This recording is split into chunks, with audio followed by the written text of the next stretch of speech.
Of football season, bringing you the match of the day with score updates from all divisions. And now we cross to our commentary team for the Radio Eastern 98.1 Match of the Day coverage.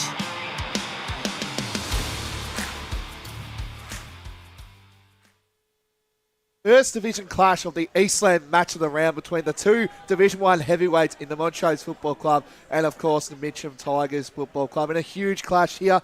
We're going to go across to the media manager, Ryan Long, who's got a big announcement to make. Yes, we are very happy to be joined by Martin Prizes from the EFL umpires. His 2000th game today, Martin. Thanks for joining us. It's a massive achievement, and it's been talked about this week as one of the best things that's happened for the league in this season. So congratulations, and thanks for joining us and giving up some time. Thank you very much. It's a pleasure to come up here. 2,000 games, it's a hell of a lot of games, and it's been a long time. I think you started in 1979, correct me if I'm wrong. That's but correct. That's a lot of decades of football, so you've seen the game change from your point of view. And what's been the main thing that's kept you going this long and kept you involved and interested to keep going every year and reach this milestone? Fitness-wise, just getting out there every Saturday and keeping myself fit. And the friendships I've made over the journey. You know, it's not just other umpires, it's players themselves. And even at the stage now, the other Sunday, I was doing a under-8s game, and an 8-year-old come up and said, "Can I have your photo with me?" Next minute, his father and his two brothers come up. I've umpired the whole four of them. That's So fantastic. that's what makes it all very good. And obviously you've umpired both the juniors and seniors. Do you get some players where, do you remember some that you see at a junior level and then suddenly you're umpiring them at a senior level and see them come through? Because it's a long time, obviously, across the decades that you've been going for. Yeah, I've had that.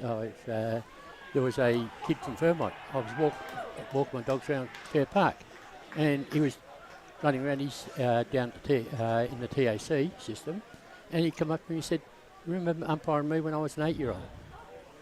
Yeah, they all come up and talk to me. So that's what it's all about. G'day, Marty. Blake Tennant here. A tremendous achievement. You know, I've been around the Eastern Footy League for quite a bit, and you know, I don't think I've ever actually seen anyone do 2,000 games as an umpire. So it's a tremendous achievement. Well done to you for that. Just a quick one. Quick question. How many have you done any Premier Div 1 Grand Finals? And if so, how many have you done? Just for the listeners. No, never, ever umpired a Div 1 Premiership. What's the best accolade you've done as an umpire? I think a third division senior game. Yeah, is the highest I've ever done.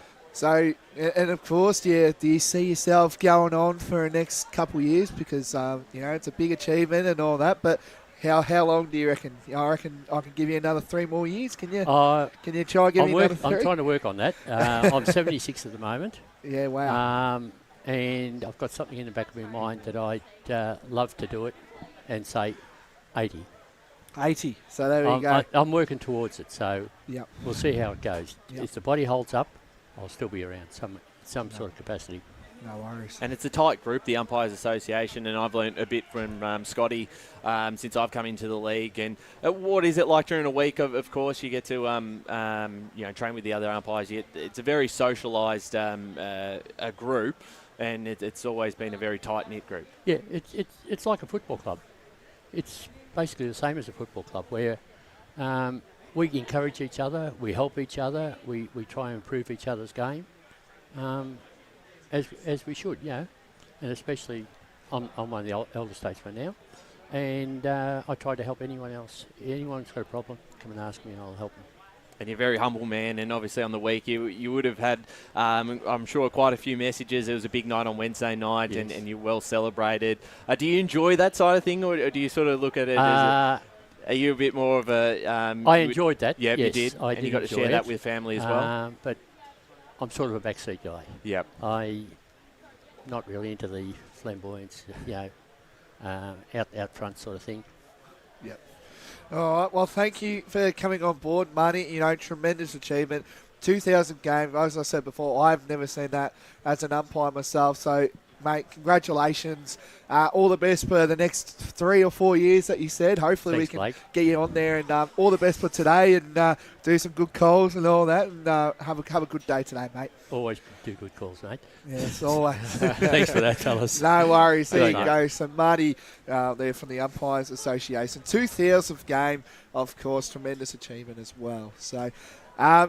That will do. Thanks again, Marty, and all the best for that.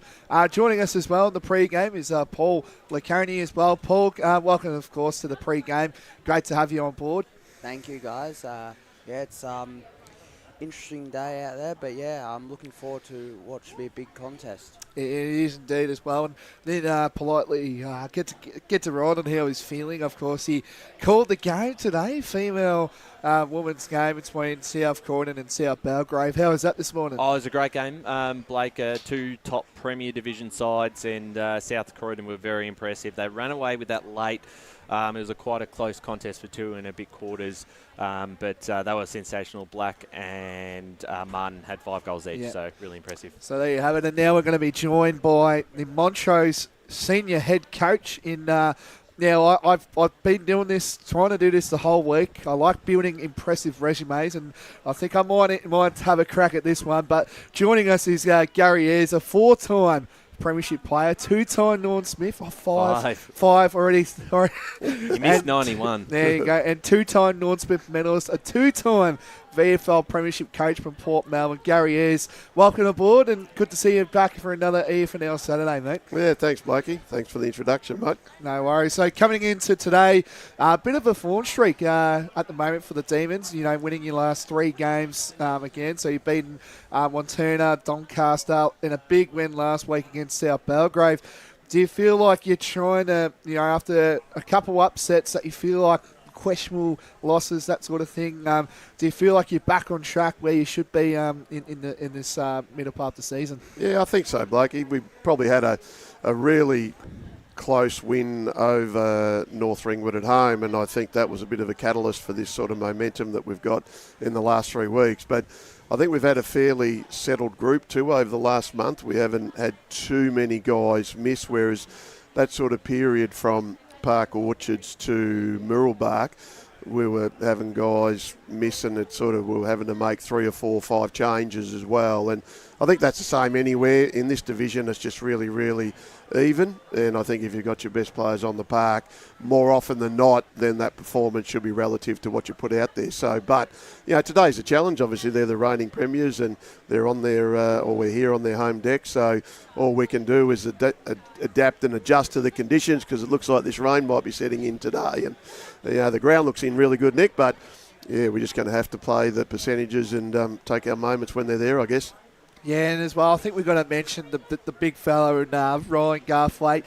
Do you just want to mention, the last time we saw the match of the round, he kicked 9 goals, and it's been a tremendous rise for Ryan to be where he is right now, sitting on, I think it's about 56 goals at the moment. So talk about how happy you have been with him, because he's been a pretty very impressive player for the Demons. Oh, he has, Blake. He's been awesome, and we're probably lucky that he decided to come back, because he was going to try his hand at punting in America, and we always knew about that. So anyone that wants to fulfill a dream and live their dream, we're happy to see that occur, but it didn't. So clearly he's now in a really good headspace, and just the work he does when he doesn't have the ball, I think it's phenomenal. And the other thing that he does really, really well is his leadership too, and he plays at a consistently high level, clearly, and I think he's also getting wonderful support, and there's a really nice connection from other guys in the forward line, whether it's Bailey White, Ty Galbraith, whether it's Luke Jenkins, who's come in over the last month and played some pretty solid footy, Brad Watson, Isaac Tanzamat, he got his lick of the ice cream a couple of weeks ago when he kicked 7 against Doncaster. So I think that ability to play together, as I said, over the last month without making too many changes, just improves your cohesiveness, and I think that's good for the group. That probably leads into my next question where, as you said, Tanzmat kicked the 7 a couple of weeks ago. Bailey White was really important last week with 4 goals. So as good as Ryan is, you're not relying on him to win you the game. You have so many other options, and that's quite handy. Even a Taj Heap, if he's not playing midfield or high half forward, you've got those other options where, coming to a final series, if Ryan gets shut down, you've got, plan B and plan C. Absolutely, and we don't want to be just a one forward line player because clearly, again, probably before all you boys were born, but there was certain full forwards back in the sort of 80s and 90s, and because so much play was directed through them, if they had an off day or... Your Dunstals and... Yeah, well, he probably was lucky because he had a few other boys there, and Brereton and Curran and Paul Deere and Tony Hall and Buccaneer and Judge and these guys, whereas other teams didn't have that sort of luxury, I guess. So if you're channeling so much supply, then on a final or a big game, then that gets shut down. Well, then you're looking for other guys to actually carry the can, and sometimes they can't. So we're really trying to work on multiple avenues if we can, because we're not a finished product by any stretch of the imagination, and I don't think you want to be playing your best footy now. Clearly, as we saw last year, Mitchum were able to do that over the finals, and of course they got a flag against South Belgrave, who clearly were undefeated until the grand final. With Mitchum, obviously them being the reigning premiers, where do you think is their biggest strengths and what you've been working on towards during the week? Yeah, I think that's a good question. I reckon it's their midfield, which is as strong as any midfield in the competition, and it starts with Lovell, and clearly you've got Halos, you've got Cherry, you've got Uren, and of course their ability to float enough guys through there, I think, has been quite impressive. And again, there's a few guys out I'm aware of, but all you can do is go and try and play against the ones that you know are going to be out there. So I think it starts with Lovell. Baglaver's not there obviously because he's away, but clearly what they will do, and we've seen already, the teams that have got guys in that are young and enthusiastic, and whether it's Sanderson or Townsend who came in and played their debut games last week, well, they'll be hard and they'll be a formidable opponent. But I think it's in their midfield where they're really, really strong. Does it almost make it a little bit more difficult when you do? Obviously, there's a lot of good players on that side that are missing today, probably in their defence and forward line. The midfield, as you said, pretty much all out there. But does it make it a little bit difficult when you've got those 19s where a lot of them you probably haven't seen a whole lot of? And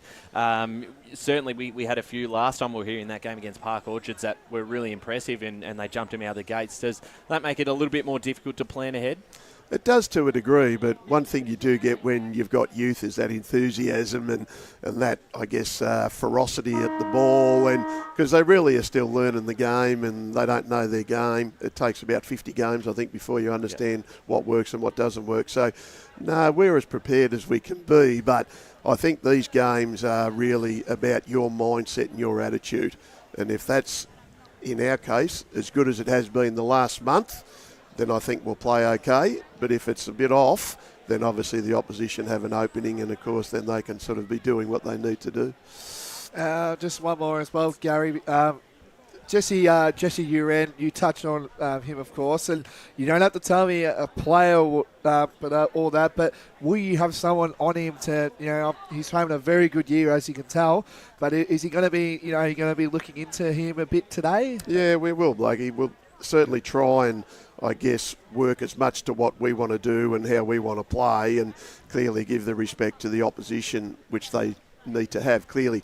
So, but we'll just try and see what we think is working for us, how we can dismantle them to a degree. Look, he's a midfielder who kicks goals, so that makes him even more dangerous, as we know. So, but no, there'll be someone, as there always is, accountable for anyone that plays. So, but again, if we're getting first use and then we're working hard on the way we want to play, then hopefully that gives them something to think about when we've in, I guess, our transition. Okay, thank you for joining us, Gary. All the best for today's massive clash against the reigning premiers in Mitcham, and all the best. Hope you get the 4 points. Well, thanks, today. boys. Have a good Thanks, call. Gary. Thank you. No worries. Gary is there. The Montrose senior head coach there, doing a terrific job for the last couple of years for the Demons, guiding them to finals in every year that he's coached. Now, of course, with a prelim last year and a semi-final the year before that. So, and they're fine. They're second on the ladder at the moment, and they're doing pretty good things. We might touch on a few games. I think we'll just go through our tips. Division 4? Yeah, we'll start off with Division 4. I think the game that clearly stands out in front of us as we speak right now is Scoresby taking on Churnside Park. Last time we were there, me and you, Ryan, and I think you were there too, Paul. No, that's okay. Down there at Kimberley Reserve, and Churnside just blitzbrew Scoresby, especially in that third quarter. You know, Justin Fricker really put the hammer down and put the game on ice, and I felt like that was the turning point. But Scoresby, they've improved out of sight. You know, I think they're game clear on top as we speak right now. But in Division 4, there'll be games where there's a lot of 9s and 10s being played. But how do you see this game panning out? Do you see the Magpies continue on their winning way? How do you see this? For me, it's Scoresby, and based off probably their form over the last month and a bit, they've been the best side in it. Whitehorse, we talked about their form last week, went to Stringfield Park, knocked them off. I know they came off a bye, and sometimes potentially that ruins your momentum, which it may have from a Pioneers point of view. But they're scoring so heavily, and you compare that to other sides. They're the number one attack. I know it's a bit different with obviously some teams playing less than others at the moment with the buys and uneven fixture, but they're scoring more. Defensively, I think they're still ranked number one as well. So a lot of the times they've been able to shut out opposition sides and not give them any chance. And Paul, I don't know if it's going to be all on their terms today, and obviously conditions will make it a bit harder to score. But for me, I think Scoresby just look like a little bit more of a consistent side than Churnside. Yeah, I think obviously being the number one scoring team gets you further, if you know what I mean. But yeah, I think the rain, the wet conditions will make it interesting, as it always does in games of footy. But I think Scoresby, they are the form team at the moment, and I think they should win over Churnside Park. So I'll go on Scoresby. I think I'll go Scoresby today. So we'll go Scoresby there. I thought we might just touch on quickly just the reserve score at the moment. It's Montrose landing 4-2-26 to Mitchum 3-4-22. So the reigning premiers, they lost the last two. Finalists. They're grand finalists. They were there back-to-back years. So it's a good style for Mitchum there. Kilsyth being none a warning. I think you got to back the Cougars in. And I believe the hottest topic at Kilsyth Footy Club today is Justin Van Unen will kick 1,000th goal. He's going to kick three. He's going to kick three, and I believe players and supporters and everything will be running on the ground today. Well, that's right, and you've got to hope that it's not the conditions he probably woke up wanting to have. And Nuttawading have been a lot more competitive this season. So, look, that'll be obviously a talking point, but probably more outside of the game rather than the players on the field. If it's a close, tight game at half time and he's kicked one, they're not going to be thinking about it. They're going to firstly put their all their efforts into winning the game. If they're up by 8 or 9 goals and you've got a quarter to play, well, we know where the ball's going. Yeah. What do you reckon, Paul? Do you think you can do it today, or are we waiting next week? Well, it's really interesting. I think he probably wouldn't have wanted him waking up not wanting to see these conditions. But it's really interesting. Like, if it's a close game, like in like the second half, if it's 2 or 3 goals in the last quarter, they'll obviously put their efforts into winning the game. But if it is, say, 9 or 10 goals, they'll put everything to get it to the big man. Yeah. All going Kilsyth for this one? Yep. Yeah, I think I'm going to back the Cougars in there. Croydon North taking on Whitehorse. Now, at the start of the year, if you're from a mutual point of view, you would think Whitehorse would win comfortably. Now, things have changed. Croydon North are playing some very good football at the moment. Obviously, with the ladder in 4th Division, they've only won the 2 games, but they've been in the games pretty much the whole year. But if you would have told me that about probably 4 or 5 years ago, you would say definitely not. But the improvement from Croydon North Hemlock has been through the roof. It has, and their 2 wins have come from the last month or so of football. So they've got better as the season have gone by. They're getting those margins against the top four sides cut down each week. Kilsyth last week, there was only 14 points in it. I don't think they're going to beat the Pioneers today, but they're going to hang around for a good half and a bit. But I just think Whitehorse, too much on the line with a double chance up for grabs, and too much firepower for me. So Pioneers. And Paul? Yeah, I think the Pioneers will win. I think they'll win in a close one, though. Maybe 3, 4 goals. I mean, as we all know, the wet conditions is always a real evener in football. But I think they'll take it up to Whitehorse, but I think Whitehorse will win. Yeah, I think we're going to go Whitehorse with that. I think they'll win by the 4 to 5 goal margin. Forest Hill, of course, they have the bye in 4th Division today. I think we're going pretty well with time, so we might go into 3rd Division. Judging through it all at the moment, I think the game, there's 2 games that are going to be full on, I reckon. They're Surrey Park taking on Knox. Last week we were there, Brian, and I think you were there too, Paul. No. That's okay. I've done that twice now. You're not great with your surroundings. Yes. But Surrey Park last week, they were, it was really tough, obviously, with the start. That would have happened, of course, with Jack McLaren going down. We sent all of our sympathies going to him and his family, after a really tough incident that happened on the field last week.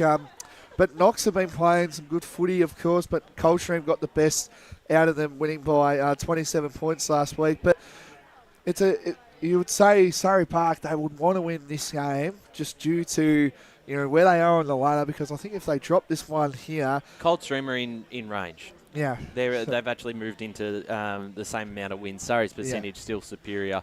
But it's a good point, Blake. And Paul, seeing Surrey Park last week, when you have those injuries, it hurts to key players in McLaren down back, Tom Smith on ball to have him gone at half time. Yeah. They just write that result off pretty quickly and they move on. And I think if Knox are ever a chance to beat Surrey Park, this would be the week with their injuries and their injury toll. And I actually tipped them on the podcast as my roughie. Do you sort of think that this is a potential chance for the Falcons to make a statement? They failed to do so last week against a good side in Coldstream. They've got another chance to make up for it this week on the road. Yeah, of course. And, as well as they've been going this season, Knox, these games are the games you want to win to prove yourselves as a real contender. But I think, this is a really interesting game I've been looking forward to. But I think Surrey Park, after last week, even though they've got their injuries, I think they will bounce back. But they'll win by about 2 goals. Or it'll be a close one. Yeah. And, judging through that game last week that we were there, it didn't feel like the margin. That's what I've been saying the whole week. It was 19 points just before three-quarter time. So the margin wouldn't indicate where the game was on the scoreboard. So I think the only other big inclusion Sartaz comes across from Blackburn, little of a mid-season movement. I think our Eastland Football Netball League correspondent and AKA Surrey Parks man, Josh Ward, told us that during the week. So thank you again, Wardy, for that. He didn't need a shout-out, mate. He's back in the reserves, I like to call it. He has been dropped to the Northern League. No, he's chosen to go there. That's fine. Yeah. Next game that really stands out as well, I think, in Division 3, Upper Gully taking on Coldstream. Where both sides sit. Upper Gully, they were pretty disappointing, you would say, last week against Ferntree Gully. I think the Gully got a hold of them pretty comfortably in the end there. And it was a massive day because obviously it was a battle of the bridge down there, you would say. The bridge? Is there a bridge between them? Well, you would say there's a little bit of a line going through there. It's just a line that you say. It's like they're very close rivals, So a 45-point win there from Ferntree Gully last week, of course. And I think with Upper Gully, if they want to keep their finals aspirations alive, they've got to beat a contender at home down at Kings Park against Coldstream. I think this would be a huge clutch if Upper Gully can get home here, because then that keeps their finals aspirations alive. Because if an Oakley or a Ferntree Gully win today, I think they could climb up ahead of them. Well, they could drop out of the 5 again, and it's a spot they've earned so far. The big win against Oakley probably showed that they were the 5th best side, but they're yet to beat anyone in the top 4. Another chance again with Coldstream. I think Coldstream are just going to have, Darcy Fritsch is obviously the big one who kicked 9 goals last week and very hard to stop. Mitch Edmonds probably having a bit more of a quieter season. Their midfield's so strong. With these conditions, potentially that gives them their best chance possible, but I still think Coldstream are going to have enough answers. If they do pull off that, that's when you can start to talk about finals. You can start to talk about them locking up a spot potentially in a top 5 scenario. Yes, indeed. How do you see this, Paul? This is another game where,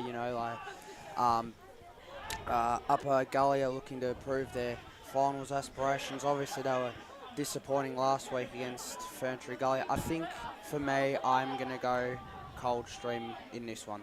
Yep. So I think I'll go Coldstream. Just tip and a quick explanation on these sort of games. Judging on the ladder, you would say, Ferntree Gully, Sylvan. Do we still think Ferntree Gully would get home? I know it is at Sylvan and the conditions might still be the same. Can we see an upset brewing down there at Sylvan, or did the Gully just do what they needed to do and get another win? There's a chance in these conditions in a ground that's it will be interesting to see how it holds up. But Ferntree Gully finding some form, probably got their best team on paper at the moment in, and I think they're going to have the answers for them. I think this will be close. I don't think they're going to win by a massive margin, Ferntree Gully, but win this and they just keep looking ahead and suddenly, they're actually only, a game or so out of the 5. So they'll be hoping Upper Gully lose. They're hoping Fair Park knock off Oakley in an upset, and then suddenly, potential chance. What do you reckon, Paul? Yeah. Can you see an upset or no? I can actually, yeah. I think up there in Sylvan, I think this is a real banana peel game for Ferntree Gully, if you can call it that. But yeah, I think this is a must-win for Ferntree Gully to keep their finals aspirations alive, because they're only a game and percentage out of 5. Right. But this is a danger game for them. But I think Ferntree Gully should win this one, but in a close one. Yeah. Funny how time changes, Paul. There were probably a month or two ago they were in last place and looking, just trying to get out of the relegation conversation. They're now in a position with Blake where they, the injuries. they're not out of it this year. Nah, they're not a side you want to play on the run home. Nah, definitely not. They could spoil your finals chances as well. So I'm going to go Ferntree Gully, boys. So I'll go with that one. Just 2 more games. Oakley taking on Fair Park. Oakley, I think they just need a win. Danger game for Oakley. It is. Danger game. Yep. So, I would not be surprised if Fair Park get across the line. After their big win last week against Silver. Yep. So I feel like if Oakley District win, and let's just say Upper Gully lose, they're in the 5, Oakley. So it's a massive game for Oakley, but also could have ramifications sort of thing. They do. To me, they don't have enough contributors at the moment, Oakley District. Blake Pearson was massive last week, and again, you can't be relying on Pearson to carry them, put the side on his back and get them to a final series. They've dropped off in a few areas. They're probably not scoring as much. They weren't overly convincing against Warrandyte last week. They've found a way to find 4 points, which is fine. That's all they need to do. Again, similar sort of story. It doesn't matter if they win by a point, as long as they get those 4 points, and then their big game will come when they play up Ferntree Gully. And then do they play Ferntree Gully again? I think they would have to play Gully again as well. Who's Fair Park? No, Oakley District. I think those are the 2 big games on the run home. Sorry, Paul, that they'll look at as a must-win opportunity if they are to play finals this season. But even if they do make the 5, Blake, I just don't see them having any impact this year. Yeah. So I think they play each other round 15, maybe? We'll try to find it out. We'll have shortly. a look. It would certainly be interesting. Round 18 even, could be. Just give us a sec here. Yeah, round 18. So round 18 they play each other, so that could be a huge one as well for Oakley District. But I think they've just got to do business as per usual today. Domvale taking on Warrandyte. Domvale, of course, you did the big headline, the second biggest winning streak now in the Eastern Football Netball League.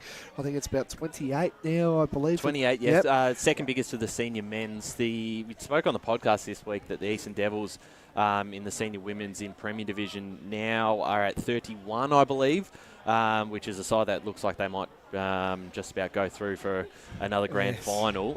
But Donvale, as you said, 28 games, very, very hard to do. Most of those wins have been quite comfortable too. They had a very close game in round 2 against Surrey Park. Yep. Had a couple of close games against Ferntree Gully last year, but apart from that, they find ways to win by 5 goals or more. And the amount of times they've scored 100 plus in those games is massive. We saw the combination of Day, Murphy, Duncan, the other day. They've just got too many options, and I think this one could be a bit of a blowout. Probably a good thing that it's not great conditions, Warrandyte. Yes, Paul. Yeah, I think Don Vale as well should win this one pretty comfortably. And I think as well, I think they're ready. Quite frankly, I saw him. We obviously saw him Ryan last week, and I definitely feel like Don Vale are ready to go up a division. And I said this I reckon I said this at the start of in the pre-season predictions that we were doing, that Don Vale, and I think I can't remember what year it is, but maybe 2012, I believe they pulled out. They had to fold. They missed a year, yeah. And the thing that I heard from talking to some of their players is the club wants to get where they were in 2012, which was in Division 2, and they want to be back there. And I think they truly deserve to be back there as well. So I'm going to go Don Vale there as well, and. I think we're due for... We're going to go, yes, that's right. We'll go for an ad break, mate. So we're going to go for an ad break. We've got Neil Winton coming on after that, and we'll hear from our call team just in a short sec. Today at Eastland, Lucy's trying on jeans for a momentous occasion. Coffee with the ex. She needs jeans she can move in, because she's definitely moved on. Jeans that get a second look, but don't give any second chances. Jeans that say... Why, yes, I have spent the last 8 months in a post-breakup juice cleansing, kickboxing, personal training frenzy. And it looks as though she's just found the perfect pair. Yeah, that's great. Bravo, Lucy. For all of life's little moments, there's Eastland. Eastland. Live real. Sprained your ankle bursting through the banner? For bumps, breaks or bleeds, be seen sooner, close to home, at Knox Private 24/7 Emergency Department. You'll generally experience shorter wait times. Knox Private 24/7 Emergency, 262 Mountain Highway, Wanturna. Do you feel good about your bank? Because there is a bank you can feel good about. They share their profits to fund big community projects, small community clubs, and vital emergency services. They've given $250 million to help Australian communities thrive. They have all the products and tech you expect from a big bank, with service you don't. It's Bendigo Bank. Feel good about who you bank with. Try Bendigo. Search bendigobank.com.au or search Bendigo Bank near me. Tobin Brothers Funerals wear their heart on their sleeve. Their clear and easy-to-use website and Memory Maker app make it easy for families to make an informed decision. Here's James McLeod, Managing Director of Tobin Brothers Funerals. There's no mystery about our pricing. It is clearly displayed on our website and our app. We have staff standing by 24 hours a day, every day of the year to assist you in your absolute time of need. Visit tobinbrothers.com.au. Tobin Brothers Funerals, celebrating lives. There are only 3 things that should be flushed down your toilet: pee, poo and paper. Some wet wipes and antibacterial wipes say that you can flush them, but you can't. They clog up the toilet and pipes, causing expensive blockages. Save yourself a truckload of trouble. Put your wet wipes in the bin. To learn more, head to the Yarra Valley Water website, yvw.com.au/wet-wipes. Hi, Dylan Dow from the Baroni Football Netball Club here. When I need to grab a quick coffee or a bite to eat, I'm popping into Eastland. Eastland's more than a shopping centre. They support a range of community organisations and have been a major partner of the EFNL since 2018. Cheers, Eastland.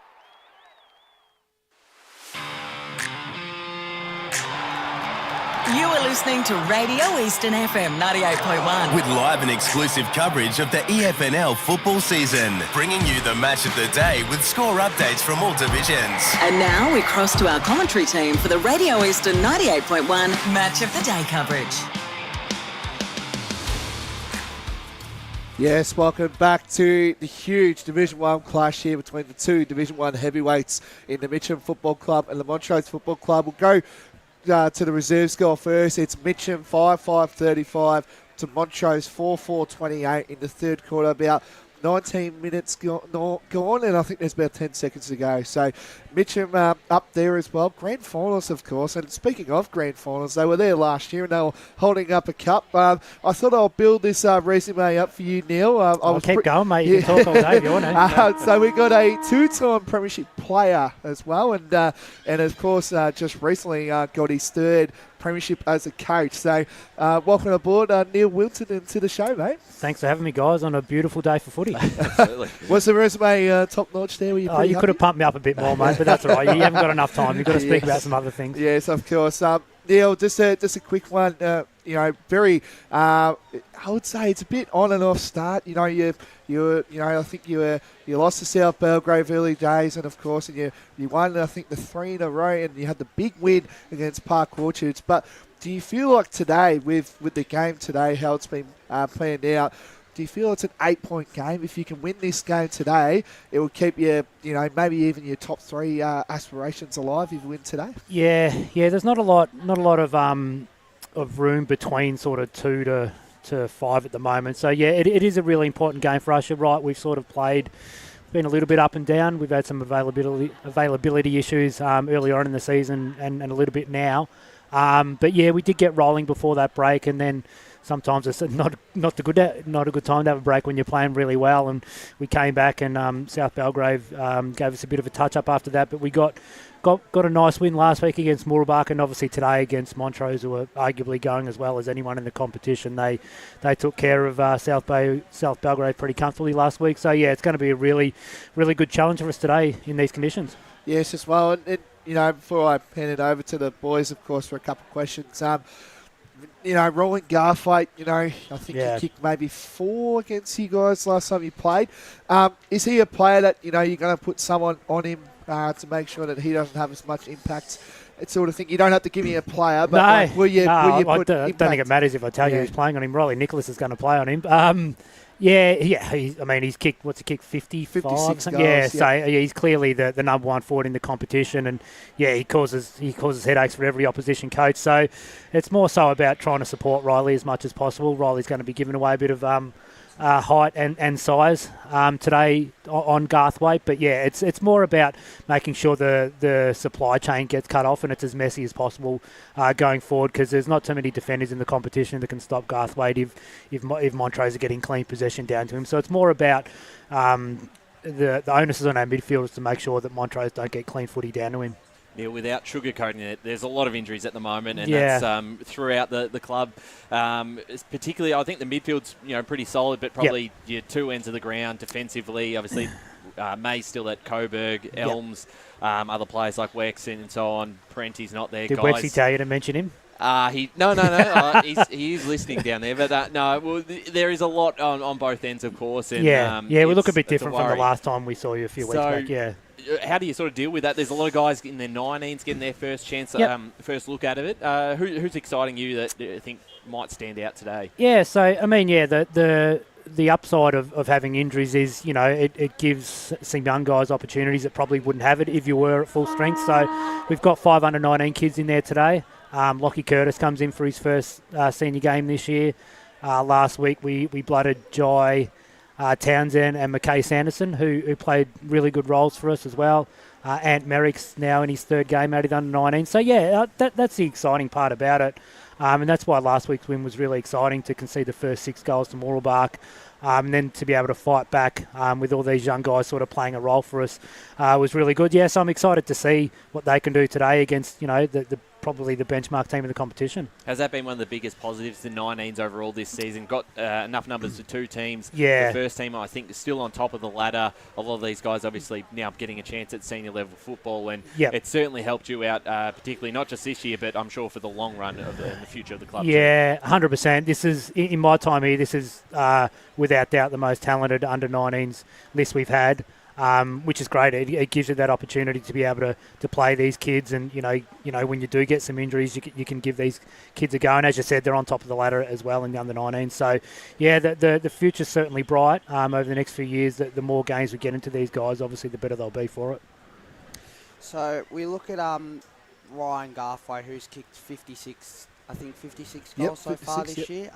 What's your approach to stop him and also the rest of the Montrose forward line this afternoon? Yeah, they're really potent down there, not just Garthwaite, like White can certainly hit the scoreboard. Tanzanite kicked 7, I think, a few weeks ago against Doncaster. So they've probably got the most talented forward line out there. So it's just about working together as a cohesive back six, back seven. You know, our mids, mentioned earlier, making sure they don't get some easy supply down there. And, yeah, we're going to need, you know, our wingers to get back and support our defence as much as possible. You mentioned with our injuries that, you know, we've got a few out of our back line. But, you know, I'm really confident we did the job last week, and, you know, we've got enough experience down there to be able to cover these guys.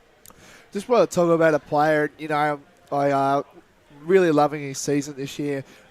Jesse Uren, he's having a terrific year. Yeah, no question about it. You know, I feel like the thing about what he's changed in his game, you know, I've heavily been watching First Division football, is he's kicking goals. And he loves a goal. It must be a luxury that you're having loves this a year. mention too. Yeah, he definitely loves a mention. I think he's probably listening, maybe. He was talking about no doubt he will be, or he'll download the podcast during the week. It must be a luxury that he's kicking goals now. Like it is, yeah. Past seasons, you don't, like, you see, you know, he kicks the one and maybe two, but this year he's like, I think he's kicked over 20 goals this year, which is a luxury. He has, yeah. He's the most damaging midfielders are goal-kicking midfielders, and that's one string to the bow that he's been able to add this year. He did a pre-season down at Frankston, and I think he's got himself as fit as he's ever been, because he knows how to find, like, he's just a natural footballer. I think I mentioned last time I spoke to you guys that he's not, you know, overly quick or doesn't kick the ball that far, or he doesn't have, you know, the greatest athletic attributes, but he just knows how to play footy, and, yeah, he knows when to go forward, and when he gets an opportunity, I don't want to say this because I'll put the moz on him, he doesn't tend to miss too many of them, so when he misses one today, you can mention that, but, he's a very good player, and he's having an outstanding year. And the other player probably who, you know, works so well alongside him, Cherry, has had a fantastic, particularly the last month has been so impressive. We saw him when you played Park Orchards, and was just so strong, so another big... he's due for another big game as well. Well, yeah. If you are to win, we're going to need it.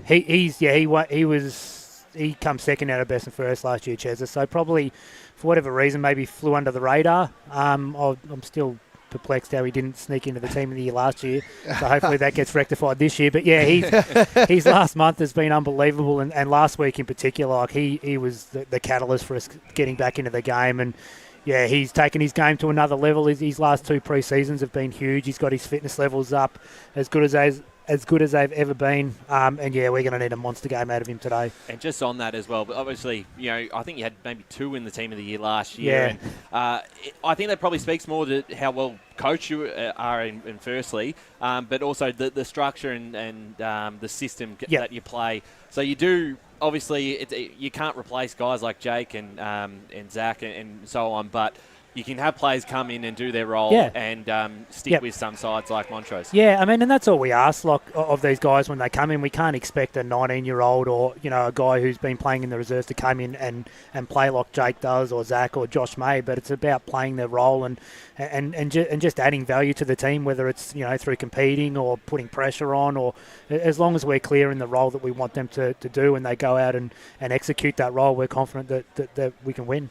Yes. Well, thank you, Neil. Thank you for giving your thoughts for today's game, of course. It's a big day down here. Got the ladies' lunch here today. Yes, so it could get a bit rowdy later. Hopefully you get the win in the reserves and, of course, the seniors, of course, today. So, all the best for today, and let's hope that you can bring home the 4 points. No worries. Thanks, guys. There you have it. Neil Winterton there, the Mitchum coach. Been an absolute... he's been a very good coach for a long period of time. I think he's been coaching now since 2015, maybe, I believe, and I think he will be staying on at Tigerland until about 2015 as well. So he's been a very good revenue for Mitchum and also the whole footy club itself. There was a good article on Code that I listened and read to, of course. So he's done tremendous things down here at Mitchum. He has, and the club have turned around so much in the last decade or so, and you know, we're going back and having a look at the old season ladders and where they were positioned in the ladder, positioned in the divisions, and they've come up and obviously won that grand final against Ringwood. Last year. Questionable. No, it's not questionable. That was a goal, mate. 100%. From Ringwood? Oh, sorry, that wasn't a goal. That's what I meant. It wasn't a goal. It didn't cross the line. Careful. No, we'll move on for that one quickly. But and then obviously last year's big grand final win coming really from the long way having to do it. Obviously losing that first final to Montrose. So I think they're the one side in the five where if they finish outside the top 3, I would have a bit of faith that they can do it the hard way. Yeah. And go from an elimination final to a grand final. Yep. The double chance is massive. It is. And a Montrose win today would really cement themselves inside the top 3 and potentially lock up a qualifying final. Obviously, there's a lot of work to do. And Montrose lost to Murubak in the first half of the season. Yes. They won't want to, they can't afford to lose those sort of games in the second half of the year. But as you said, we talked off air, Blake, about this during the week. The top 5 in Division 1, I think, is the most even of 100%. any division in the league. I've been talking to a lot of people, and they all agree with me because you see, if you're looking around the comp right now, Park Orchards, they're 2 games clear of everyone, yes. And then you look at Montrose, on their day, they've beaten South Belgrave, they've beaten Mitchum. Of course, they haven't beaten Beaconsfield. Everyone's beat each other. Mitchum beat Park Orchards, Beaconsfield instead.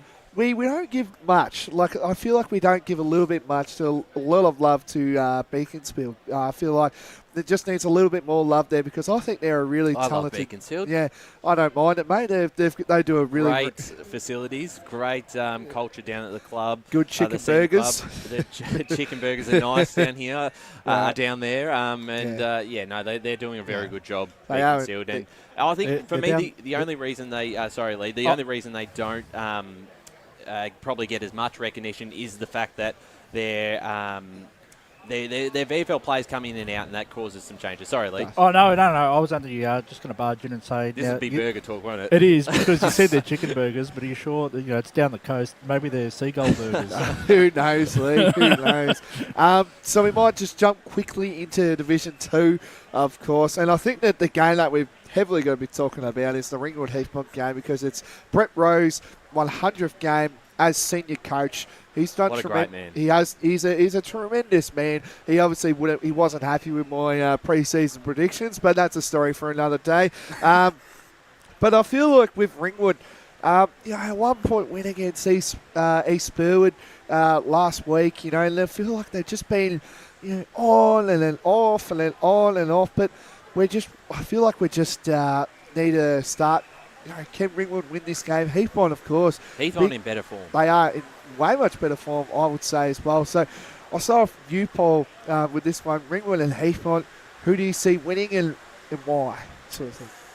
Yeah, they're always really interesting games, Heathmont and Ringwood. I think Ringwood are currently, 5th at the moment, so they'll be looking to need to win that to keep their aspirations for the double chance. And Heathmont, even though they've only won 3 games so far, they're definitely they're always close ones, Heathmont and Ringwood. But I think Ringwood should win this, but I think it'll be close. I think it'll be 1 or 2 goals.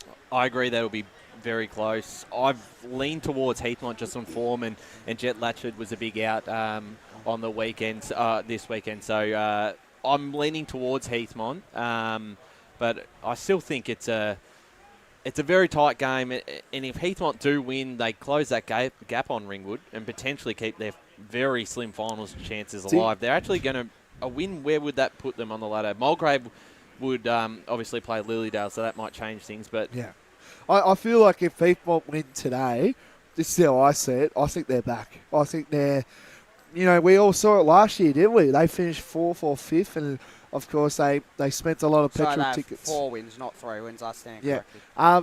I still think that if they win here today, and they get the 4 points, I feel like Heathmont are back. You can't. They are, but it's still a long way to come back from. You've got to play Baroni on the run home. You've got to play Templestowe. Big win against Waverley. That's massive. Yeah. They can beat Croydon. I think you're right. I think they're a chance, but they're a chance, it's hard. It's slim sort of thing, sort of that thing. So, who we're tipping? I didn't actually get a tip there. Do we get one? I know you tipped Ringwood. Heathmont for me. Heathmont. Just.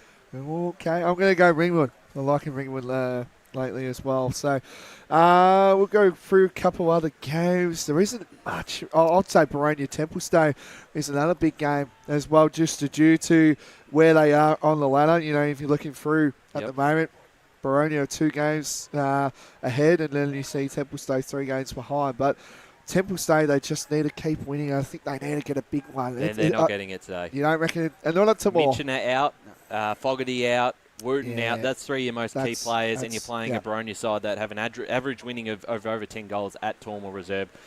Their form's been really good, and I think their form has actually been probably the second best in the comp in the last month. But in saying that, big ask. Weather may change things a little bit, we'll see, but I don't think with the outside they're going to be able to run with Boronia.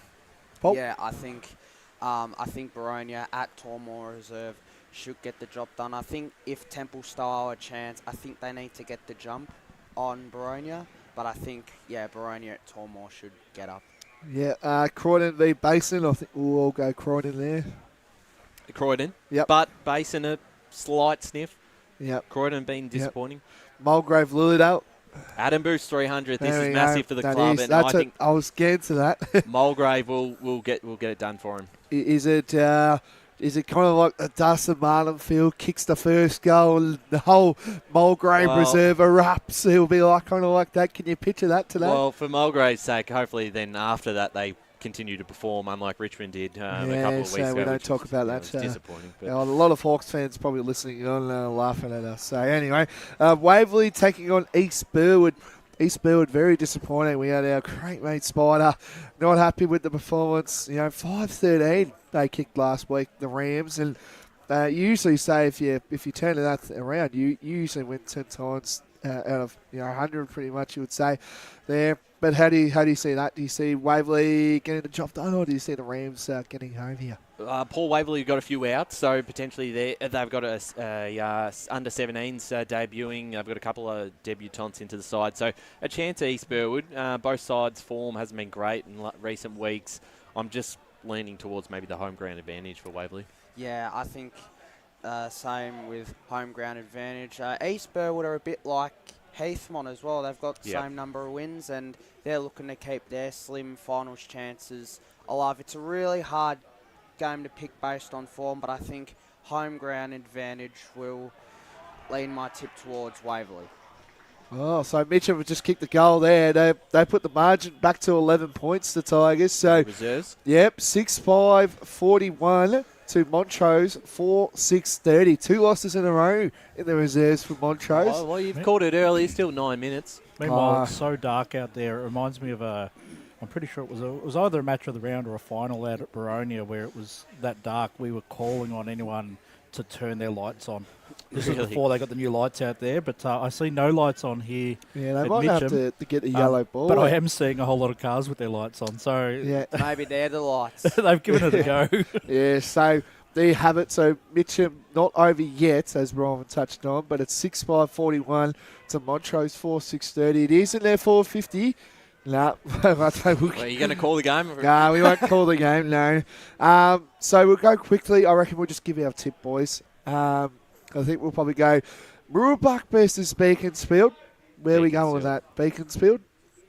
100-point loss last time they played. It won't be that much, but Beaconsfield. Yep. Beaconsfield. Yep. Park Orchards taking on North Ringwood. I think we're going to go to Sharks, don't we? Sharks at home. Yep. South Belgrave v Doncaster. Saints. Yep. Wanturna South v Bayswater, and I believe it's the Knox Club Cup game, I believe. I don't know. There's a few clubs sponsored by Knox Club. But I think these two are sponsored by both. So both of them, they sponsor as well. So there you go. So we might just, now we've got about a couple of minutes or so. We need to get a tip for that one. Okay, so I'm going to go Beaconsfield to beat Mooroolbark. I'm going to go to Sharks to beat North Ringwood, South Belgrave to beat Doncaster, and I'm going to go Bayswater to beat Wanturna South. Premier Division, we've got a bit of time actually to talk a little bit about a couple of games for today. South Croydon Naval Park. Now this game, starting from the week, South Croydon, just terrific game. I was there last week. I saw the second half, and their small forwards really turned it on in the third and fourth quarter. But if you look at I think it was maybe round 1 or 2 at the start of the year, Naval were all over South Croydon, but things have changed now. The Doggies are now 5th on the ladder, Ryan. Oh, they have. They've been very impressive. Kilpatrick's having a very strong purple patch at the moment. He's been outstanding. Chris Jones as well down back. King coming back in the sides, changed the line up a little bit and just given it a bit more structure. I don't think anyone sort of predicted that last week, that sort of performance, keeping East Ringwood goalless in the first quarter, starting that game off so impressively and setting up the victory. So they're in some really good form. And Noble Park, it's almost the opposite. They've been competitive in a lot of their games. You touch back to that Roval game a couple of weeks ago. There was 3 points in it. But the reality is they're on a 7-game losing streak. Yeah, that's the thing. I was just about to say that. So you did my homework there already, Ryan. Good to see. Paul, tip why? Why do you think? Do you think South Croydon will get home here, or do you think Noble? I think South Croydon, they're in really good form. They've beaten some top sides this year. They've beaten Rowville, and last week they beat East Ringwood. But yeah, I think South Croydon will win. I think it'll be close for the first 3 quarters, but I think South Croydon will win by about 3 or 4 goals. Rowville v Norwood. I don't think. I think. Do you feel like this could get uglier, or if you're a Norseman, you'll be happy that it's raining today? Oh, I actually think probably Rowville aren't. They're not pumping sides at the moment. Yeah. I think they'll win comfortably. I don't think it'll be a bloodbath, but Rowville will get the job done. Maybe 8 or 9 goals. Paul? Yeah, I think Rowville should win. Blackburn versus Berwick. I can't see Berwick. Blackburn at home. Blackburn too much on the line. Yep. And then I think Baldwin taking on Vermont. Past Players Day at Baldwin today. And I forgot to mention as well, it is Rowville's 2004 Premiership reunion. So 20 years that has been. They've been a very good side, Rowville as well. Of course, winning the Premiership last year. But Baldwin and Vermont, these games are excited me for probably the last 10 years because they've always been close. I think Baldwin have got the edge, of course, but Vermont, they've always been up there with Baldwin, and these two don't like each other, I don't think either. No, they're two big rivals, Paul, and probably Vermont are just finding some form. That was a really must-win game. It was a must-win game last week against Blackburn, to be honest. They hadn't taken the scalp in the top 5. Thiessen kicked the 4 goals, of course, and Lockie Johns has been superb. Matty Arnott just starting to find some form. James Ross as well down back. So they're just starting to get things clicking. It's a big chance for them. And, Paul, obviously, a side like Baldwin who are 10-0, eventually, even at any level, you're always vulnerable to eventually get a loss. Yeah. Can you see it happening this week? It's certainly a possibility. Yeah, I give Vermont a chance this week, absolutely. I think Baldwin, as good as they've been, I think they probably are due for a loss, in my opinion. They had that game a couple of weeks ago against Blackburn where I think was they took the lead in the last quarter, and it ended up being 9 points, I'm pretty sure. So, but I think Baldwin should win, but I wouldn't be surprised if Vermont got up, but I'll go with Baldwin. Yeah, so Cam Felstead just in the reserves, just put one to the left, unfortunately. So I think the Tigers might get home in this reserves game. So that's an impressive win for their reserves because Montrose have been the benchmark, and the Tigers are down on numbers. A lot of 19s playing in this side too. A lot of their 19 yellow, I believe, from Mitchum as well. So Mitchum currently leads 6-5-41 to Montrose 4-8-32. So I think the Tigers will get home here unless they could just go bang, bang the Demons, but I can't see that. Well, it might even be a bit of a wake-up call for the seniors who would be watching on going, I mean, if you look at their outs, Mitchum, and that you can't go in overconfident because as soon as you do that, that's when you'll get done. So they've got to come in and play their best footy. I know you've got more games to get to, so what else have you got? Just the one more. Just want to tip, boys. Doncaster East taking on East Ringwood. East Ringwood very disappointing, but Doncaster, I feel like they're slowly but surely they're coming back to where they should be, I reckon. Yeah, O'Brien came back inside last week, kicked 5. Chris Phelan back in this week. Still a lot of players out at the moment, and it will be tough. I think they're a big chance, an upset alert. So East Ringwood have got to be on their game, but I expect them to bounce back. Roos for me. Paul? Yeah, I think East Ringwood. Yeah. Okay, so there you have it. That will do for our pre-game show down here at Walker Park at the moment. 2 massive heavyweights going at it, of course. They met at a prelim last year. Mitchum won that one, and what do you know? They were lifting a cup the week after that, so it was a very big day for the Mitchum Football Club as well. And straight after this, we're going to go to a loud break, and then we'll introduce our call team. And after that, you'll hear the first bounce of the Mitchum and Montrose match of the round, thanks to Eastland. As Sarah opened her best friend Jackie's wedding invitation, she was overcome with a wave of emotion. While her 2 young boys wrestled on the floor, tears of happiness rolled down Sarah's cheeks as she saw the words she'd been longing to see. Please note, this wedding will be a child-free event. Well, Sarah, looks like we're off to Eastland for a new frock and some heels. And let's book in that babysitter. For all of life's little moments, there's Eastland. Eastland. Live real. At Yarra Valley Water, we know reducing your shower time, or show time, to 4 minutes can save you an average of $200 a year on water and energy bills. Shower shorter. Save water. Authorised by the Victorian Government, 1 Treasury Place, Melbourne. Sprained your ankle, bursting through the banner? Broke a finger, high-fiving the ruckman? Or did you run into the goal post again? For bumps, breaks or bleeds, be seen sooner, close to home at Knox Private 24/7 Emergency Department. The preferred provider of emergency care to the Eastern Football Netball League, you'll generally experience shorter wait times. You don't need private health, but there is an out-of-pocket fee. Be seen sooner, close to home at Knox Private 24/7 Emergency Department, 262 Mountain Highway, Wantirna. Do you feel good about your bank? Because there is a bank you can feel good about. They share their profits to fund big community projects, small community clubs, and vital emergency services. They've given $250 million to help Australian communities thrive. They have all the products and tech you expect from a big bank, with service you don't. It's Bendigo Bank. Feel good about who you bank with. Try Bendigo.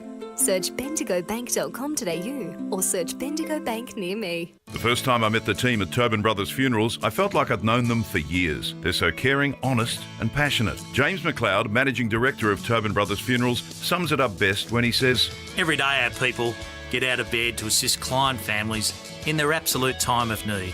Our people love what they do, and you will not find a more highly trained group of people than those at Tobin Brothers. Visit tobinbrothers.com.au. Tobin Brothers Funerals, celebrating lives. Hi, I'm Ben Desson from Montrose Football Netball Club, and when I need a new kit for a night out, I head over to Eastland. But Eastland is more than a shopping centre. They support a range of community organisations and have been major partners of the Eastern Football Netball League since 2018. Thanks, Eastland. You are listening to Radio Eastern FM 98.1. With live and exclusive coverage of the EFNL football season. Bringing you the match of the day with score updates from all divisions. And now we cross to our commentary team for the Radio Eastern 98.1 Match of the Day coverage. Welcome back to Walker Park for the Eastland match of the round. Mitchum taking on Montrose, 2 heavyweights in the Division 1 competition. I'm Ryan Long, Media Manager with the Eastern Football Netball League. Joined by my panel besides me in Ben Warren-Smith, Wayne Brasher and Paul Uconi, who was on the pre-game show. Paul, thanks for joining us again. Good to have you on in pre-game and talking all things EFNL this weekend. Thank you. And this, as I said before, I'm looking forward to this game. Mitchum and Montrose, 2 heavyweights. It should be interesting. Back in the caller's chair this week is Ben Warren-Smith. Great to have you back at the footy this weekend. It was at Jerry Seinfeld last week. I was actually quite jealous. I was pretty keen on going to that. How was it? It was fantastic. But you love Jerry because, he doesn't swear. He's not crude. He's just funny, to be honest. And there were no losers protesters that came along to try and ruin the show and ruin the night for everybody. But it was great.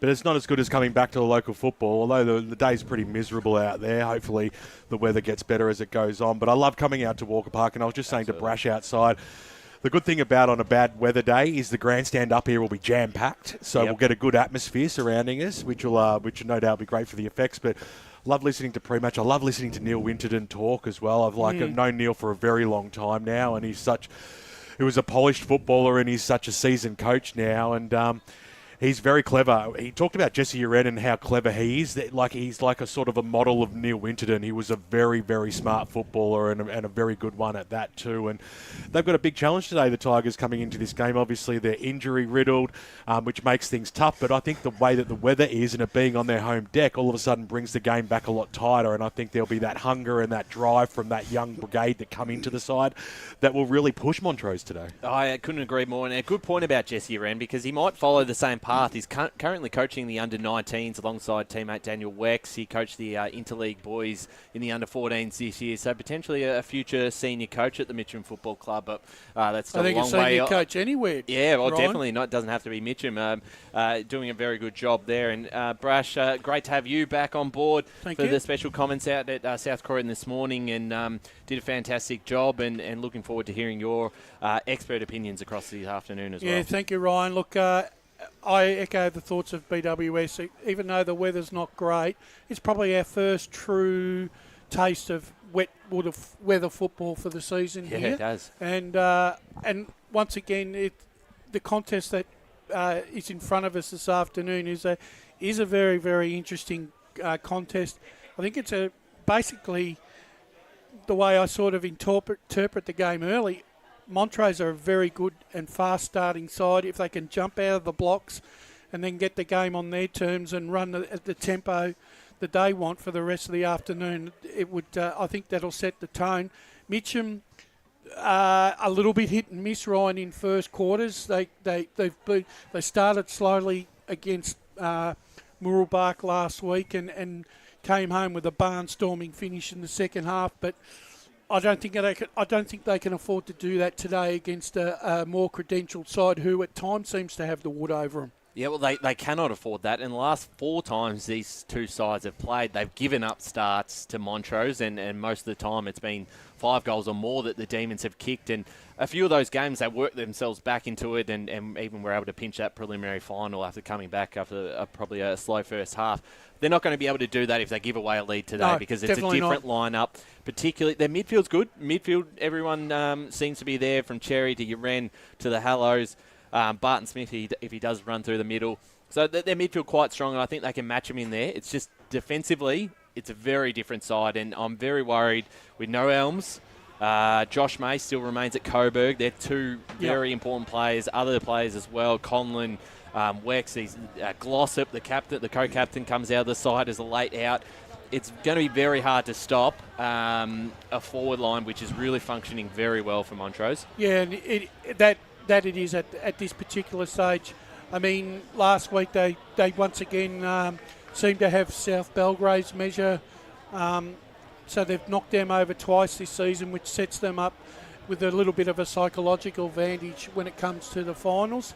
Once again, regardless of the result this afternoon, if Montrose can win this return bout, that means that's another little bit of a psychological advantage that they'll hold over Mitchum as well going into the finals. It may not be much, but at times, especially in finals, that experience and the knowledge that you can beat a side sometimes can really be helpful. I think today, though, considering the ins and outs that Mitchum have got, and the fact that I think Montrose at the moment, Ryan, are just going that little bit better than Mitchum, I expect Montrose to win this game this afternoon. It's going to be a close contest, but I think Montrose, I conservatively think they can walk out of Walker Park this afternoon with a 4-goal victory. Yeah, I agree on that. We're going to go down to the boundary because we have Blake Tennant, who's out there, hosted Pregame and joining us for the first time. Blake Tennant. Blake, obviously it's quite a rough day today. It's not raining at the moment, but how are the conditions on ground level? Quite frankly, the conditions aren't too bad down here. I know there's a little bit of sprinkle rain coming down here, but I said this last week, it's a perfect condition for a footballer. No sunshine, they'll be pretty hot and all that, but it's actually not too bad weather for a weather point of view, boys. BWS, when you and I, when we came out here in our early days, 6-7 years ago, that ground there wouldn't have been a blade of grass on this ground. Oh, it was a bog. Brush and the boys. There will be, they've got Channel 31 actually coming down here to, of course, with the 2000th game with Marty as well. He was on Pregame as well, so they're going to be filming that. So that's pretty special as well. 2000th game as an umpire. I've never seen that in my journey as well. So it's a tremendous achievement, boys. He always talks about his journey as if he's been around for decades. You're not old enough for that, mate. Two-time premiership player as a junior BWS. So there you go. He's been following the league for 50 years by the way he speaks. He's been around football for a long time, Blake, according to him. Martin prizes. What a legend. And what a gentleman and a scholar he is as well. It'd have to be the most decorated official in cricket and football in the eastern suburbs of Melbourne. You know what's crazy? Obviously reading a lot about him this week. To start umpiring at 1979. Yeah. That's decades and decades of football. He's watched the game change, and there he is coming out now, as you can see on the screen if you're watching on Facebook and YouTube. You'd almost swear black and blue, Ryan. He might be nearly EFNL life member. I would think he would have to be. Yeah, and do you know what I don't rate about Martin is his taste in friends, because he's good mates with Ray Baird. Oh, yeah, that's a red flag. Hey, you notice his mate didn't come out to support him? I know, rubbish, absolute rubbish. And of course, they've played the famous music. That was me, because Gav, I don't know where he is. He's gone. Well, I hope he's here, because we need the Tiger Roar every time. No, I can do without that. I'd rather hear the whack, whack, whack than the Tiger Roar. No, the Tiger Roar, big fan of it as a Richmond supporter. Not sure if he's here today. I haven't actually had a chance to speak to him, but obviously a big game between the two sides. Ben, if it does rain, and you get those bit of tough conditions on ground deck, and their midfield can win a bit of their footy and put some pressure on Montrose, you give them a bit of a chance, because you look at that forward line led by Ryan Garthwaite. On clean conditions, I mean, he's in line to kick 5 or 6. Yeah, look, the conditions of the ground are actually okay. So if the rain stays away, the skill level shouldn't be too bad. But it is going to be a slippery football, and it's probably going to suit the likes of the Halo boys, Uran, the Mitchum midfielders, the smaller types that run through there. And I expect a lot of stoppages, as you would expect today, given what the weather is. I think we've just had the toss as well out in the middle. Obviously, Blake will let us know what was going on there, because no doubt he was paying attention to it. I know he wasn't, that's why I'm saying it. But we'll find out shortly which way the teams are going. Sorry, we just missed that. But look, I expect an arm wrestle. And I expect it to be not a blowout of the game. And, the last few games I've been to, they sort of started off that way, but they've come back. But let's hope Mitchum put up a big fight. The last time I was out here, I ticked against the Tigers, and they had a magnificent win against Park Orchards. I'm scared to do it again, but the class of Montrose might just rise to the top today. Blake on the boundary has news for us. Yeah, so Montrose will be kicking to the left, so the scoreboard end, and Mitchum will be kicking to the right of your screen. The other scoreboard end. Oh, yes, the two scoreboards. This is the first I've been down here at Tigerland. I haven't seen this is the first time I've seen the two scoreboards. Doesn't look like there's much breeze either, Blake. No, not really. I think it's just a little bit coming towards me, but nothing too much on their BWS. Don't forget to creep in towards the middle of both sides. You look like you're basically sitting on the Montrose bench there. I'm just walking across, mate. Yeah. Actually, and the thing is, BWS, Gary Ayres has assembled. He's got a very experienced bench and assistant coach. Chad Rogers now back with him and Glenn Storworthy, right, the reserves and senior coach of Montrose of old when they were flying in the 80s and 90s, mate. Chad obviously had been at the Coldstream for a long time, bringing some experience back. I tell you what, that comes in handy. Yeah, I know, I certainly agree. And looking at the sides right now, that's where it's going to all start for Mitchum. Lovell, Uran, Cherry in the midfield, Nick Hallow as well.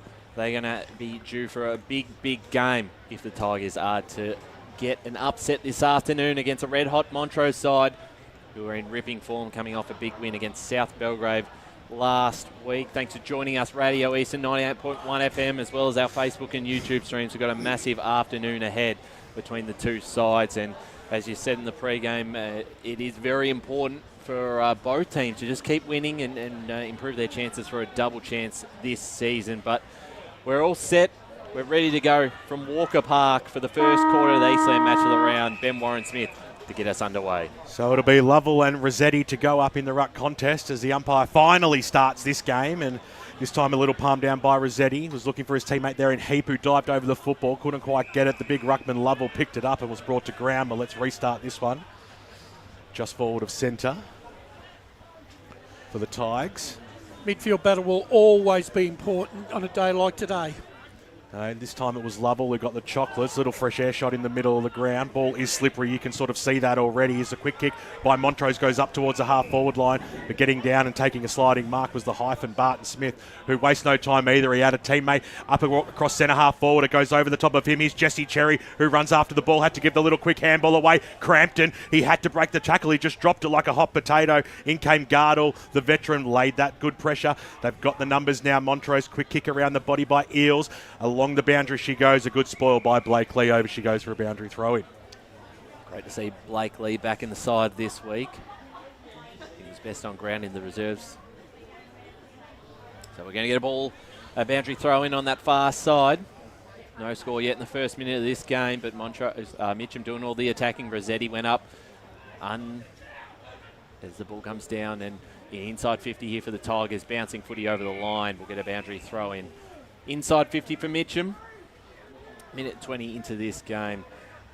As we said, their pressure the last time we were out here was phenomenal, and they had that big start, kicked 7 goals to nothing against Park Orchards. Be very surprised if they're able to replicate that again today, particularly without the likes of Jake Parenti and Guy Lachlan up forward, who are so influential in that position. Cherry got the handball back. The kick inside 50s are turned over and falls right into the hands of Greg Lord for the Demons. Had a good year so far, Lord. See a number 19 out there for Mitchum as well, so we'll get Blake onto that one for us as the kick goes out towards the wing position. Big fly, boundary line beats all players, and we'll have a boundary throw-in just forward of centre. 2 minutes gone here. Bendigo Bank scoreboard shows neither side have scored.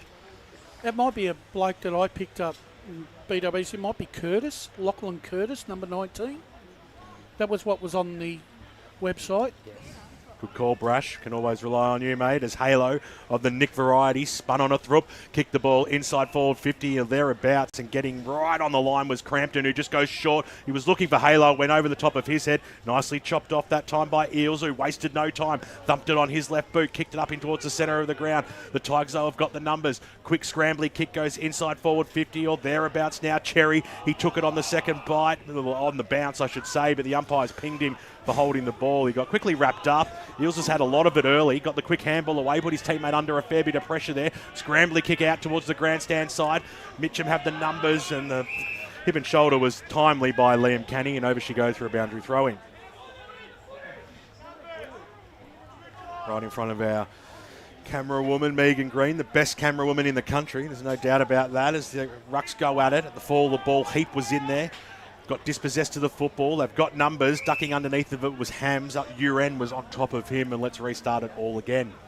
3 minutes into this game, no score yet, but certainly like the pressure from Mitchum early on. Very young side out there today. Rossetti got the tap down, finds the footy in the end. Tackled by Lovell, got his hands out. The kick forward for Montrose, gains a fair bit of ground. This one will come out of bounds right in front of Ryan Garthwaite and the Mitchum coach's box. So just edging closer to their forward half for the first time this afternoon. About 60 from home as the boundary umpire throws this one back into play. Rossetti and Lovell again in the ruck. This time it's Lovell. Got it down to Cherry. Heap stole it from him and kicks it inside 50. Well spoiled from behind. That ball going to run onto this is Jenkins. Jenkins will get there first. He's crowded by a couple of Mitchum players here on that far side right along the boundary line. Barton Smith, happy to see that go out of bounds, so that's probably a good result for Mitchum. Neither side are prepared to take ownership of the corridor early. It's all been played around the flanks, which is not going to actually help your disposal to goal ratio throughout the afternoon. Probably not, as Lovell gets a tap down. Finds Marrow, got the handball over the top, letting some players run onto this in space. It's Nick Heller who soccers it off the ground. Cut off here by the D's at half-back. Just a long kick forward is really to no one. Jackson Hallow marks that on the chest. So we go down to the boundary thanks to Tobin Brothers. Blake Tennant. Yes, you were touching on about those jumper changes. So Hamish Gill, that's right down the end there, is wearing the 29. And I think Brash, you alluded to Curtis. He's wearing the 19. So there you go, boys. Thank you, Blake. Great stuff there, Whispers. Thanks to Tobin Brothers all afternoon in the driving rain. got the umbrella out there, so that's important. I think the other thing too, gentlemen, I don't think Mitchum will be terribly upset if they keep forcing Ryan Garthwaite to the boundary line to search for his kicks on goal either. The ball was thrown in. You're spot on, Brash, as we've got another stoppage just outside the 45-metre arc. Let's call it 50 metres out from the Mitchum goal line, currently on the Bendigo Bank scoreboard. We've gone 5.5 minutes in this first term on the Eastland match of the round. Mitchum won football at its best. Neither side has scored, though. And expect them to come through shortly as the quick kick inside forward 50 for Mitchum, and right in the front spot, Nathan Crampton takes the mark. And that's what you've got to do, Brash, in these conditions. You've got to play in the front spot, and it can luckily fall in your breadbasket. Yeah, well, that's exactly what you're taught. One of the first things you're taught as a young footballer, playing front, especially in wet conditions. And isn't it amazing, just a basic skill that you learn from the first time you pick up a football or do a clinic, still is prevalent in today's society. Crampton comes in, he goes for goal, and he puts it straight over the goal umpire's head, and the two-finger salute from Martin Prizes goes through. He's got his first goal as well on the board. Bendigo Bank scoreboard shows Mitchum leading this by 1 straight 6. Montrose yet to score. Paul Yaconi at the Stats Centre. Yeah, they've started this game off really well, Mitchum. They lead the clearances 3-2, and the inside 50s are 6-1. So really good start from Mitchum. Thanks, Paul, doing all the stats this afternoon. A great job as always, and the hot start that Mitchum needed, getting on board first. They've been jumped out of the gates by Montrose multiple times in recent matchups, so it's a perfect start for the Tigers. 1 straight 6. Montrose yet to score. We've gone 6.5 minutes gone. We'll keep you updated with all those scores around the ground so when we can. I reckon we might have some low scores across the games as this ball trapped in by Hallow.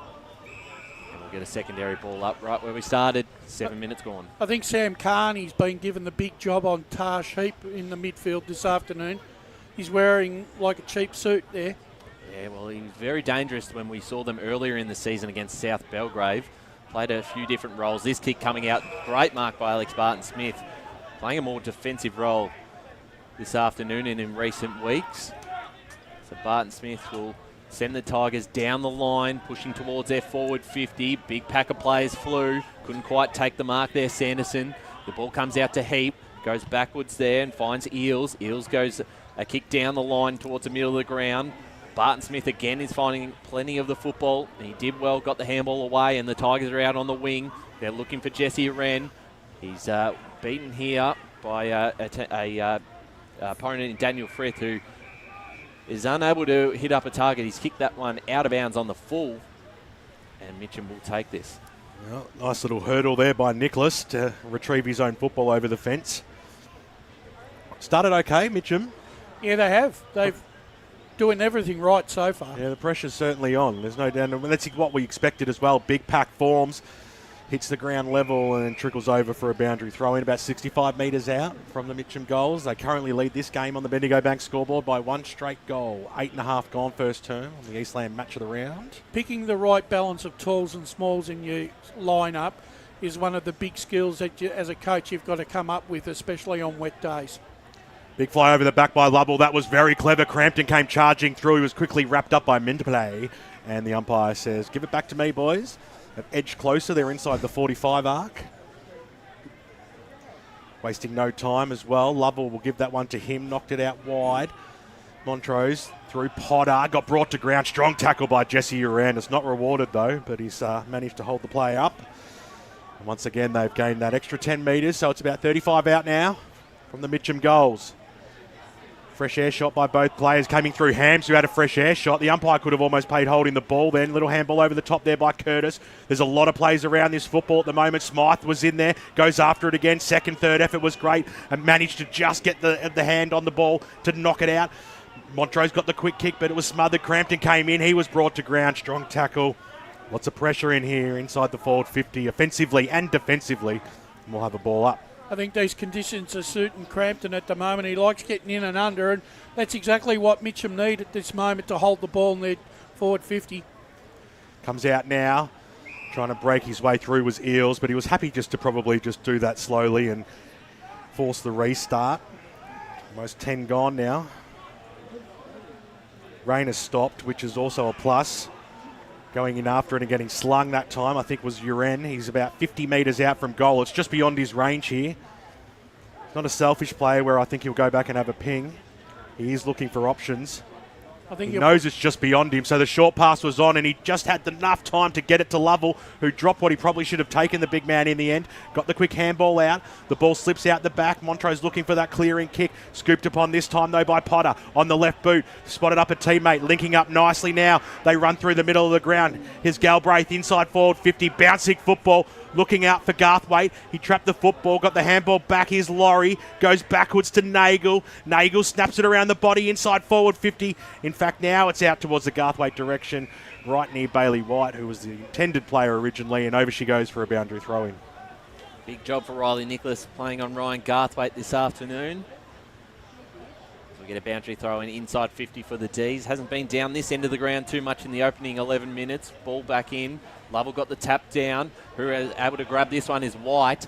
Kicks it up in towards the air. Almost a mark taken by Hams. Couldn't quite control it. Probably should have marked that one. Ball comes out and Mitchum will clear this. Here's Cowman, who's able to take a mark, or maybe not. Umpire said play on. Ball falls out to Descent. Big tackle laid there by Jesse Smythe. Comes out to Descent. Oh, a lot of the pressure. Here's Cowman. Cowman for the Tigers. Launches forward. And standing back in defence there is Kyle Staples, who takes a mark on the chest and finds a teammate here in Nagel. And they're just going to control the footy for a little bit here, Montrose, after under the pump from that Mitchum attack. Right in front of us here in the grandstand, Nagel just unleashes a bomb 50 metres down the line. It was a clever kick in the end. It came out the big man there. Rossetti couldn't quite trap the football. Eventually came in the arms there of Nick Halo. He dropped the pill, charging through Descent. Pushed over the boundary line and out. Boundary throw in. 12 minutes gone here on the Bendigo Bank scoreboard. Hope you're enjoying the broadcast today. 98.1 Radio Eastern is streaming live around the globe on YouTube and Facebook. Shout out to Steve from Hastings, who's tuning in today. Quick kick around the body. That time by Curtis up towards the half-forward line. Couldn't quite trap it that time. There was Eels. He's had a fair bit of it early. Watson snapped around the body. Just did enough in the nick of time as the kick goes in towards the middle of the ground, but they're finding that space through the corridor and being in the right spot, the Tigers. Here's Barton Smith on the right boot. Kicks the ball inside forward 50. Was a well-weighted one as well. Just bounced straight off the chest of Marrow, who dropped what he probably should have taken. Scrambling kick towards the forward pocket. They've got the numbers, though. Farrell's in there for the D's. Will he concede a behind? He will concede a behind. Gets the Bronx cheers from a few Tigers fans, but every point counts in a low-scoring affair, and that's the first blemish. 1-1-7 Mitchum. They lead by that margin. Montrose yet to score. This is exactly what you want from the top two sides. A real tight tussle in the conditions. No quarter given by either side at this stage of the contest. Certainly right, Brash, as Montrose look to clear this one out of defence. Rossetti's in front position. It goes out the back of Barton Smith, finds it, who's been very impressive. And that's I hope that wasn't a head into the fence. That was a big collision there from Alex Barton Smith with the boundary line. He's had a lot of injury problems, Barton Smith, but he's also a really important component to that back line for Mitchum. Well, he's probably been one of their better players in the first 13 minutes, has had plenty of it. Here's Crampton socket off the ground into a dangerous position here. Lovell's going to lay the tackle.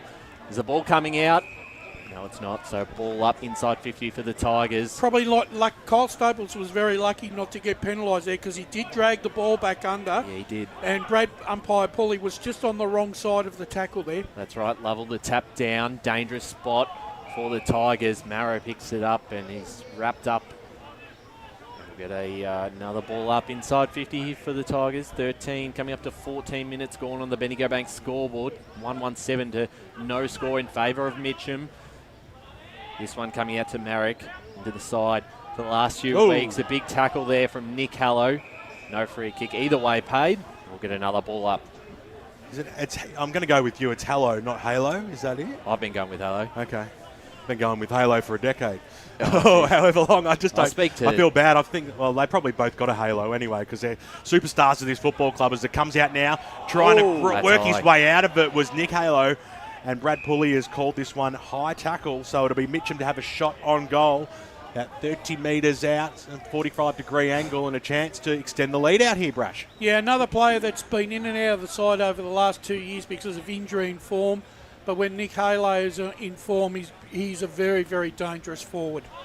one of half the team who's wearing the long sleeves this afternoon, Halo. These are the ones you've got to kick. It's important. His hearts are right and he pushed it right and it stayed there. Frustrating times for the brethren sitting in the grandstand. Through for a minor score. Bendigo Bank scoreboard halfway through the first. 1-2-8 Mitchum. Montrose yet to score. Brash, they've been the better side in the opening quarter so far, but as you said, 1-2-8. I know it's going to be hard to kick a lot of goals this afternoon, but they're going to just have to take every chance they get. I think both sides have got to maximise their opportunities when it presents themselves. Otherwise, they're going to get hurt on the turnover, I reckon. A great kick out from Lord finds Ryan Garthwaite at halfback. Will handball it off to Lord, who's done a lot of work here towards the middle of the ground, standing underneath it. Barton Smith, Uren got a hand to it. It fell out to Witchell, who got it inside 50. Bouncing footy towards the boundary line, running onto this first. Kimber, he's almost pushed over the boundary fence. So we'll get a boundary throw in on that far side. Inside 50 now for the D's. 15 coming up to 16 minutes gone on the Bendigo Bank scoreboard in this first term. 1-2-8 to no score. Favour of the Tigers. They played off in some great games in the recent couple of years, including a preliminary final where Mitchum got the job done and obviously advanced through to that grand final. Famous victory. It's another ball up inside 50 for the Demons. They're a scary side to watch when it comes finals time, Mitchum. They are. You know they're always coming to play, that's for sure. Rucks go at it. Nicely done there by Garthwaite that time. He's trying to get himself into the game. Quick kick out of the pack there by Barton Smith in towards the middle of the ground. All players are forward to centre here at the moment. Jenkins on the right boot though for Montrose. Up towards centre half forward. In the front spot there was Witchell. Came charging through. There was Descent. His kick was smothered. Out towards the wing position it goes. Marrow overran the football, so Montrose worked themselves forward. Little kick over the top there by Witchell. Up towards the top of the goal square. Getting down! Sensational mark there by Ryan Garthwaite. He just came from nowhere, but he had only eyes for the football. Gets down low and takes it. Very good mark there by Garthwaite, considering the conditions. Tough pocket to kick a goal from, but I tell you what, it's a contender for our mark of the day. Fantastic reach there by the big man. But he plays back too. But he also read the play really well there to get that front position. Garthwaite comes in on the boo-na-na, and class players just know how to finish off the job, don't they? And Ryan Garthwaite does just that. Montrose, just what the doctor ordered for the D's. They hit the Bendigo Bank scoreboard. They trail by 2 points now, 17.5 gone on that Bendigo Bank scoreboard. Mitchum 1-2-8. Ryan doesn't need many opportunities to make a statement. And yeah, as you said, Brash just read that so well, knew when to go for it, and to be able to take a diving mark in these conditions, that was fantastic. That's absolutely a Ringwood Mazda Mark of the Week contender. All winners of that award go into the running for the Ringwood Mazda Mark of the Year at the end of the season. Well, they win a Mazda, do they? Oh, jeez. I'm not sure. I don't think that's... Maybe some mats. Yeah. Mazda key. Look, I'll sign up for a club and play if that's the prize of Mazda. As this ball comes out of the middle. Assuming he'll get the marks. Yeah, it's a Canny. You know it would, Lee. As this goes inside 50, Garthwaite, the handball back to Hams. Kick inside 50, bouncing footy. Mitchum defends under a bit of pressure here. Tight angles. There's Laurie. His kick was smothered. That was nicely done by Kimber. That ball kept in towards the top of the square or towards the boundary line. Will roll out of bounds, and Montrose looking a little bit more dangerous in the last couple of minutes. 1 straight 6, Mitchum 1-2-8. Yeah, maybe obviously the close contest, and when you start winning, even just winning a little bit of ground, right, just gives you the extra 2-3 metres, just gives your players a bit more time to steady and think about their disposal a bit more. Right in front of the magnificent new scoreboard out here at Mitcham. It's one of the best going round in local football. Clear as crystal. That's why we have finals here, BWS. That's right. One of the premier grounds. They call the MCG of the eastern suburbs, in fact, as ball's thrown in. Umpire's going to restart this one. His scores around the grounds. Not many coming through at the moment. Park Orchard's leading North Ringwood 19-7.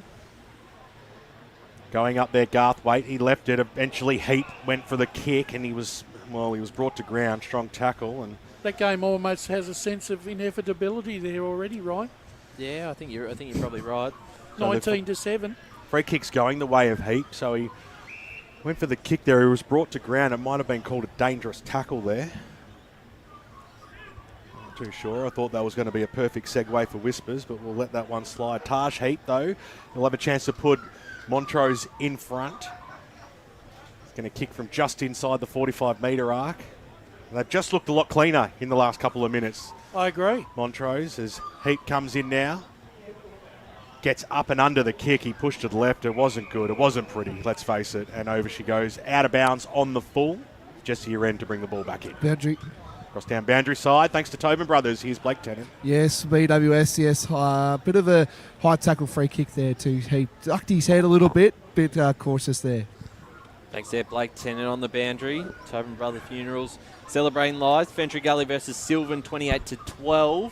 Leading in that game, Knox, 14 to Surrey Park 3. And out here, it's Mitchum by 2 points as Jesse Ring brings the ball back into play. Bouncing footy over the line will clear everyone. And Mitchum probably be pretty happy with that to get a stoppage up here on the wing. They've done well in this first quarter, 1 goal apiece. I think they would go into quarter time pretty happy if that was the end result, with a lot of players missing at both ends of the ground. Rossetti gets a tap down out of mid-air almost there. Cherry bouncing footy. Montrose have got 2 players behind the ball that will be able to raffle this one off. Eels, short kick. I don't know what happened there. That was out of bounds on the full. I'm not sure what he was He's doing. gone for the pinball and opened that gate there. That was a shank, wasn't it? Bit of a you're right. That's probably the best way to put it. Smythe tried to steal that off his teammate in Marek, who goes backwards to the skipper in Uren, bouncing footy towards the top of the square from behind. Descent, put it to ground level. Greg Lord tightened the boundary, got his handball off just in time. Big tackle there by Jesse Smythe. It was Nick Hallow in the end, but that was a big collision, and we'll get a ball up. Inside 50 for the Tigers, 21 coming up to 22 minutes gone first term. 1-2-8 to 1 straight 6. Getting the clearance forward almost was Smythe. His kick was smothered. Under a bit of pressure here, Montrose. This one, what's the umpire going to say? It's going to be holding the ball. And a free kick here is going towards the Tigers. And this should be 25 because Jackson Hallow's just been thrown to the ground off the ball. I'm not sure who laid the tackle. I believe that could have been Cherry. I reckon the screaming by G-Mac over there was force that free kick there. You can see him in the background. Main instigator all the time. We're going to go to Blake Tennant in just a moment because Jesse Cherry is going to line up for the Tigers' second. Tough angle, but not very far out. Certainly in his range. Jesse Cherry hits the post, and the Tigers move to 1-3-9. Montrose 1 straight 6. 23 minutes played on the Bendigo Bank scoreboard.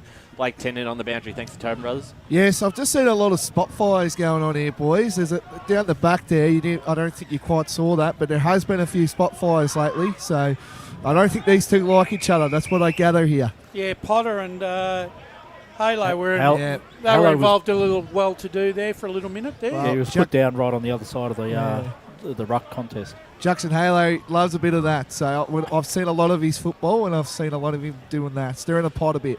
I heard you were a bit like that in your younger days too, Blake. Younger days, 50 years ago. Well, back to the football as it went out and it came back in and it's gone over the boundary line and out of bounds. And I've learned a new football term in spot fires as well. Spot fires. Bring in Elvis. And the umpire rows it back in now. So along the 50 for Mitchum as the kick by Hams was smothered across centre half forward. Bouncing football in towards the middle of the ground. Hitting the deck there was Witchell for the D's. It scrambles out up towards centre half forward for Mitchum, who's going to sit up and take this one. Getting down low there was Riley Hams. Once again, he was letting it go nowhere. Jesse ran on top of him, and we'll have a ball up. True centre half forward here. It's 40 metres out. Umpire Brad Pulley to restart this one. I reckon if you're asking me at quarter time who I think which coach would be the more happy, I reckon Neil Winterton would be. Well, Jesse Uren was completely held during that ruck contest, but it was not seen. Play went on and the ball drifted in towards the middle where we do it all again. So 3 points is the margin. 1-3-9 to 1 straight 6. Both sides capable of kicking good scores. Let's hope it stays dry out there because the class football is what we're after today. As Lovell, the big ruckman, now received the free kick. Short pass was on and they're all standing all alone out there. Was his teammate. I think is that Crampton out there? If it's number 5, That's it is. Cherry. It's Cherry, actually. It's Jesse Cherry. Different hairstyle. Yeah, Usually it works okay with the long sleeves. Gives a quick handball off here. Smythe from 45 metres. Sets sail, pushes it right. Stays alive though. Heard a whistle.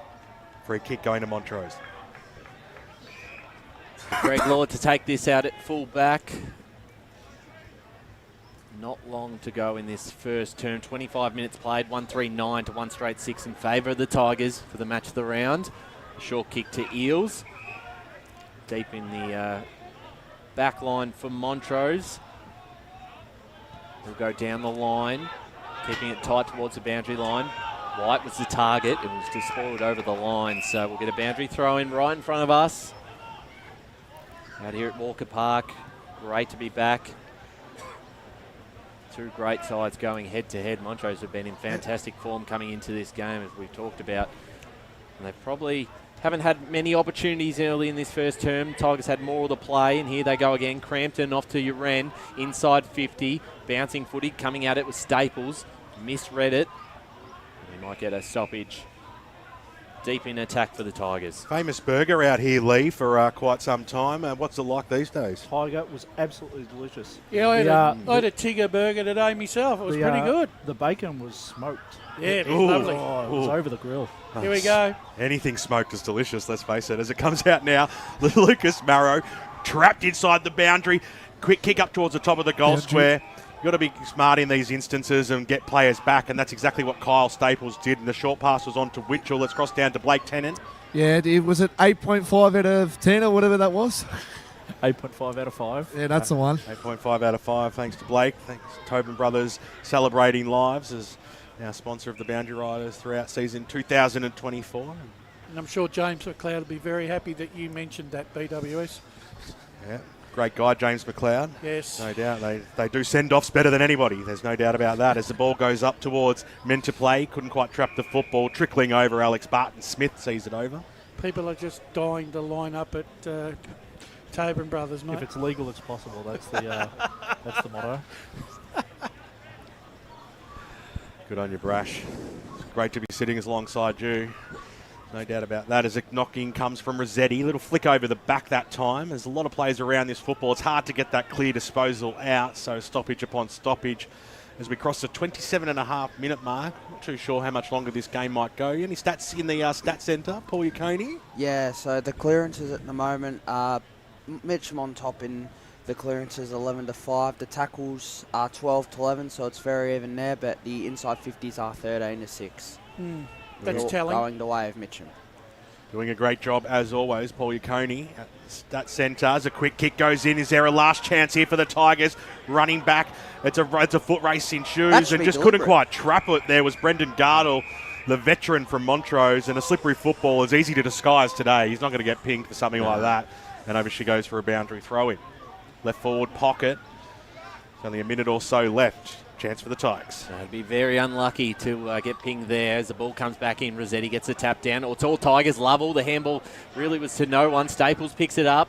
Tries to get past one Tiger. The second Tiger gets him. Handballed out. Cherry. Got to play it just out in space, but the siren beats Crampton and they miss an opportunity there. So Mitchum, instead of potentially having a 9-point lead, they'll lead by 3 points at quarter time. 1-3-9 to Montrose, 1 straight 6. Ben Warren-Smith with the goal kickers in the first term. Well, there was only 2, and it was an entertaining quarter, but we were hoping for a few more goals to go on the ball, but they will come. The first goal of the match was to Nathan Crampton from the Mitchum Football Club, and Ryan Garthwaite after that sensational mark and be able to put it through from the boundary line. He's the early contender for the goal of the day, the Tobin Brothers goal of the day, and so that wraps up quarter time out here at Walker Park, the MCG of the East, and it's a 3-point lead to the home side. It's low scoring, but it's entertaining. Stay with us on 98.1 Radio Eastern, and of course streaming around the globe on YouTube and Facebook right after this. As Sarah opened her best friend Jackie's wedding invitation, she was overcome with a wave of emotion.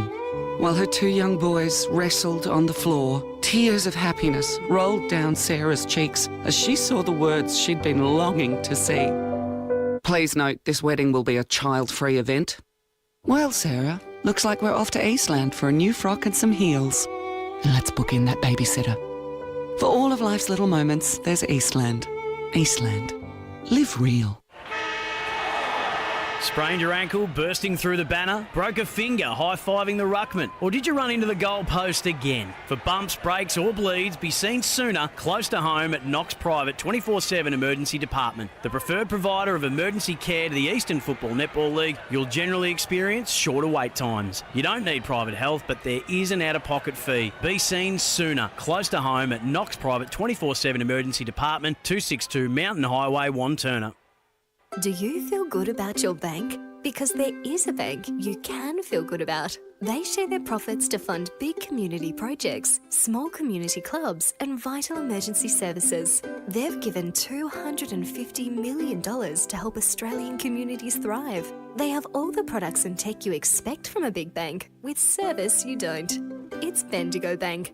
Feel good about who you bank with. Try Bendigo. Search bendigobank.com.au or search Bendigo Bank near me. Tobin Brothers Funerals wear their heart on their sleeve. Their clear and easy to use website and Memory Maker app make it easy for families to make an informed decision. Here's James McLeod, Managing Director of Tobin Brothers Funerals. We pride ourselves on being the most transparent funeral company. All pricing on goods and services are available on our website. It's all there for you to see and make very informed decisions when planning a loved one's funeral. Visit tobinbrothers.com.au. Tobin Brothers Funerals, celebrating lives.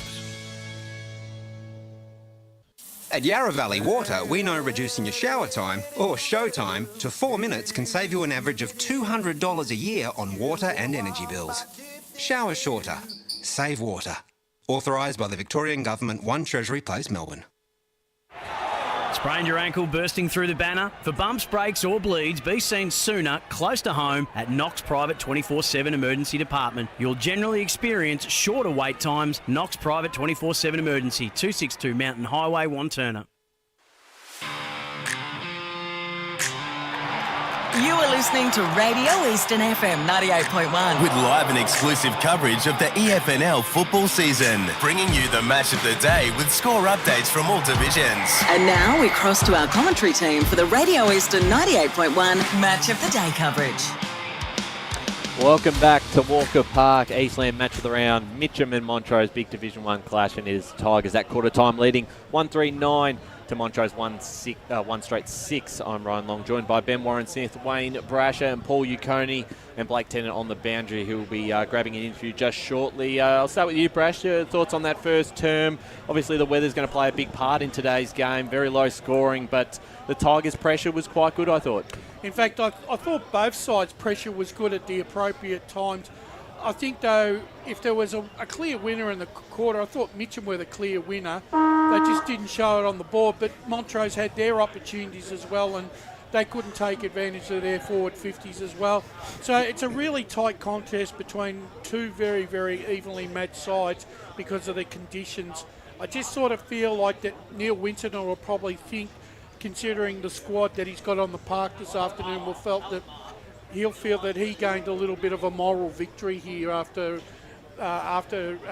round one, or I'll call it round one of round 4 this afternoon. And Good save.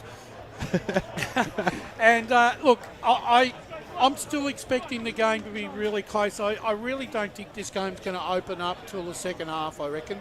I think there's still enough. I still think there's enough run in both sides' legs at this particular stage to keep the game tighter, at least till half time.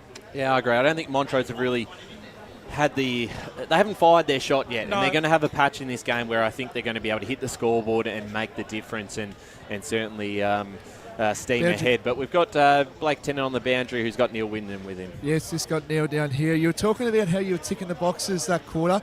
You must be pretty happy about how that quarter went, because it was on your terms a lot that quarter. Yeah, I mean, it's just one of those days in these conditions where it's just about territory and being in first and sort of getting the ball going your way. And I thought we were able to do that for a decent period of that quarter anyway.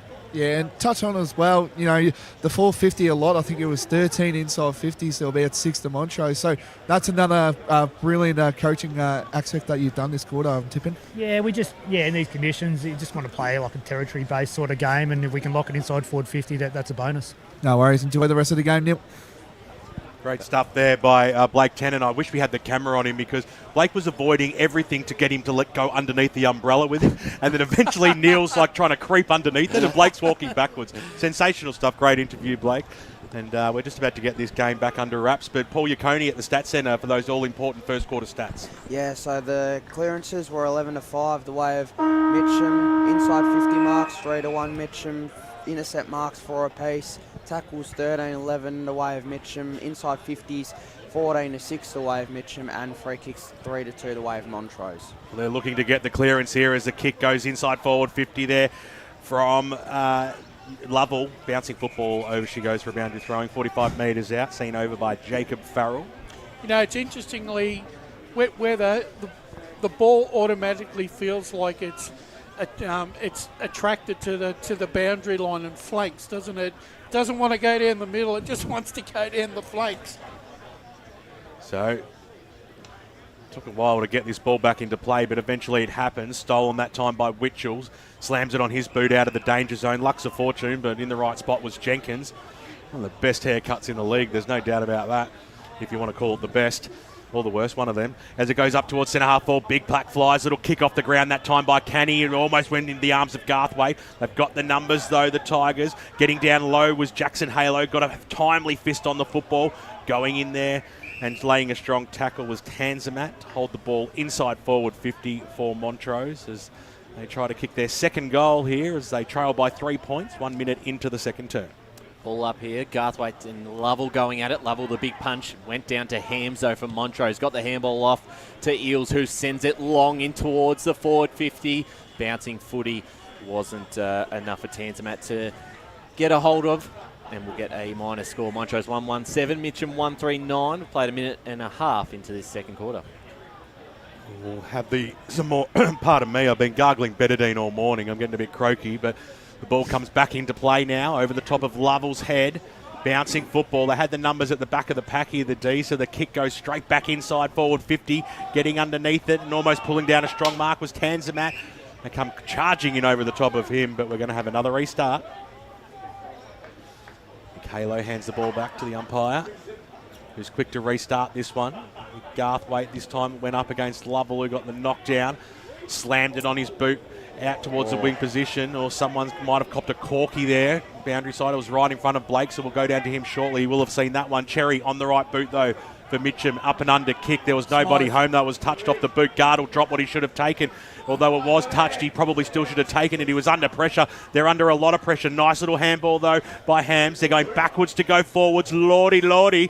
He got the handball away to Potter. On the right boot now, scrambled the kick up towards the wing position. It wasn't a great one, but he made his teammates work hard for it, and they did just that. And we'll have a bounce as we cross down boundary side. Thanks to Tobin Brothers. Here's Blake Tennant. Yeah, Jesse Smythe there, number 14 for Mitchum, just went down a little bit gingerly onto the trainers right now as we speak. We'll report back to you guys shortly. Thanks there to Blake, doing a great job on the boundary. As this ball is won by the Ds. They go forward through Heap towards their half-forward line. Garthwaite out the back. He's well controlled by Riley Nichols, who does quite well. And the Tigers now go forward themselves. Up at half-forward line there, Lukey Marrow tries to keep that one in. Cowman couldn't quite, and it rolls out of bounds. And we'll get a boundary throw and inside 50 for the Tigers. 3 minutes into this second term. It's a real arm wrestle at the moment. Neither side can find any ascendancy or even find any space in their forward 50 to try and create some goal-kicking opportunities here. Yeah, I think you're absolutely right on that one.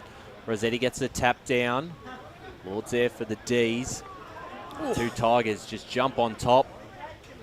The umpire lets this play on for a little longer before he calls it back. So ball up inside 50 for Mitchum. Every goal is just going to be so valuable, particularly for the Tigers as they control the contest for the most part in this first half. Marrow just kicks it. It's clever. Over the boundary line, but he does gain some ground, doesn't he?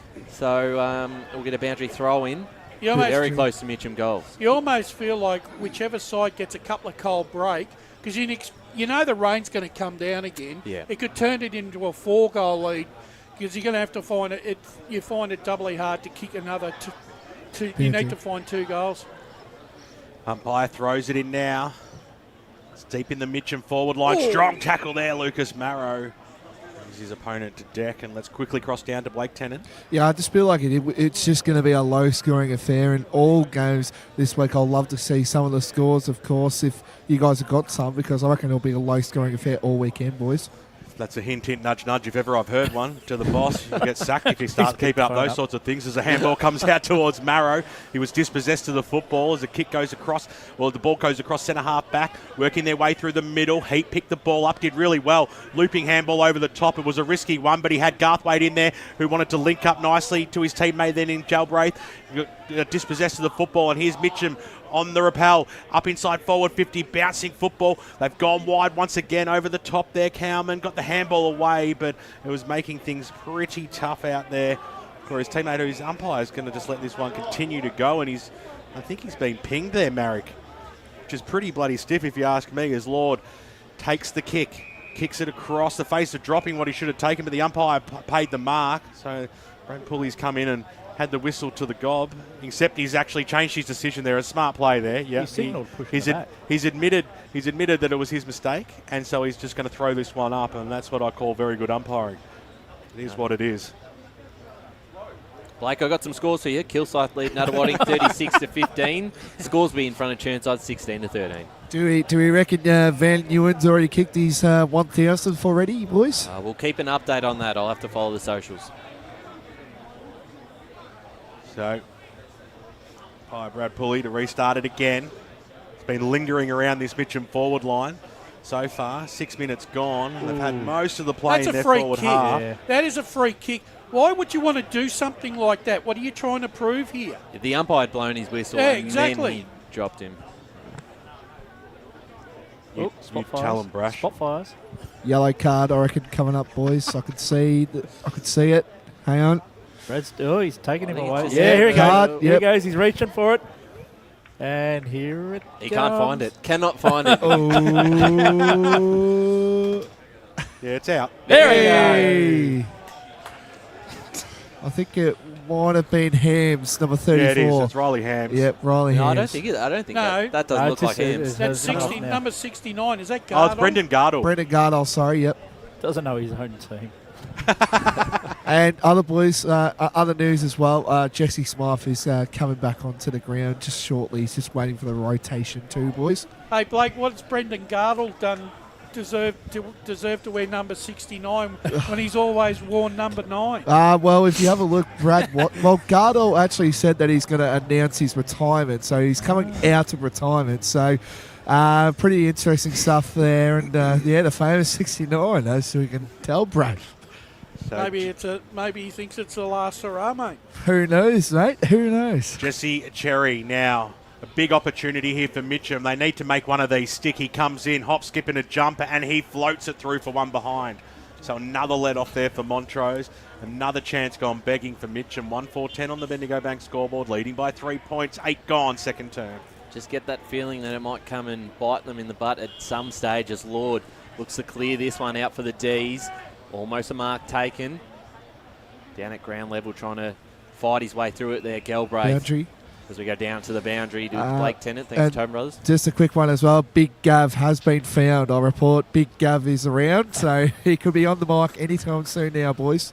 Umpires have already come out. Too late. As you're right, Jesse Uren giving away a free kick here for a push in the back, or actually the umpire said nothing in it. We'll get a boundary throw in instead. We're on that far wing. Out here at Walker Park, we've played 8.5 minutes in this second term and still just 2 goals. 1-4 for Mitchum, 1-1-7 for the Ds. Here's Heap to give Montrose a bit of a chance. Ball bouncing forwards, cut off by Barton Smith. Pack of players come into this one, and the umpire says, give it to me, I'll ball it up again. 3 points in it. And these first half, we'll keep those scores around the grounds when we do get them.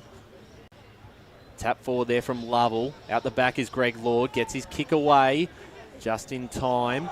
Mitchum player almost held. Heap, a smart handball forward. They're surging here, the Demons. Crampton cuts it off for the Tigers. Handballed it to Kimber, who was standing still and was caught right away by Taj Heap, who will have a chance at putting Montrose second on the board. Got to say, Ryan, if we had to give 3-2-1 at the moment at half-time, I think we'd all be in trouble here. Yeah, there's no sandouts. No, there isn't. From either side. But Taj Heap has started to work his way in this game in the second quarter. And this would be an important kick for Montrose. I love his hairstyle. Smart back on One two of the boys. best. Like he's chasing alligators. So Taj Heap. just a bit jealous though. Line up that kick on its way, and it is to the right. So a minor score 1-8 Montrose. Mitchum 1-4-10. So both sides have had some opportunities this quarter, but both have been able to miss set shots. So at least Taj Heap won't compete with my number 2, I can guarantee you. Well, every time I give someone a bit of stick for their hair, it's only out of pure jealousy because I've got zero. Hanging Like on to a few feathers, that's for sure. As it comes out now, Canny couldn't quite trap the football over. She goes for about. I've been watching my hairline just slowly go back every year.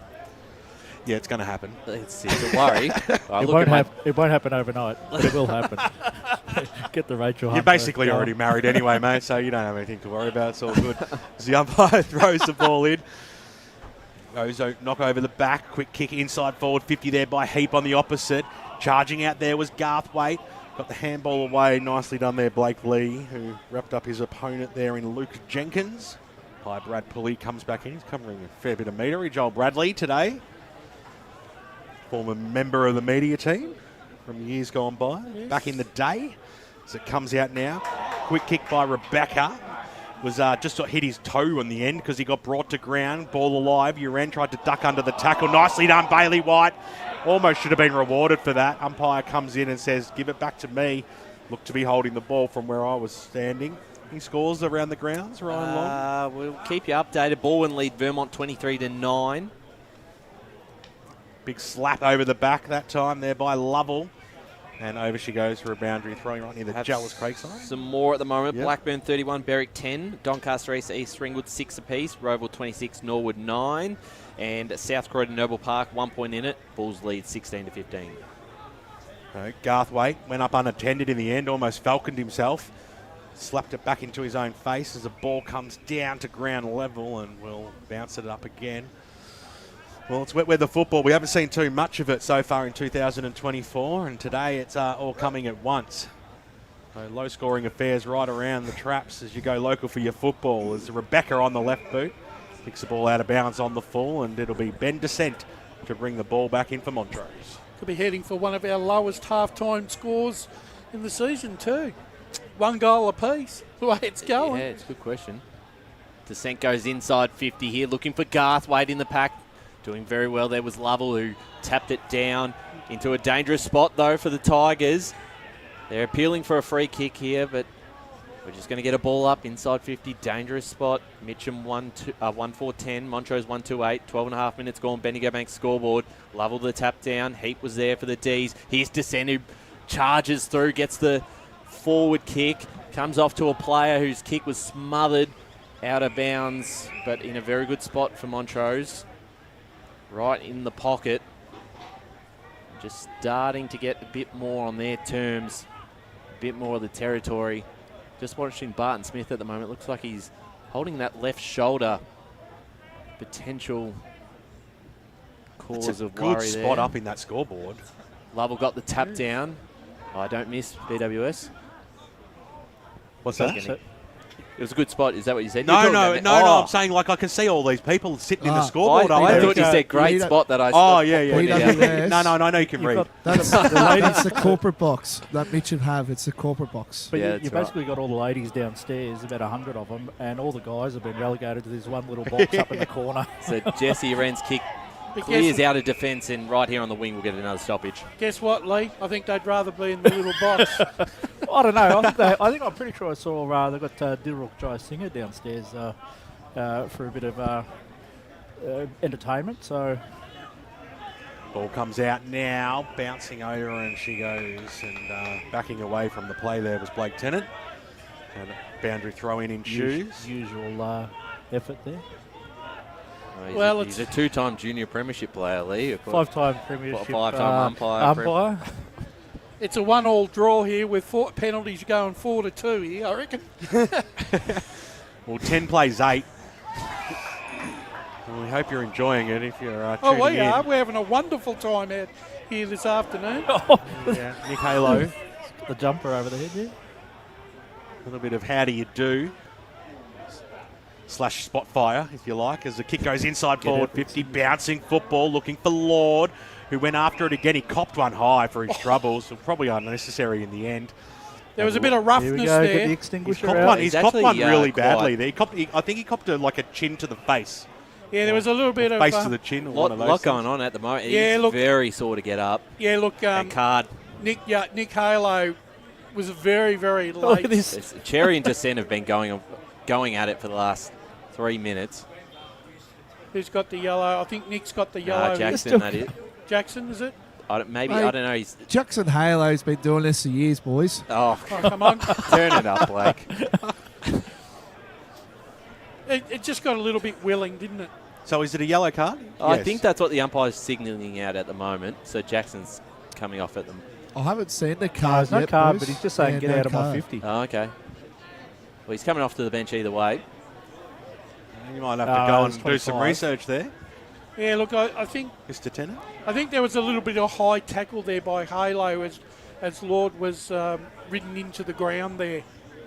So Lord received the 25 in the end. Kick goes out towards the wing position. Just barging his way through the pack there was Ben Descent, who's just got a lot of frustration at the moment. Oh, no, he got a push, actually. And the Bronx cheers come. So Montrose, a chance to go forward. Inside forward 50 they go. It was over the top there of White. Nicely done there by Garthwaite. Somehow gets boot to ball, Garthwaite, but pushed it to the left-hand side and through for a minus 4. On penalties. 10 plays 9 here, 16 minutes gone in the second term on the Eastland match of the round. The home side lead it by 1 solitary point. Paul's been waiting for that one for at least, when did you say it before? So a lot of feeling in this game, as BWS said. There's just 1 point in it. Mitchum leading only the 2 goals for the quarter, or for the first half, in fact. As Cherry runs this one over the line right in front of us. 16 and a half minutes gone, second term. Not only is it there a lot, I know there's a lot happening on the ground, but I think there's a lot at stake here for both sides this afternoon. They're playing for keeps here, right, and it's getting pretty willing out there. There is a lot of feeling between the two clubs. Obviously, very familiar with each other. Played in a preliminary final last year and a qualifying final, 1 apiece. The ball goes down towards Mitchum's forward half. A big tackle laid there by Cherry. And the umpire says, give it to me. Brad Pulley, who actually replied to my email. I didn't realise he was part of the media team. He's still on my email list. Yeah, I said I'd go and meet him at some stage today. He does media at work and IT like myself. So great to see as this one comes towards the boundary line. Tackle over the line. We'll get a boundary throw in. Well, if that's the case, God knows who you're sending emails to still these days. I don't know who else is on the people I've never met, but surely they've blocked my email by now, you'd think. Yeah. Is Ben Waterworth and Matt Fody still on the list? Matt Fody is. This ball comes out inside 50 for the Tigers. Lovell at the back. Well defended, though, by his opposition. And we'll get another boundary throw in, coming up to 18 minutes in this second term. I see he's making a name for himself down at Canterbury these days, Matt Fody. Oh, yes, that's true. I did see him out there starring in whatever side that playing was. with Brad Kelleher. I love that. Starring in whatever really? side that is. Yeah, right. He's back working in Netball Australia as well, is the fight as it comes in now. 40 metres out. Who's going to be the first team to kick a goal in this term? At the end of the day, we're all waiting for it. There's been plenty of archie-barchie, no doubt about that. Jesse Uren, speaking of which, yeah. There's nothing in that. He's played that well up. That was a real Academy Award act there. Uren, sloppy kick inside forward 50. It might work out okay. Here's Barnes. Got the handball out wide. This quick kick goes towards goal and off the ground. Magnificently done by Bailey Cowman, who just ran into the open space and got boot to ball.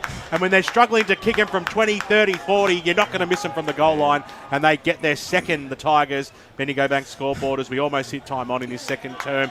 2 goals, 4-16 to 1-3-9. Well, Cowman certainly wasn't going to leave that to chance, was he? He was making sure that was going through for a goal. No, you're not going to risk it, are you? That would have been a great goal. It's still probably the Tobin Brothers goal of the day contender. Not that there's many to contend with just the 3 majors, but they're all contenders. I liked it. That's right.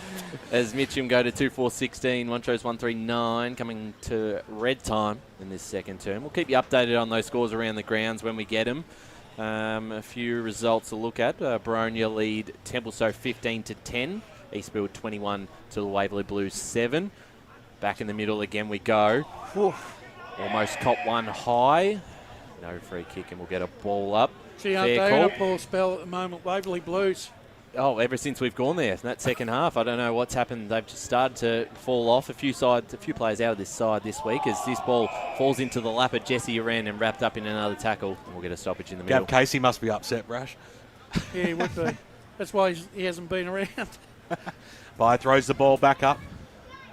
Every opportunity I get, I throw that one in as the kick goes out towards the forward flank now for Mitchum. First play to meet it was Nagel, who was happy to trickle it over and run himself into the dugout of Tigers. Who were don't just know if he happy really to... wanted it then, Nagel. Did you reckon? Nah, I think he was hoping it was going outside over the boundary. Couple more scores. Croydon 2-5-17, Basin 2 straight 12. Heathmont lead Ringwood 15-13. Very similar games. Yeah. Okay. Parker Cup today. Yep. Out at H.E. Parker Reserve, the hanger. Not the H.E. Parker Cup. 11 tackles That's to 10. always good on you, Paul. You break this up, mate. 11 tackles to 10 this quarter the way of Mitchum. Canny, big kick up towards centre half forward. Knock over the back. The Tigers have got the numbers. Here's Lee. Handball was dangerous. Quick kick goes up and under, out towards the wing position. It kept floating and got some good distance. Then Eels dropped what he should have taken. Lovell came in, got the handball away. They're linking up through the middle, up towards half forward line now. This is better football. It's cleaner. Cowman who kicked the last goal. That could be he should have on. probably been Should have tall been play playing. on there. Little chip over the top there was okay, but he probably didn't gain too much there by going wide. But Nathaniel Barnes takes the mark. It's probably been the best piece of play that either side have done, moving the ball from back to forward in this game. Yep. Not a difficult shot to kick this, but I tell you what, if he can put this one through, he builds some momentum going into the major break. So Nat Barnes comes in now. Got good purchase on the football, but it never looked like going through. One behind is the result. And on the Bendigo Bank scoreboard, 22 minutes into this second term, it's Mitchum leading 2-5-17. It's 7 scoring shots to 4. Montrose 1-3-9. So Greg Lord to take the kick in for the D's. He's had another fantastic season this year, has Lord. One of the stars of this Montrose side, which has been performing so well this year. Oh, Marty's up that end. Yeah, they swap ends. Oh, they did. Okay, That's good. right, as Lord will clear this one out of defence. It might come back through the hands of Cherry. The handball over the top to Uren. Gets past one, gets past two, kicks towards the forward line. Lukey Marrow was there, and so was Cowman, but just a minor score. So 2-6-18 Mitchum, 1-3-9 Montrose. 22.5 minutes played second term. Jordan Eels has been a good player so far in his first half. He's done what he's had to do for Montrose and defend well, he has. A few errors, but got lots of the football and a nice neat kick that time. Found Ben Descent. He's been working hard, both back and forward descent, so... Yeah, agreed. Rossetti screamed for it on the wing. The big man goes up. Just couldn't quite bring the ball down to ground level. Halo was in there, got the handball away. Crampton this way, that way. Linking handball was a very good one too. Scrambly kick though by Nick Halo up towards the half forward line. Getting down low there was Duvallin. Pressure comes on the player who scrambled a kick to the forward pocket. And over she goes for a boundary throw in, Mr. Yaconi. 10 inside 50s to 7 away of Mitchum in this quarter. Just the last 3 or 4 minutes, Jesse Uren starting to get his hands on the ball a lot more and being a little bit more influential. I'd love another one here. Would be very handy, I would feel. Uren goes up unattended, and that was just silly play there by Rossetti, who went up against a player 2 feet smaller than him and then gave him just the cleanest push in the back that you'll ever see, and all of a sudden Uren will go back from directly in front 35 out. It's like he was saying, what are you going up in the ruck for? Get out of my way. Yeah, it's like, oi, move. Yeah, something like that, wasn't it? Any more scores? Yes, quick update at Kings Park, up French Gully, 37 to Coldstream 14. That's a big result coming, and they'll keep their spot on the 5 if they get up. So this is where you want the skipper to come in and kick that captain's goal. They've been peppering for about 5 to 10 minutes now. Jesse Uren leans over the ball, starts at the left. They just can't get on target here, Mitchum. And they do not want this to come back and bite them because they're through for another behind. 24 and a half minutes tick over on the Bendigo Bank scoreboard. 2-7-19 to 1-3-9. It's a 10-point margin to the home side. Yeah, you're absolutely right. You know Montrose are going to eventually have a patch where they might come back and haunt all these missed opportunities from a Tiger perspective. This ball might come back again. Lovell flew. Down at ground level, we're going to get another ball up. Closing in on half-time here at Walker Park. Just the 3 goals kicked for the game so far. Marty Prizes, 2000th umpiring game today. And the goals at the moment. Descent gets the ball forward. This is a little bit better from Montrose in towards the middle of the ground, but Mitchum's pressure will hold this one up. Another ball up. 25 minutes played. The Catfish is out at Murrelbark and Beaconsfield, and it's a 9-point lead to the Stangs. The Stangs, that's a must-win game from Murrelbark, as this ball was smothered. Here's Uren, got a kick forward, did quite well there. Tried to get it to Carney, couldn't pick it up cleanly. Nick Hallard got the kick forward, but it was smothered. Now towards the wing, Montrose through Hams. But all the Tigers, look at the yellow and black around here. Cherry gets the handball over the top. Got it to a teammate there in Curtis. They continue this forward through Cherry. They just barge their way through. The kick out the back. Staples is there. Here's Lukey Marrow, who might be able to run on this. Bumps off his opponent and kicks the Tigers third. Brilliant play from the Mitchum Footy Club. 3-7-25 they lead. Montrose 1-3-9. 26 minutes played in the second term. It was sheer bloody mindedness there by Mitchum. By hook or by crook, they were forcing that ball forward. And you know what? It worked because they end up scoring a goal. Yeah, smart play and great and doing what he does well. Lucas Marrowan has done for a number of years, a small forward who just knows how to read the play in the football. And they've got a couple of goals close to goal here. So they've made them count on the goal line. The other ones they've let go, but they should be probably kicking themselves. They probably should be up by 4 or 5 goals here, Mitchum, going into half-time. But nonetheless, a 16-point lead is very handy in these conditions. Very, very handy. Brad Pulley to restart this one. 26 and a half's gone. Montrose looking for the response here. Unable to kick a goal in this whole term. They wouldn't have done that too many times this year, if any. Very doubtful. I reckon the one noticeable difference, when Montrose are going for the ball, there's always 3 or 4 Mitchum players around ready to, dig in when Montrose get the ball. There's still plenty of Mitchum guys around the contest, so Montrose are not getting enough numbers around the ball to try and force an outcome. Giving them no space, have they? Here's Taj Heap. He's caught by a Tiger, holding the ball. So Mitchum are doing extremely well at the moment around the contest. Here's Crampton, finds a player by himself in the middle. That's a dangerous kick, just hits him in Flynn Rebecca. Short kick forward, really to no one in the end. Montrose have the numbers and they'll clear this out. But again, 2 Tigers fly. One dropped it. Taj Heap was at ground level. Did well. His kick was smothered. Ends up with the footy anyway. He's kicked towards a 1-on-2. Got Jenkins there, but he's got a lot of work to do. And he'll be pretty happy with that to see it out of bounds. 27 coming up to 28 minutes gone. Can they get a second goal just before half-time? 1-3-9 to 3-7-25. Gee, that was an important little smother there by Mitchum, especially when Taj got the repeat. That's right. Possession. He looks the most dangerous. Here's Descent. He's tackled. It comes out now. And well done there by Barnes, who clears this football out the back. It's all Montrose numbers, so they'll be able to mop this one up. Gardol got the kick away before he was bumped. This ball towards the boundary line. We'll see it out. And 28 coming up to 29 minutes into this second term. Wouldn't think there'd be too much left, BWS. No, and I see Bailey White's about to come back on the ground. The siren might beat him. Being very quiet today, Bailey, after kicking a handful last week. Ball comes in now. Knock out towards the Eels direction. He hit the deck right on top of him. Flynn Rebecca. And we'll have a ball up just inside the centre square, far side of Walker Park. The MCG of the East as the umpire throws it up now and flick over the back that time. The big ruckman in Lovell, and over she goes for another ball up, back to the umpire. Let's restart this one again. We've said that many a times today, haven't we? As Rossetti got the second bite on it, came out in the directions of Hams, who slammed it on his boot inside forward 50. But nobody was home. I'm just going to slow things nicely down here. Nathaniel Barnes for Mitchum, the right boot.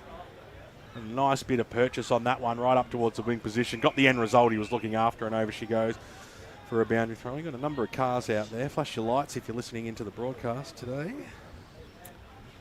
Come on, give me something. No. Someone just put their wipers on as an acknowledgement. That's how we knew they were in the car. Rossetti. Free kick.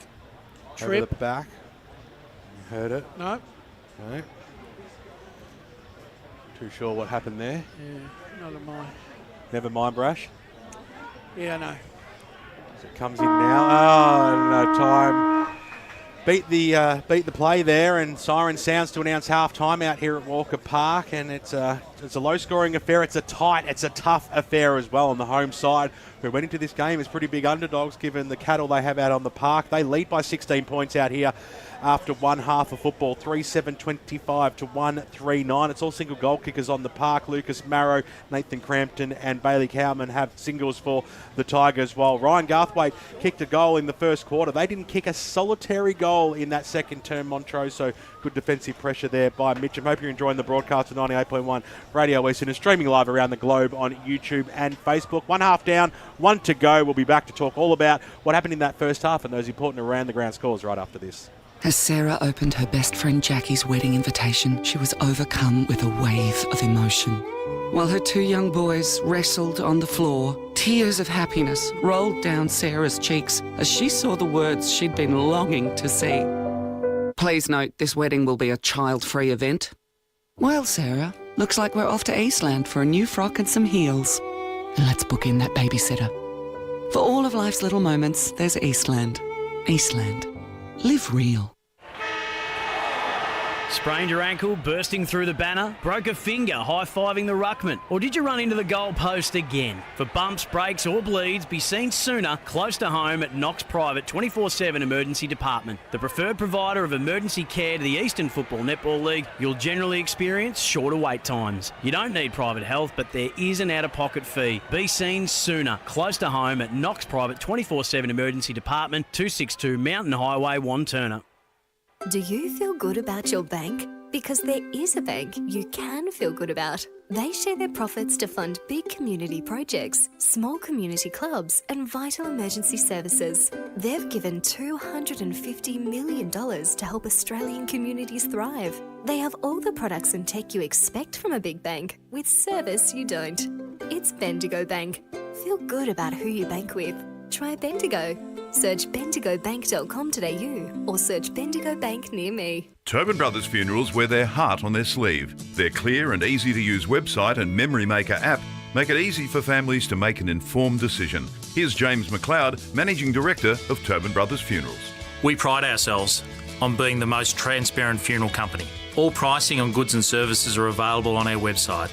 It's all there for you to see and make very informed decisions when planning a loved one's funeral. Visit tobinbrothers.com.au. Tobin Brothers Funerals, celebrating lives.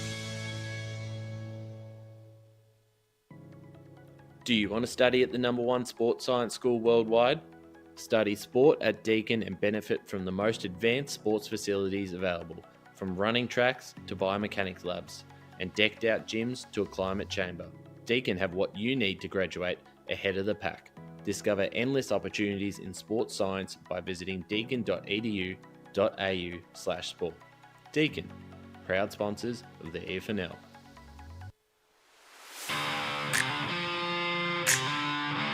You are listening to Radio Eastern FM 98.1. With live and exclusive coverage of the EFNL football season, bringing you the match of the day with score updates from all divisions. And now we cross to our commentary team for the Radio Eastern 98.1 Match of the Day coverage. Yes, welcome to the halftime showdown here between the two Division 1 heavyweights, between the Montrose Demons and the Mitchum Football Club. Always great to get back down to Tigerland. Speaking of the Tigers, they lead 3-7-25 to Montrose 1-3-9. I'm Blake Tennant hosting Pregame, and joining me, of course, is Wayne Brasher. Wayne, how have you seen the game so far? It's been bit of a arm wrestle, you would say, and how have you seen the first half of footy? Well, look, the game has probably matched the conditions Blake. I think both sides are trying hard to. I think they're trying to bring a bit of a dry weather football game to what is somewhat a very wettish type ground, and it's not really working that well for either side. I feel that Montrose are sort of, they're struggling a little bit. They don't seem to have enough numbers around the contest, Blake. Yeah, I just feel like they're getting too stuck into what Mitchum are doing more than what Montrose are doing. I feel like that. They're doing a lot of stupid things, you would say, giving away stupid free kicks. Rossetti over Urin, that was, I don't think that was needed sort of thing. And a few, spot fires as I alluded to, but it's more of what they're focusing in on too much of what Mitchum's doing more than what Montrose is doing. And that's a problem, because at the end of the day, you've got to do what you do best, right? But you also got to be mindful of the fact that you can't stray away from your game plan and be distracted. And in fact, Mitchum would be. This is exactly what Mitchum wanted, right? Let's get them off the. Let's get them off the. Get their minds off the job, right? We'll ruffle them up a little bit, right, within the rules, and that's probably what's happened. Yeah. And I've just noticed that you're right. There's been some skirmishes and that, and Montrose haven't come off. They've come off second best.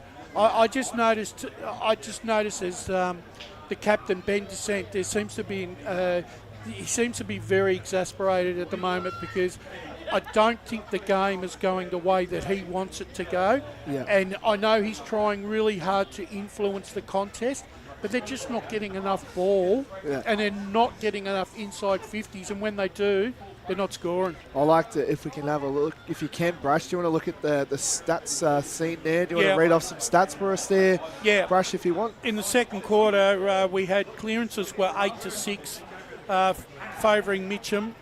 Inside 50s, well, there wasn't that many. It was 1-0 in marks and intercept marks. Tackles were 14-12, so you would expect that to be high in a game of this ilk.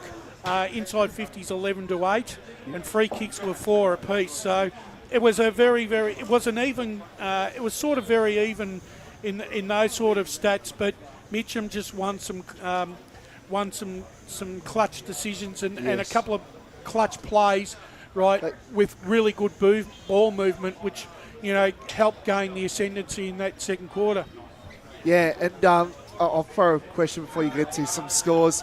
BWS, I just feel like they aren't, like Mitchum aren't giving Ryan Garthwaite an inch. I know he's kicked the one, but I just feel like they aren't giving Garthwaite that much time. They're putting a lot of players around him and all that. How have you seen that unfold, BWS? Well, it's just been made difficult for him at the end of the day. The pressure that's around the football and trying to move the ball through the corridor or even out wide, they're just not getting that clean disposal into him, and it's a tough day for a big forward and a forward of his ilk as well. So let's see if it can dry out a little bit. Let's see if they can open it up and give him some space. I know Bailey White's been really quiet as well, so we know they've got the firepower down there. It can only last for so long before Montrose really start getting some scores on the board. But let's have a look at the scores, considering I just mentioned that. I'll segue myself at the moment here, Brash. You'll be happy with this one. Vermont lead, Baldwin by a goal at half-time. 24-point lead to Blackburn over Berwick. We're talking Premier Division, of course.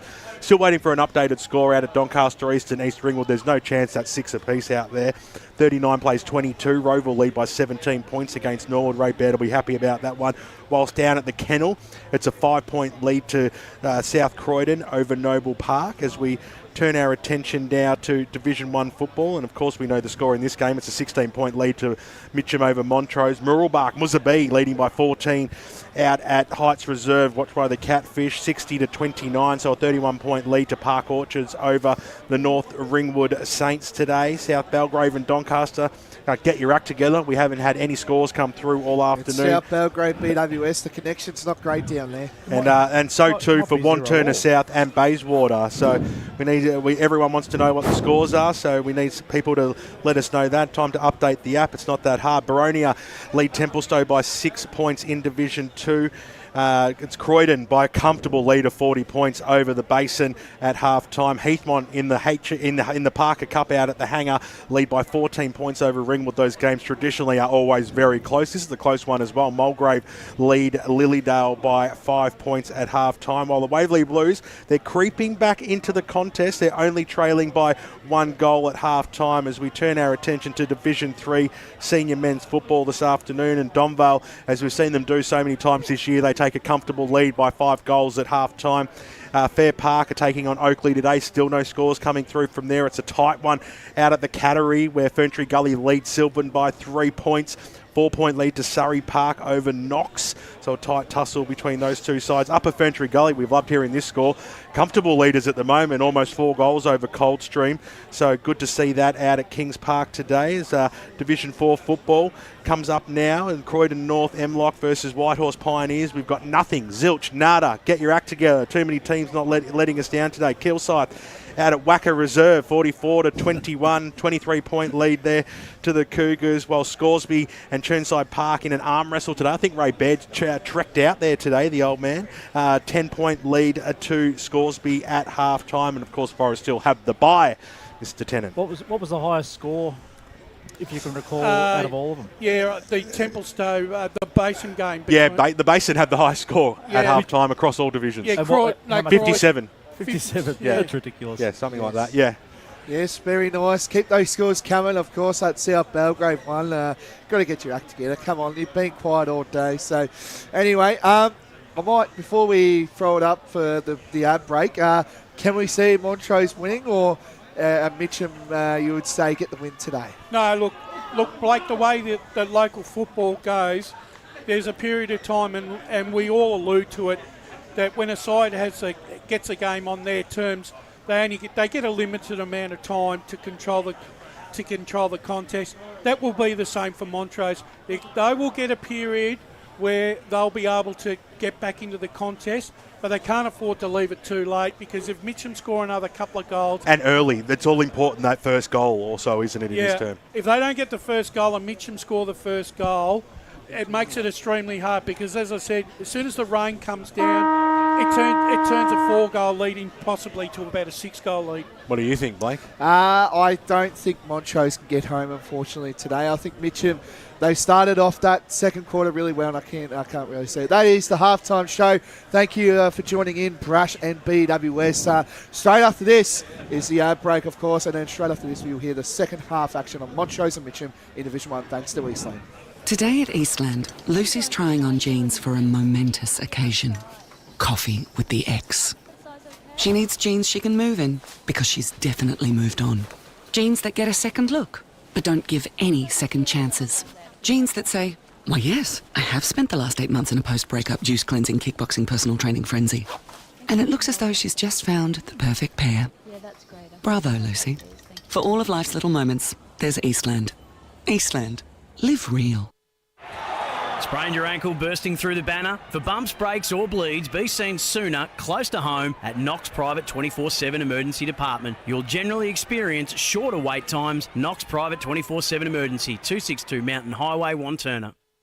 Do you feel good about your bank? Because there is a bank you can feel good about. They share their profits to fund big community projects, small community clubs, and vital emergency services. They've given $250 million to help Australian communities thrive. They have all the products and tech you expect from a big bank, with service you don't.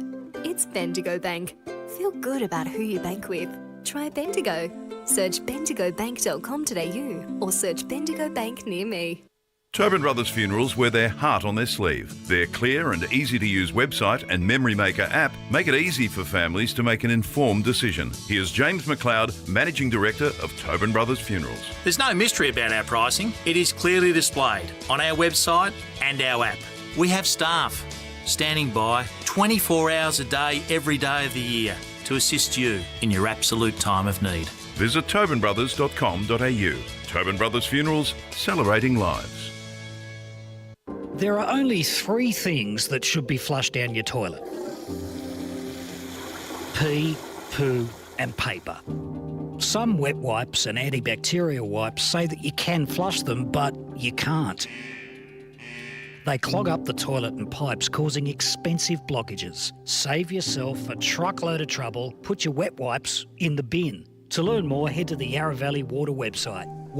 Third quarter is underway here. // Out at Walker Park, Mitchum as a quick kick by Uren was a fresh air shot in the middle. Comes out now, Scrambly one this time, out there by Nicholas, I think. It bounced out into the direction of Canny, who got a timely fist on it. Marching out there was Barnes, gets down on his hands and knees, couldn't quite get the football. Who's going to first get the first chance at scoring in this third term? Welcome back to 98.1 Radio Eastern. Eastland match of the round, Mitchum and Montrose. The home side lead by 16 points as the third quarter is underway here in the first minute. And as we've seen so many times in that first 60 minutes, it will be another ball up. Expect plenty of that to come through. Plenty of great games as you go local for your football this afternoon. Rossetti. Knock went backwards. Uren was quickly there to lay the tackle, and getting up at the bottom was Taj Heap. So big fly over the top there by Rossetti. Got a good knock on that one. Paddling it to his advantage there was Cherry. Left it for his teammate who slammed it on the boot up towards the half-forward line. He's Crampton on the right boot. He's usually very clean with the football, Crampton. But he can't put it through. He pushed it to the right-hand side. And first score on the Bendigo Bank scoreboard goes the way of the Tigers. 3-8-26. It's 11 scoring shots to 4 and the margin 17 points. Yeah, they've let him off the hook a couple times, Mitchum. Montrose are still well and truly in this game. Only 17 points, and they are a very good side, so that kick wasn't that great. It's a turnover. Cherry got the handball off to Uren. Snap around the corner. Oh! For the fourth of the day, the Tigers. And who other than the skipper and Jesse Uren. 4-8-32 to Montrose 139. There's your goal of the day. Tobin Brothers' goal of the day. That might be your front runner now. I'd say it'd have to be out of the first 5, and that's the perfect start if you're a Mitchum fan. And that's exactly what you want from your captain. Lead from the front, kick the opening goal in the third quarter and set the tone. Well, looks like Blake's gone home because he's run away from the boundary. I think he might have just forgotten his microphone, but he's getting back down into position A as Brad Pulley about to start this one again with Lovell and Rossetti. Lovell coming in from the side on this one. Won the knockdown as well. They really need the next goal, Montrose. It's vital. Descent hit the deck, came charging through Kimber. Quickly wrapped up by Bailey White, who's worked himself into the middle of the ground. Fire starts it again. Nicely done, Rossetti. Knew his teammate out the back there was Hams, who got a scrambler kick up towards the half-forward line. Kick goes inside forward 50, just where it needed to go. Great defensive work. Charging through, though, was Heap. Put a lot of pressure on Garthwaite. Handball over the top. There's a lot of players chasing after this football now. Winning a high tackle, falling down at the crucial stage. Luke Jenkins, I think. No, in fact, it's Tanzamat. Oh, and it might be reversed here. Oh, that's dumb. They've turned it over. You would not believe it. A gimme goal going the way of Isaac Tanzamat has seen stupid football. That's a coach killer, isn't it? It's a definition of a coach killer, Paul. As it comes out now, and I tell you what, if Mitchum get the next one, that'll almost crush them. Because that was vital. They needed it. Scrambly kick there. Watson keeps it alive, trying to make up for it. Kick off the ground by Tanzamat across the face. I tell you what, that would have been some sort of a Dacos-like goal. And pushed it to the right, and over she goes for a boundary throw-in. Ryan, how often have I said with Montrose right, that when things don't go their way, it falls apart for them on the field very, very quickly. That really epitomised how things are going for them at the moment.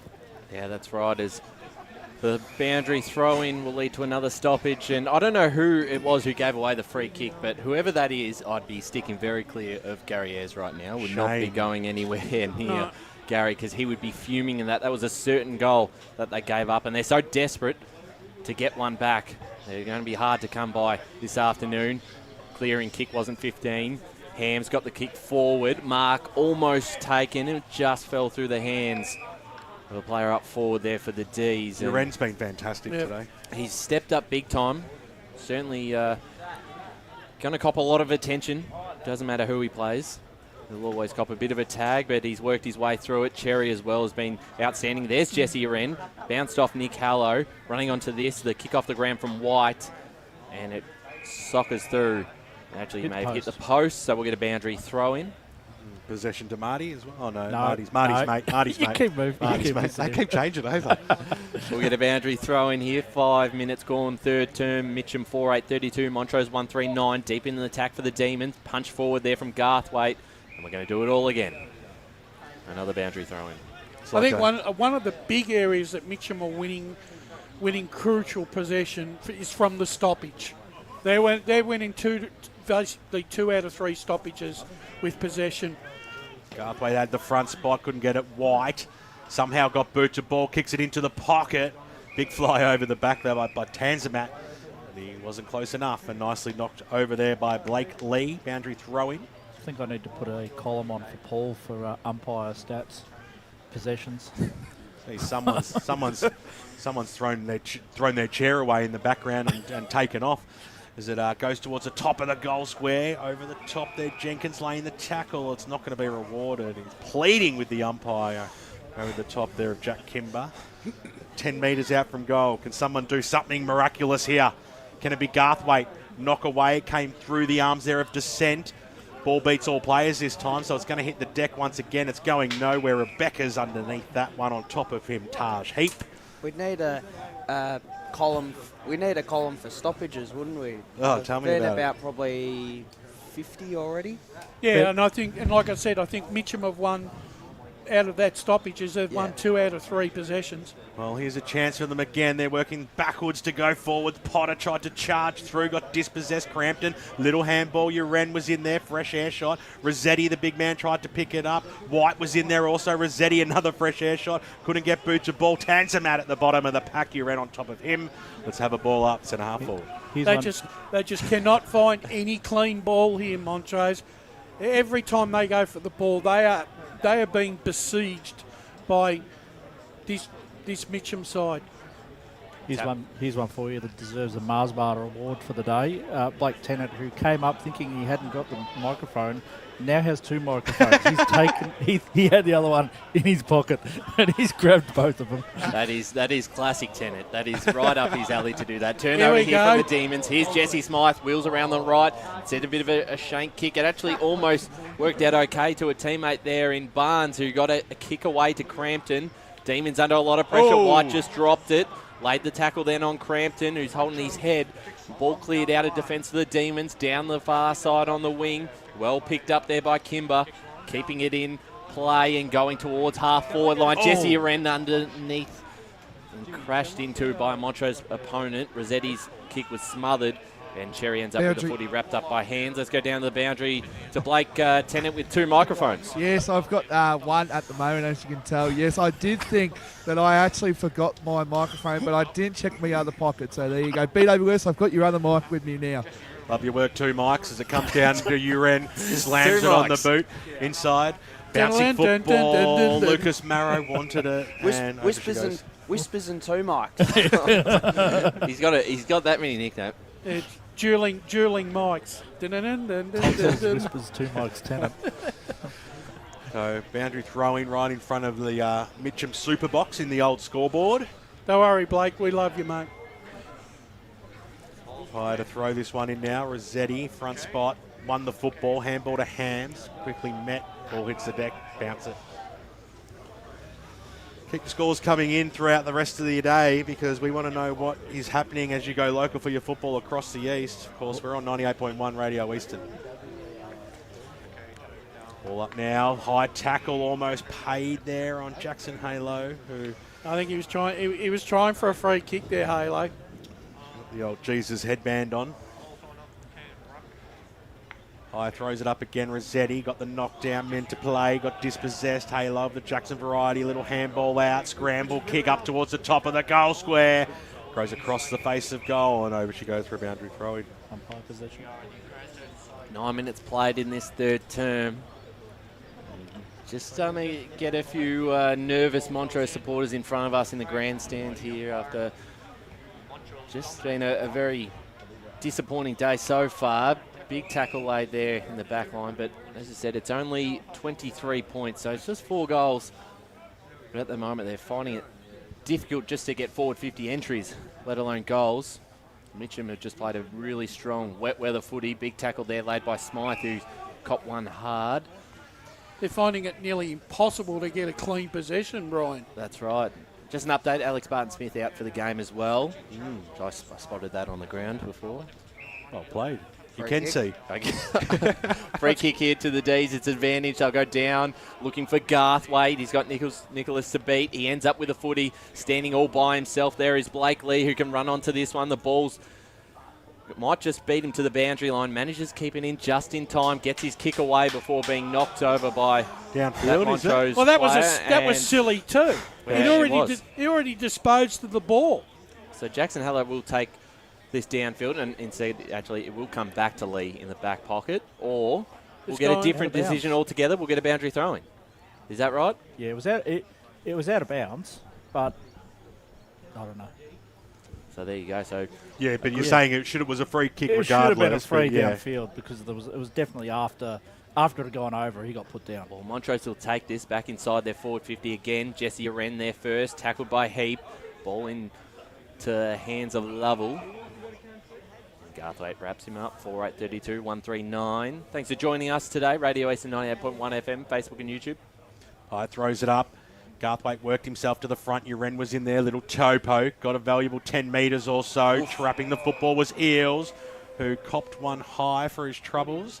And he will go back, and he's been a bit on and off. He's had a pretty good game for Montrose today, but this might just be beyond him here. He's probably been one of their better players, BWS, He definitely has. Yep. Even though he's probably made a few mistakes, but he's had plenty of mates as well.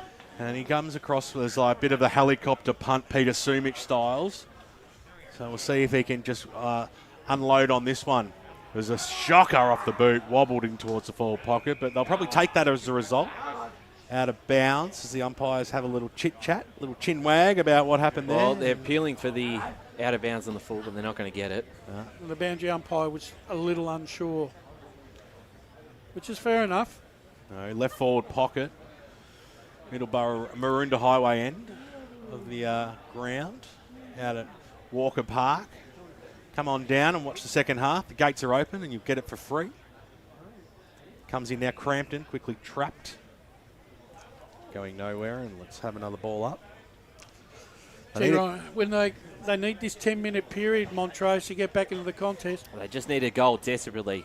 As this one, a chance of Tanzamat throws it on the boot erratically and just a minor score. So 1-4-10 Montrose, Mitchum 4-8-32. And the time just keeps ticking, 12.5 minutes gone, third term. We'll keep you updated with some of those scores around the grounds as we can in this quarter. They kick the next one, Mitchum. It's almost too much, I would think, the way this game's been played out. To only hold Montrose to one goal, and we're halfway through the third. Here's a big result out of Heights Reserve, BWS. Marulbuck 51, Beaconsfield 24. Oh, Mozambique. Scotty Demetrio will be absolutely thrilled with that scoreline as it stands at the moment, as Uren drives the ball out. A lot of purchase on that one. It's almost gone all the way out to the wing position here, and over she goes for a boundary throw-in. He's probably been the best player on the ground, Uren. Without a doubt he is. Well, I'll give mine to Cherry at this stage. I think Cherry's been a little underrated. Okay. Keep an eye on that one as the umpire throws it in. I don't want to rob anybody of their accolades as Lovell. It was a good kick in the end. He just took it out of the ruck, pumped it on his boot, and it went all the way inside the 45 in the end. Scrambly kick out, picked upon by Eels on the left boot. Drives his ball long and wide, and too wide it was, in fact, and out of bounds on the full it goes. Just watching that Montrose player attack the ball, he actually didn't want to go and pick up the ball. He was looking to outmaneuver his opponent, and his intent was just to kick the ball off the ground. I have to question that, because you're not doing your side any justice if you're not going to try and pick up the ball. Here. As the kick goes up towards centre half forward. Pack flies at the fall of the ball. Kick was smothered that time from Curtis. Going in Lovell, dropped it at the crucial stage. And now over the top here's Canny. Got his boot to ball, but it was nicely smothered by Duvalin, who picked it up in the end and threw it away. The umpire saw it as holding the ball as Jesse Cherry was trying to run away with it. Quick update at Kings Park. Coldstream hit back 52-51. They now lead over Upper Ferntree Gully. Holy dooly. As it looks like those scores might have changed a little bit from half-time as the kick goes inside forward 50. Well, they certainly have changed, but you know what I mean as the ball goes in towards May the not have forward been pocket. updated before. Garthwaite was in there, picked upon by Rebecca on the right boot, just wanted it out of that danger zone. In position A was Farrell, dropped it, in came Cherry. Nicely done there by Heap. He's been good as well for Montrose. Little handball over the top, trying to trap it, keep it alive. Corey Witchell over she goes for a boundary throw in. 15 minutes played now in this third term. 4:8:32 to 1:4:10. Thanks for joining us. Will that be Radio Eastland 98.1 FM, the home of local football, or our Facebook and YouTube streams. Great to have you for the broadcast this afternoon. Crampton tried to burst his way through his descent, trying to make an impact. Crampton now again looking for Cowman. The ball bounces past him. Jesse Smythe is there on that far side. Kicked off the ground in favour of Montrose, looking to get to Watson. May not have had it. It's a boundary throw in either way, and the longer they go without a goal, the harder it's going to get. You just feel like if Mitchum get this next one, that could just break it open, but all it takes is one, Brash. It's just one goal. Yeah, one goal and this is back on. It's only 22 points. Back in again. Jesse Uren starting to really stamp his authority on this game. Got it to Jesse Smythe. Went to Don't Argue, and he was caught on the second tackle, holding the ball. Free kick, Montrose. They look to play on straight away. Hands were just standing still. Caught by Cherry, and they've mucked this up royally. Falls into the hands of Smythe. Nothing in front of him. He'll bounce. And he'll go through a goal. Oh, yeah. Mitchum 5:8:38. Montrose 1:4:10. 16 minutes played third quarter. An absolute disaster from the D's. Not sure what they were doing there. No, they had a brain fade. That's what they did.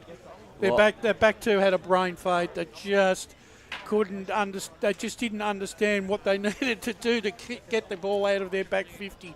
I think they got a bit cute. They did. Well, I'm not sure Hams was expecting a handball. He was standing flat-footed, and just a bad mistake, and that's going to make it hard. 28 points in these conditions. Another contender for the Tobin Brothers goal of the day. That was well thought out there by Smythe, because he sort of knew that there was no one in front of him, no one in front of goal for him. They just can't find an avenue to goal, can they? No. Another chance now. Little kick off the ground by Laurie. Haven't heard his name too much as it goes in towards the Garthwaite direction. Little kick off the ground. They're working their way forward here, the D's. Handball out. Quick kick goalward by Garthwaite. Galbraith, and it goes through. So that's the quick answer. All of a sudden, they've got what they're after, and all of a sudden that might be able to just give them a little bit of something, a little bit of momentum, a little bit of confidence is what they've been screaming for, Wayne Brasher, and the margin, well, it comes back. It's still a very handy 22 points. How about some stats that matter on the stats centre, Paul Yaconi? Yeah, the inside 50s in this quarter are 7-5 the way of Montrose. The clearances are 7-3 the way of Montrose, and the tackles are 10-8 the way of Montrose. So at the moment it's all Montrose, but can they capitalise? Yes, that's right. That's what I was looking for. Back to 22 points here at Walker Park. Big collision in the middle. Hams went down, fell out the back. Big tackle laid. Lovell got the handball forward. A free kick's been paid. Is going to come back here towards the Tigers. Now at centre half forward. We'll look to just send this forward, Crampton. And I don't know what happened there. I think he was called to play on, so just got his kick away. Haller the big tackle. I think he's just stepped off the line, and there was a player behind him, so he was able to actually put that pressure on to get to force the error of the kick. That's right. But a bit stiff as well, I would have thought. I thought so a little bit. Lovell got the tap down. Cherry first to it. Wrapped up in the tackle, and we'll get another ball up. 18 coming up to 19 minutes gone third term. 5-8-2-4, Mitchum leading. Out here at the MCG of the East, they've been very good so far. Very undermanned coming into this game. Nick Hallow, Hams for the D's. Tried to get a kick away. Bit of a scrap on this footy, and we'll get another stoppage.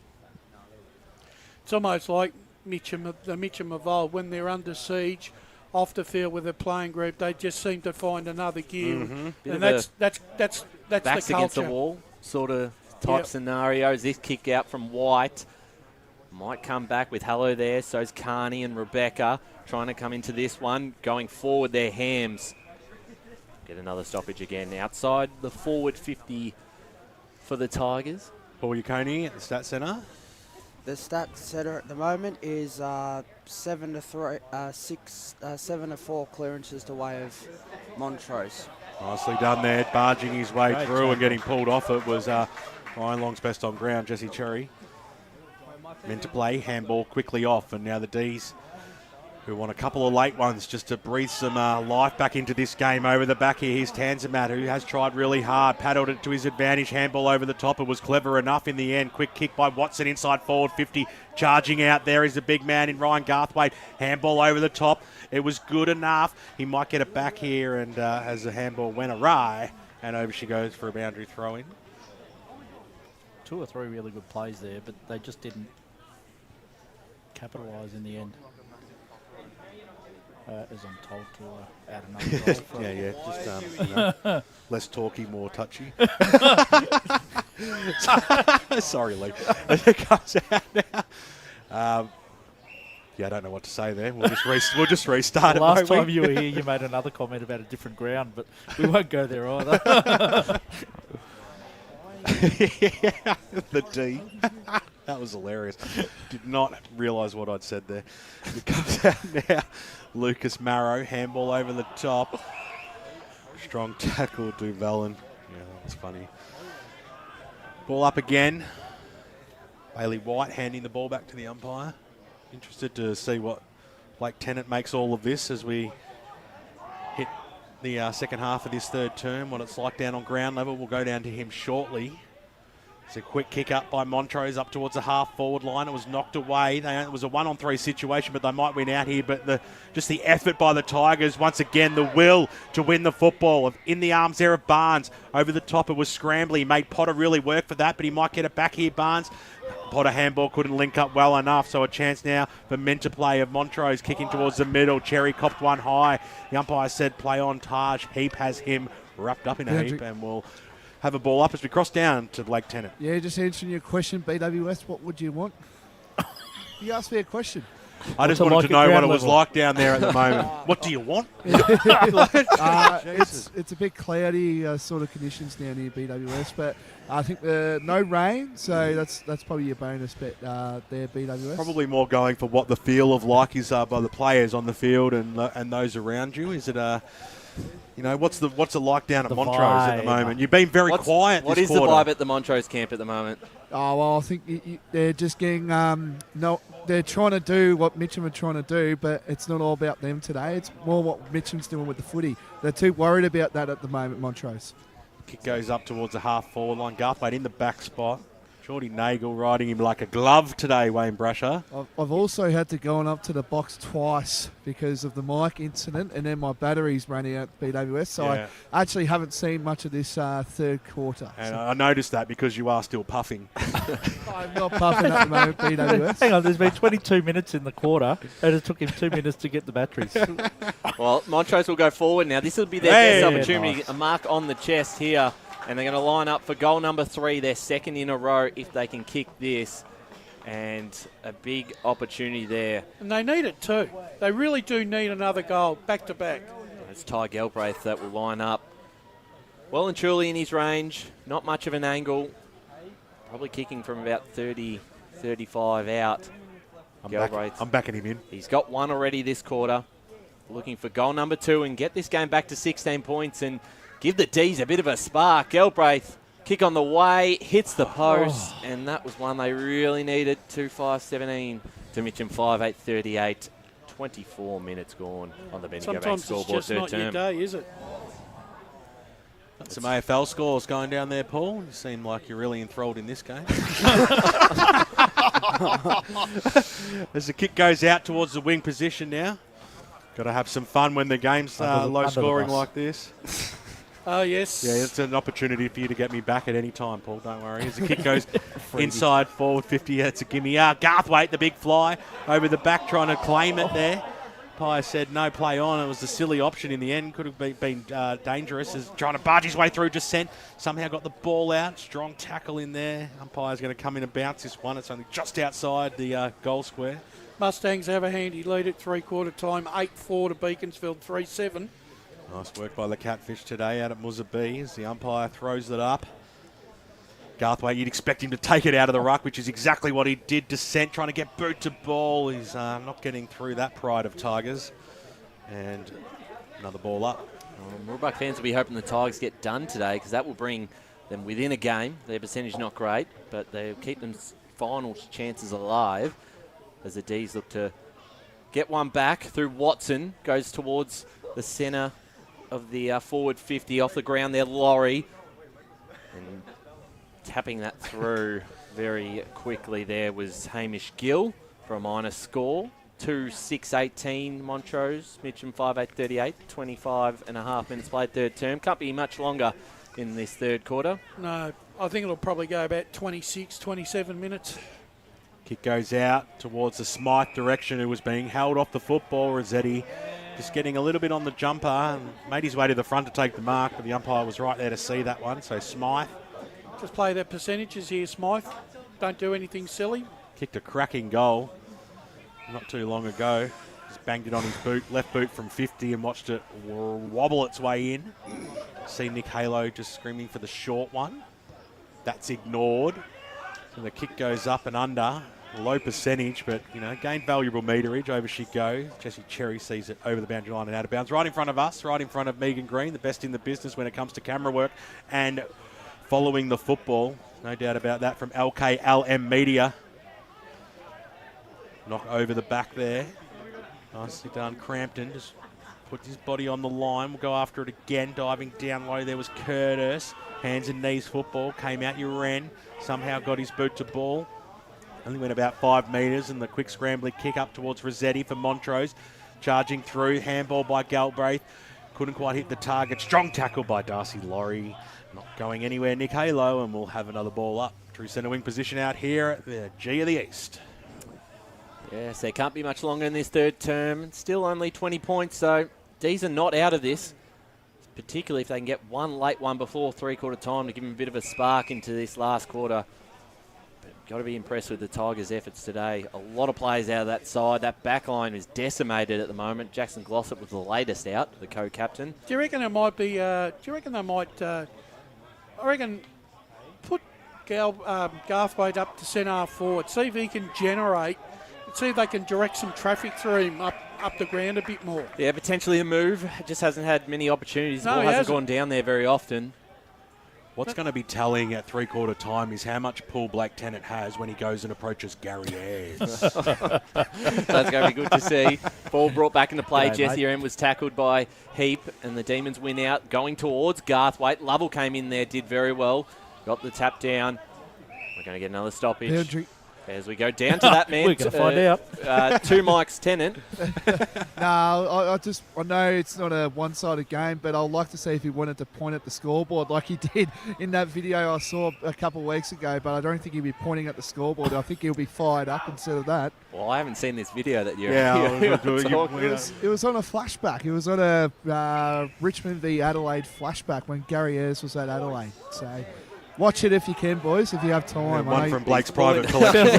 It's a dream sequence from somewhere, but that is the three-quarter time siren, and it is Mitchum 5-8-38, leading the Demons 2-6-18, commanding 20-point lead in tough conditions. They are in a very strong spot. I don't know what's going on at the moment. There's a few words said between a few players. It looks very vocal out there as they both seem to make their way off to their separate rooms. There's just a bit going on at the moment. Just see this through, just making sure there's someone having a few words with the Montrose boys. I don't know who that is, but he needs to get out of the area. Yeah, leave it alone. Let's go down to the goal kickers, BWS. All singles across the board. Lucas Marrow, Nathan Crampton, Jesse Uren, Jesse Smythe and Bailey Cowman have singles for Mitchum, whilst it's still only 2 goal kickers, Ryan Garthwaite and Ty Galbraith for Montrose. Can the Tigers hold on for another 30 minutes? They came in as big underdogs today, but they're doing a fantastic effort, leading by 20 points. Hope you're enjoying the broadcast. 98.1 Radio Eastern is streaming live around the globe on YouTube and Facebook. 3 down, 1 to go. We'll be back just after this. As Sarah opened her best friend Jackie's wedding invitation, she was overcome with a wave of emotion. While her 2 young boys wrestled on the floor, tears of happiness rolled down Sarah's cheeks as she saw the words she'd been longing to see. Please note, this wedding will be a child-free event. Well, Sarah, Looks like we're off to Eastland for a new frock and some heels. And let's book in that babysitter. For all of life's little moments, there's Eastland. Eastland. Live real. At Yarra Valley Water, we know reducing your shower time, or show time, to 4 minutes can save you an average of $200 a year on water and energy bills. Shower shorter. Save water. Authorised by the Victorian Government, 1 Treasury Place, Melbourne. Sprained your ankle, bursting through the banner? Broke a finger, high-fiving the ruckman? Or did you run into the goal post again? For bumps, breaks or bleeds, be seen sooner, close to home at Knox Private 24/7 Emergency Department. The preferred provider of emergency care to the Eastern Football Netball League, you'll generally experience shorter wait times. You don't need private health, but there is an out-of-pocket fee. Be seen sooner, close to home at Knox Private 24/7 Emergency Department, 262 Mountain Highway, Wanturna. Do you feel good about your bank? Because there is a bank you can feel good about. They share their profits to fund big community projects, small community clubs, and vital emergency services. They've given $250 million to help Australian communities thrive. They have all the products and tech you expect from a big bank, with service you don't. It's Bendigo Bank. Feel good about who you bank with. Try Bendigo. Search bendigobank.com.au or search Bendigo Bank near me. The first time I met the team at Tobin Brothers Funerals, I felt like I'd known them for years. They're so caring, honest and passionate. James McLeod, Managing Director of Tobin Brothers Funerals, sums it up best when he says, Every day our people get out of bed to assist client families in their absolute time of need. Our people love what they do, and you will not find a more highly trained group of people than those at Tobin Brothers. Visit tobinbrothers.com.au. Tobin Brothers Funerals, celebrating lives. Hi, I'm Ben Desson from Montrose Football Netball Club, and when I need a new kit for a night out, I head over to Eastland. But Eastland is more than a shopping centre. They support a range of community organisations and have been major partners of the Eastern Football Netball League since 2018. Thanks, Eastland. You are listening to Radio Eastern FM 98.1. With live and exclusive coverage of the EFNL football season, bringing you the match of the day with score updates from all divisions. And now we cross to our commentary team for the Radio Eastern 98.1 Match of the Day coverage. Welcome back to Walker Park. Match of the round. Eastland match of the round, Mitchum versus Montrose. Division 1 clash. The Tigers at three-quarter time, 5-8-38. Lead Montrose 2-6-18. 20-point lead. I'm Ryan Long, joined by Wayne Brasher, Paul Uconi, Ben Warren-Smith down at the boundary at the moment. Blake Tennant down at the Montrose huddle. We'll speak to Gary Ayres shortly. Brash, but firstly, big surprise. If you came into this game, you looked on paper, Mitchum, it's a very depleted list at the moment at both ends of the ground. Midfield quite strong still, but their pressure and their intent, their want for the football has been first class. And that comes from within. It comes from within the player itself, right, to want to have an impact on the contest.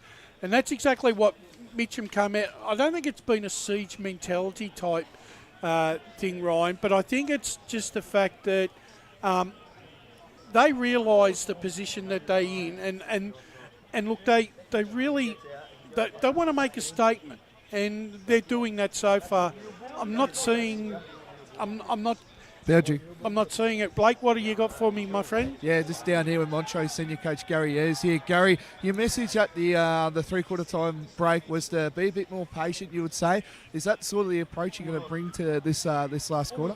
Yeah, it's got to be, Blakey. We're also trying to be controlled fast with the play because I think, again, we identified before the game their midfield's really, really strong, and I reckon they've just been a bit better than us in that area.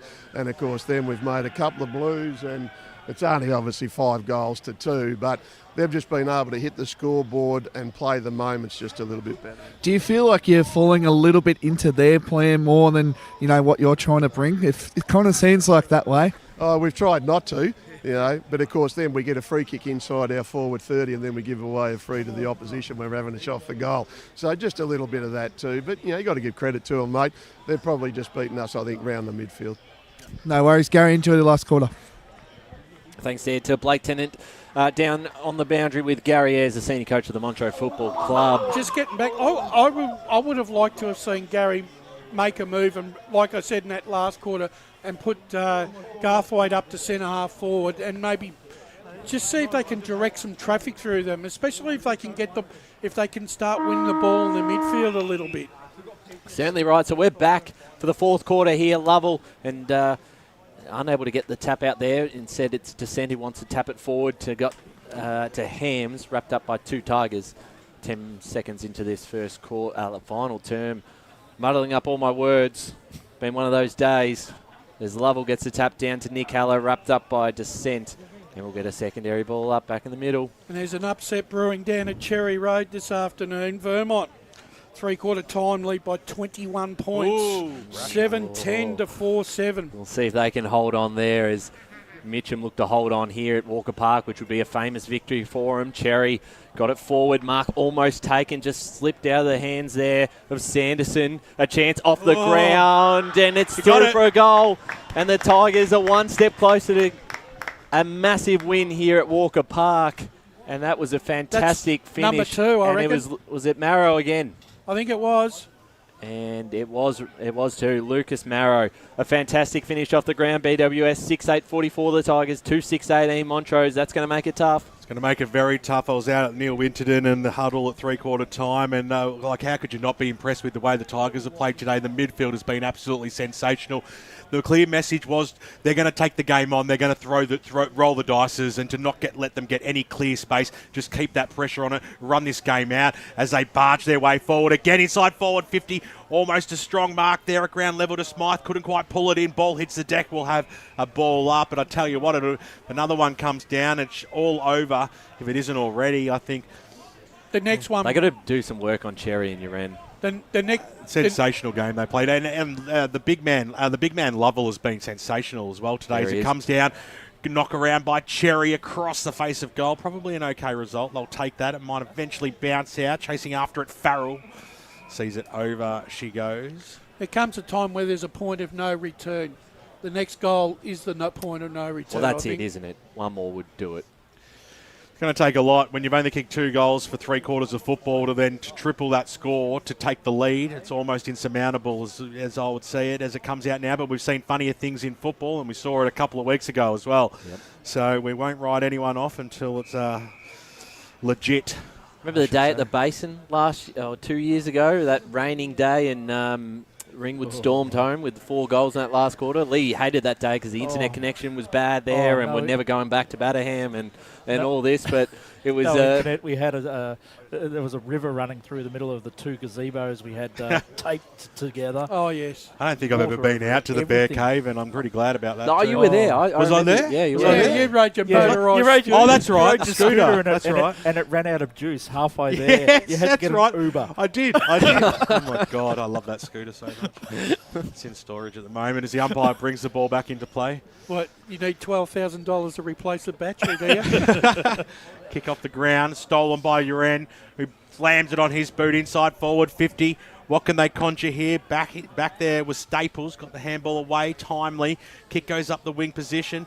Beats all players. Getting a little knock on there was to send. Little kick off the ground. It comes into the arms now of Heap. Had to use the opposite. Goes in towards the forward pocket. Garthwaite on the right boot. Can he be tricky here? He can't be tricky.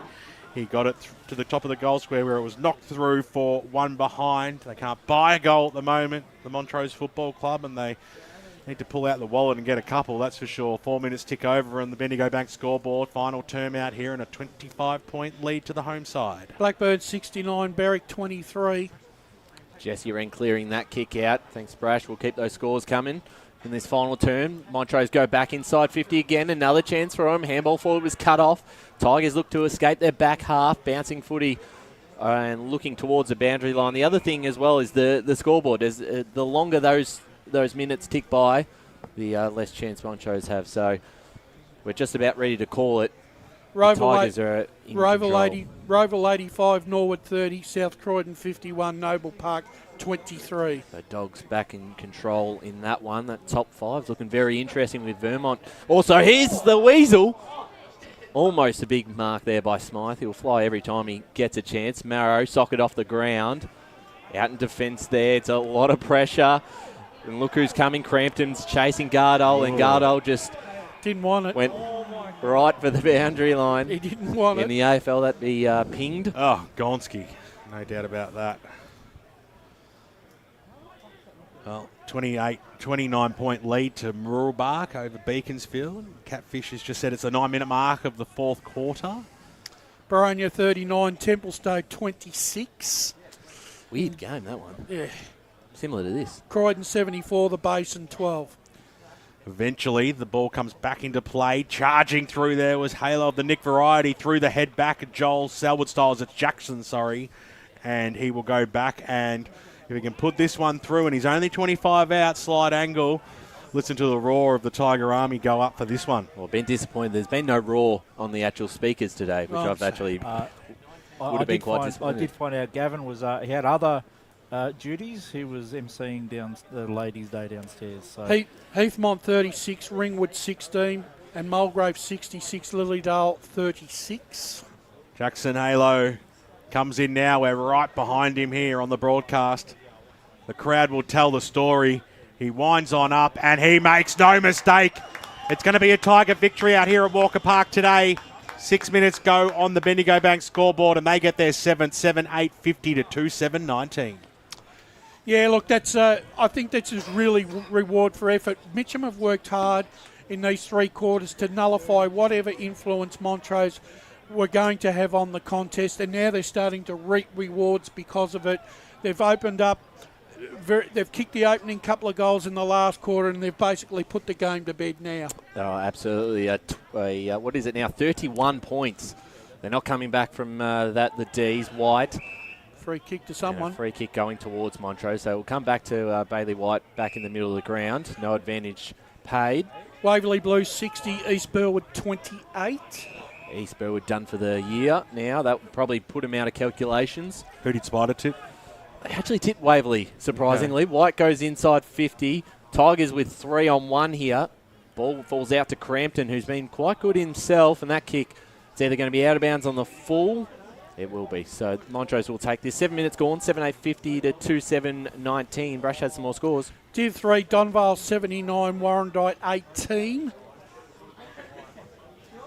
Just go with the one then as it comes up now. Rossetti was a big flyer, but he didn't pull down the mark. That was his teammate there in Bailey White, I think, has taken that one. He has. Sylvan 68, Ferntree Gully 53, Surrey Park 57, Knox 46, Upper Gully 60. Coldstream 67. Ooh. Keep a close eye on that one, Mr. Brusher. As Bailey White, player of his ilk, should probably put this one through. Distance isn't a problem, and the accuracy certainly is. And he gets the Bronx cheers from the Mitchum faithful as well, as that one goes through for 1 behind. That makes 8 now for them on the Bendigo Bank scoreboard. 2-8-20. 5 straight goals they trail by. There's been a lot of misses today from both sides. 7-8-50 Mitchum. Brash, what do you think about Montrose's performance? Do you put it to just an off day, or do you think they've come in a little complacent, knowing that Mitchum have got a lot of outs? This has been a really disappointing result from a Montrose perspective. I don't think it's been complacency, Ryan. I just think that Mitchum understand where they are, and they wanted to make a statement. I guess you can... Here's a chance for them. They might finally get one in Tanzimat. Got it. And there it is. There's their third. 3-8-26 to Mitchum, 7-8-50. 8.5 minutes gone fourth quarter. To quote Brett Beston, every comeback starts somewhere. I think I've heard him say that probably 85 times for the last 4 years, and I hope he's doing very well at home. He's under the weather at the moment. Yeah, looking forward to getting him back. The thing with that goal, then, the crowd completely missed it. They only went off when the umpire signalled it. Boundary. Go on, Blake. Yeah, I think we also need to give a special mention to Jared, who's also doing the European summer. So, he's not sick. He's on holidays. Quick kick forward this time by Carney, and standing in position A and taking it on the chest is as easy as you like in the end. Mackay Sanderson. And just when Montrose thought maybe there's a sniff, maybe there's something, the Tigers get the clearance, as they have done many times today, and it'll be a shot on goal from Sanderson, who's taking a fair old runner. There's no doubt about that. Starts it almost in the middle of the ground. Kilsyth 82, Nunawading 28. Yep, Sanderson, stay strong, Brash, because the kick was gun barrel straight. Don't ruin a highlight as the kick goes through for a goal. And on the Bendigo Bank scoreboard, 10 minutes tick over in the final term. And that's all she wrote now. It's going to be too hard. It'll be one of the biggest comebacks of all time. Back to a 5-goal lead. More scores, Brash? Yeah, Scoresby 39, Churnside Park 47. Latest update from Moorbark, the Stangs are up by 34 points, 9 minutes into the last quarter. So, Moorbark, as good as that win will be for them, they'll be pretty disappointed that they'll still be basically 3 games outside the 5 due to percentage, because the Tigers are going to get home here. They're 5 goals up, 10 minutes gone in the last term. Back in the middle again. Lovell got the tap down. Crampton, who's been very good. I just can't remember calling a Mitchum game and them losing for like however long. They really step up for a broadcast game, and we talked it up at the start of the game what they had to do to win the game. They did just that, and none of us picked them. Well, look, I never thought coming in today that Mitchum would be 5 goals up 10 minutes in the last quarter. Having the look of the two sides, I thought this was a big chance of Montrose to continue their form in recent weeks, but they've been very impressive, the Tigers. Jesse Uren, the clearance forward, cut off here by Witchell, who looks towards the boundary line on the wing, looking for Hams. Picked up nicely by Duvalin, got the handball over the top. And a big collision there. I'm not sure who that was, but he's able to come up very nicely. 56-26. We're heading for our lowest score in Premier Division this afternoon. What do we got, Brash? Oh, we got Donny East? Donny East and East Ringwood, 1 goal apiece. It's still at that score. It's not going to be true, but who knows? Let's face it. Far cry different from the earlier game in the season that you went and watched, Brash, between those two sides. Very much so. Umpire Brad Pulley throws it up. Sting's going to really quickly go out of this game. 12 minutes gone in this last quarter. Any stats that matter on the Stats Centre, Paul Ucani? Yeah, in this quarter, Mitchum are winning the clearances 5-1. Park Orchards look like they're heading for victory again. 14-11-95. North Ringwood 7-8-50. Another stoppage. Any more, Brash? Not at the moment. There's not a lot of updating happening. Pye throws it up now. Big knock that time by Lovell into the middle. Here's Cherry. Little chip kick. Crampton was clever enough to get the knock on here. Nicely done. Barnes on the right boot. Goes inside forward 50. And it was a scrambly kick, but he had the right idea to kick it into that forward 50, about 25 metres out. And it blucks a fortune in the end, because standing in front which is what was asked of his players by Neil Winterton at 3/4 time. Be in front, win the contest. Yep. That's what's going to happen.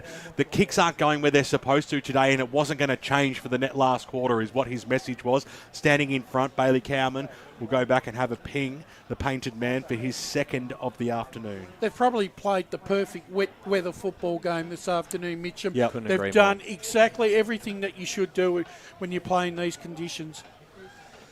So Bailey Cowman kicked a goal in the second term. He'll come in now, just crossed the 45. He keeps it low, but he pushed it right and through for a minor score. So Bendigo Bank scoreboard, 14 minutes are about to tick over by the time the ball comes back into play. And it is a 31-point lead to the home side. Mitchum 57, Montrose 26. 98.1 Radio Eastern and YouTube and Facebook around the globe this afternoon. Big in the context of their season. That really puts their chances for a double chance at the end of the season alive for the Tigers. They'll draw level with potentially Beaconsfield and Montrose as this ball comes out the back there. Handball from Potter. They link up, going down. It's a cut-off. A big mark almost taken there by Kimber. Wasn't able to hold on to it, so we're getting another ball up on that far side. 8-9 to 3-8. Boundary. And Kimber looks quite sore down there. Blake Tennant on the boundary, thanks to Tobin Brothers. I think it's a Montrose player. I believe it might be Geordie Nagel. I think it. Oh, yes, you're right. Yes. I was looking at there's 2 players down. You're right behind play, and I'm not sure if you saw what happened and where that. It was fast motion, unfortunately, boys. Couldn't tell what. It actually looks quite bad. Yeah, that's calling for the stretcher. So we're going to get a bit of a hold in play here, which would be a good chance to go around the grounds. It's some of those scores. None of those scores have updated since I last spoke there, Brush. Ryan. Unfortunately. Brush, I do have an East Ringwood Doncaster East score, but it's half time though. What was it? 19-17 at half time. Right, Doncaster East favourite? In favour of who, mate? Doncaster East were up by 2 points at half time. They're home. I think so too. If you can, boys, check the socials of the clubs. They might put something up there. That's where I got it off. But if now that we've got Brash, time, socials, you can go through them. That's all right. I've got a reliable source. My camera operator there will give us a score when he's done. Isn't that Hardy's job? He likes going through the socials and trolling them. He is trolling them. Who's that? Scott Hardy. Scotty Hardy. Yeah. He loves those. He loves that sort of thing. You're not a Facebook guy? Scobes. Yeah, no, that's. Is that his name? Scobes? Is that his nickname? That's on WhatsApp. That's what. Yeah. It's like, who is that? Who's the guy with the beard? I think that's what you said a few weeks ago. You hadn't been around for a while, so understand. He's a ripping guy, actually. Did a good job that day. That was a good ripping game out at Waverley as we reminisce on a fortnight's gone by. I mean, look, the way this game is panned out, you'd almost swear, Ryan, that Montrose may be a bit of a dry weather side. They don't seem to play well under these conditions. Well, I guess it's one of those things. We haven't had many wet weather days this year, so this is probably their first real look at it this season. So we'll find out. But I think Mitchum, we probably knew they were suited to the sort of these sort of conditions. There's already a stretcher out there, though, so I don't know if they're... currently on a stretcher at the moment, it looks like. So we'll keep you updated. I believe it's Geordie Nagel, boys. I believe it is. We'll go ask your mates at the bench, mate. Okay. I don't think he wants to go down there. We don't want him puffed out again before the end of the game. He's wants to hang around the Tiger bench, I think, today. So who do you think?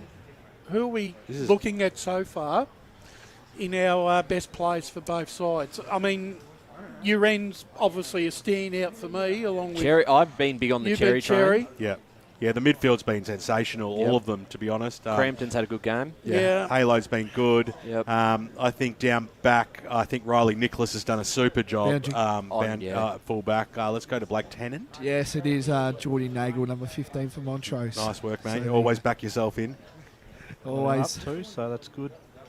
Yeah, I think for Montrose, I think Descent's tried hard. I think Eels has gone out of it a little bit in the second half, but he was strong in the first half. Galbraith's had his moments in the... I think Taj Heap's been okay as well for them today. And probably Kyle Staples, I think's done a little... Staples was quite good in that first so, I mean, half. I think it's... I don't think we're... Can't see any Montrose players getting in the vote today. No. And I'm thinking if you're looking for... There's probably only two players that have played 4 quarters. I reckon Cherry and Uren. I think Lachlan Curtis, he might be eligible for our under-19s. I think he's been really good today, and he got a big rap from the coach at 3/4 time. Done a superb job on Brad Watson, who hasn't really been cited this afternoon, and Watson's clearly one of the best in the competition in this division. So to come into the side and do a number on him, that's going to be hard to get back in this side for some players. Well, there's a lot of players who are sitting in the grandstand at the moment, sitting down there nearby the coach's box, who'll just be looking through, maybe through the twos, a few of them. Well, send Jake through the twos. But but to be honest with you, that's I know they've got a lot of players out, but that's exactly what you want. You know, coming into the back half of the season, these guys that know that have been regular senior players know that they're going to have to perform to get their spot back in, and that's exactly what you need when you're going into a final series. That's right. So play to resume now on that far side. We've gone 19 minutes into the last quarter, and it's Mitchum 57 to Montrose 26 if you're just joining us in the Eastland match of the round. I reckon we've probably got to go another 12 to 14 minutes here, Ryan. Yeah, we definitely were stopped there for at least 5 minutes. Jesse Wren caught before he got rid of it. Montrose now a chance to go forward themselves. Jesse, I think that was Hallow actually that got underneath and almost stole that one in defence. Boundary. The boundary line beats everyone. Let's go down to the boundary thanks to Tobin Brothers. Yeah, I think it's time they might actually have to get the lights on here, boys. Very and dark, isn't it? It is. It's very dark down here. Almost need kind of the yellow balls sort of thing. I know these cars, as you said, BWS, they'll turn it on and hopefully get some see the footage a bit better. Do we know what happened to Nagel? I haven't found out. I'm not sure yet. You got one job, Blake. Head on down, mate.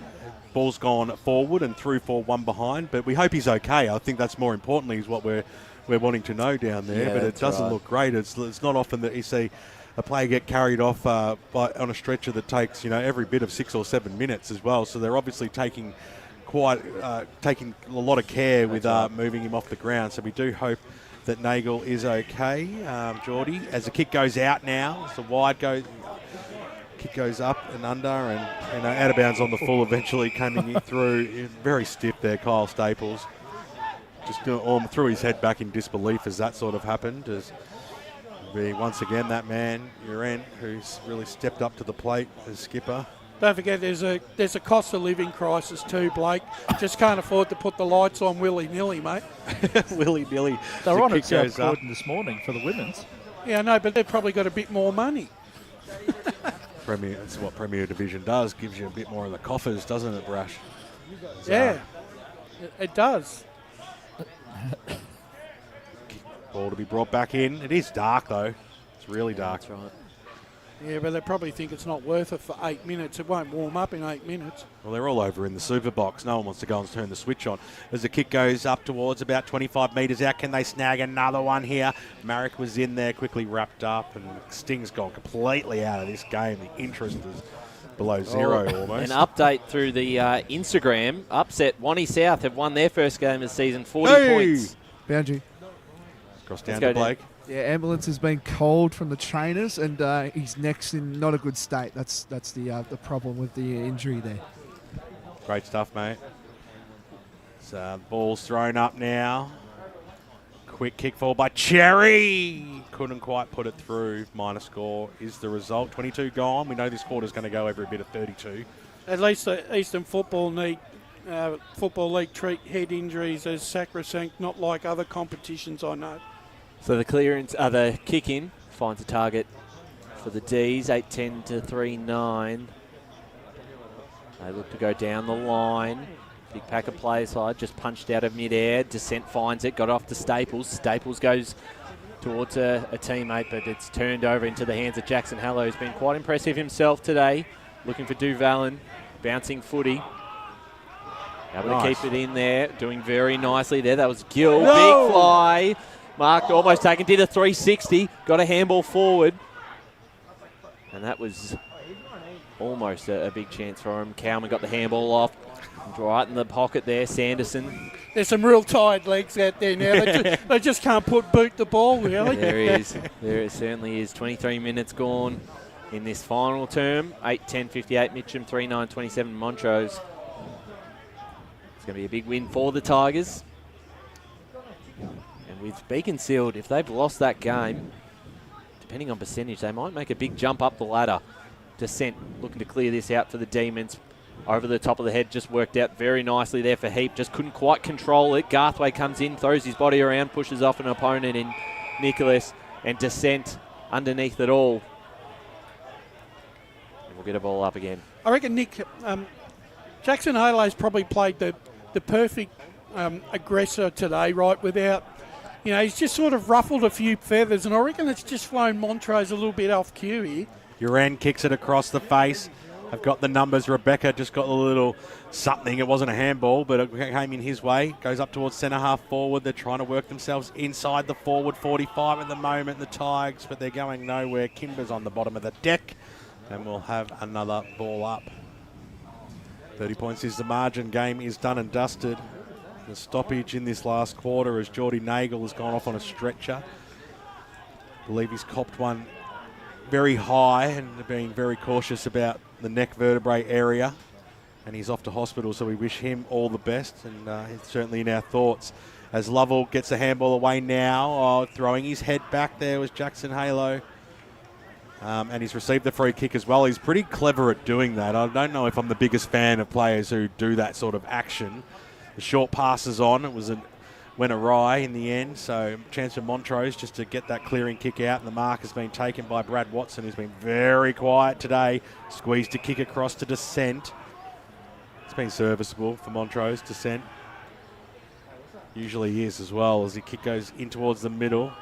Pack forms, and it's just the pride of Tigers everywhere, really. Little handball over the top. Can they work their way forward? Eventually the kick goes inside forward 50, but is equal to how many Tigers were in the middle. There was plenty of Devils sitting in the back half there for Montrose that time as the kick goes up, and a bit of holding against Bailey White that time, going the way of the Tigers. Any more final scores coming I've got a big one out of Fair Park Reserve. Fair Park 81, Oakley District 72. Lions have knocked them off. Oh, doing a Fair Park style. We like that one as the kick goes forward. Bouncing football for Mitchum, and through it goes for another behind. Well, Fair Park have been working themselves into some form of late, so that's really good for them. That's 2 on the trot for them now. I'd just about be giving up on Oakley this season. They've been terrible this year, Oakley. Yeah, they have. So Montrose to clear this one out of defence. Long down in towards the middle of the ground. Lovell flies. Descent picked it up nicely. Read it well. The bouncing ball inside 50 has a chance for a player here in Laurie to run onto it. Kicked it towards himself. Handballed over the top of his head. Tigers have got the numbers though. Big tackle late. They'll be holding the ball. And a chance here for the D's to get one back in the last couple of minutes. 20 minutes into the last quarter down at Cherry Road. Vermont hanging on 7-10 to Baldwin 6-10. So it's getting close. Baldwin undefeated coming into that game. But a chance here for Montrose to get one back. And that's a great finish there by Daniel Frith. And he gets his first, and the D's get their 4th of the day, 4-9-33 to 8-11-59 Mitchum. 27-point lead for the Tigers coming into the last couple of minutes here out at Walker Park. What a win it's going to be for them, though. It's a fantastic performance, all-round performance. The under-19s have been impressive, Brush, and that's your future of your club if you can keep them there. They're undefeated, or not undefeated, they've had one loss, but in their 19s, they're still on top of the ladder. So that's probably shows you that you're not just bringing anyone into the side, you're bringing some high-quality kids. And they're all playing different roles, and they've done them well. Back in the middle it goes. Tap down here from the D's. Bit of a scrap as Watson gets a kick forward. Chance for Hams. Hams towards the top of the square. They might be able to get another late one. Ball, bit of a scrap here. Laurie handballed it over the top of his head. Bouncing footy. Doing very nicely there. Could have been a turnover, though, falling into the hands of Rossetti. Got it off to Heap. Heap puts it up towards the top of the square again. Chance for a big fly. No mark taken. Ball hits the deck. And we'll get another stoppage. Coming up to 28 minutes gone. Boundary. Does it go down to the boundary thanks to Tobin Brothers, Blake Tennant? Yes, just heard a little whisper that there could be a guard of honour for Marty for his 2000th game after this. That'd be good to see. We don't hasn't been confirmed yet. Just heard some whispers going around. Whispers from the whisperer. There you go. 2 Mike's Tennant. He's had a big day today. A lot of walking up and back of the grandstand, getting microphones and whatnot. As Nick Callow clears this one out for the Tigers down the line. Out the back there is Smythe, the Weasel. Got it off to Lovell running past. Didn't quite collect it. He'll run in and collect this one. Almost just ran over his teammate there in Marek. And we'll get a stoppage at half forward line. And that must be the big positive as well for the Tigers, is that you know you've got a lot of troops to come back in the side next week, or potentially the next couple of weeks as the lights turn on, and that makes it a lot easier to call now. Went up. But I could not see anything. I had this call off the screen. Big tackle laid there by Marrow, who, Brash, he had a milestone game early in the season. Since he's come back in the side, he's been able to keep it, and he's been able to contribute each week. Yeah, that's the important thing. You know, you're just going to make a contribution.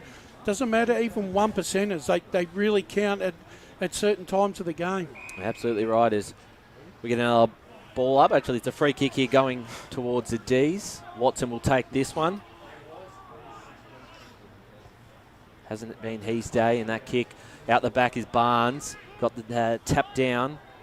Looking for Marrow. Wraps up his opponent in a tackle there. Any update out of Baldwin just yet? No. We're hanging on that final result. Yep. We're into the 23rd minute there down at Cherry Road, or Balwyn Vizzy Park, I should call it. Balwyn Vizzy Park. With a ball up here outside 50 for the Tigers. Heap. The clearance forward, just kicked it into space. Running onto this one is Sanderson. He's just getting his handball away, or he was caught for holding the ball. So free kick, Montrose in the middle of the ground.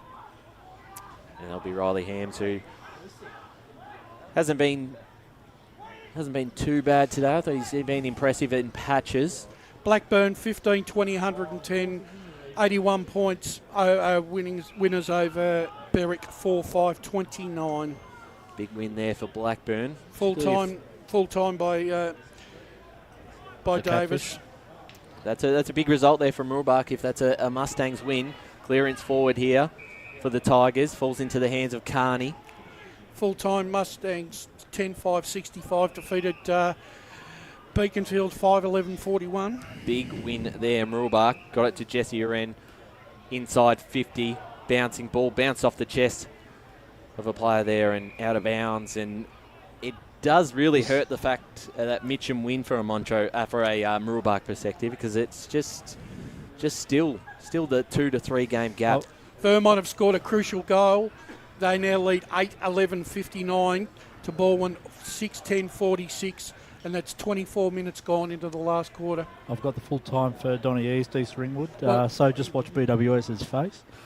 8-9-57 Donny East. Yep. 10-17-77 East Ringwood. Yeah, look at that. Not happy.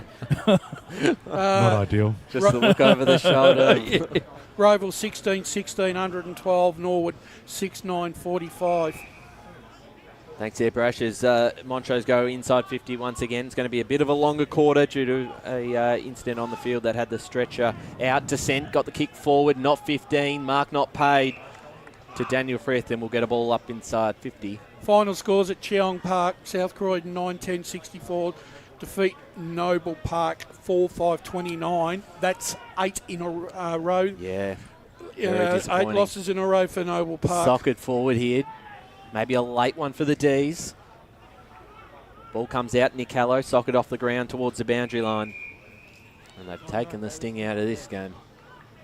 But what a win this will be. We'll get the ladder up after the game to work out just what all these results mean.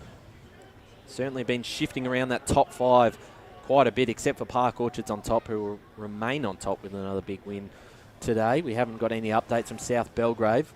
We've had nothing. Nothing's been updated in Division 2 at this particular stage. We'll keep an eye on those after the game.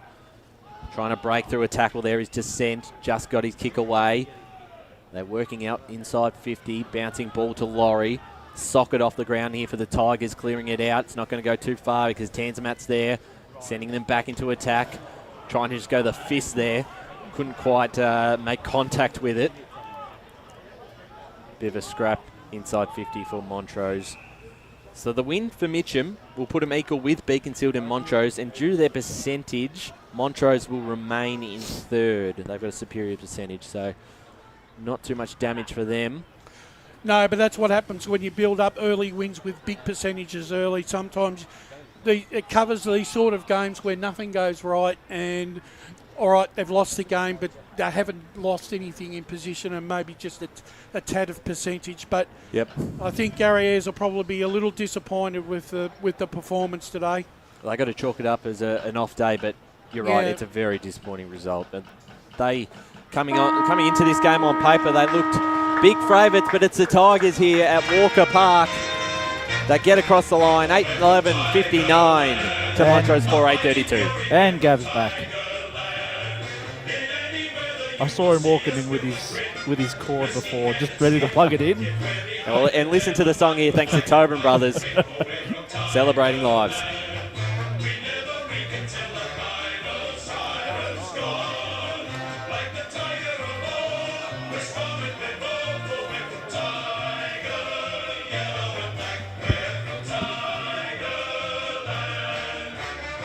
Big winners, Mitchum. 27 points here, 8-11-59 to 4-8-32. Blake Tennant and Ben Warren-Smith will grab a couple of interviews in just a second. Brash, you've got another score around the grounds? Yeah, Baronia have won by 28 points. Baronia 8-13-61 defeat Templestowe 5-3-33.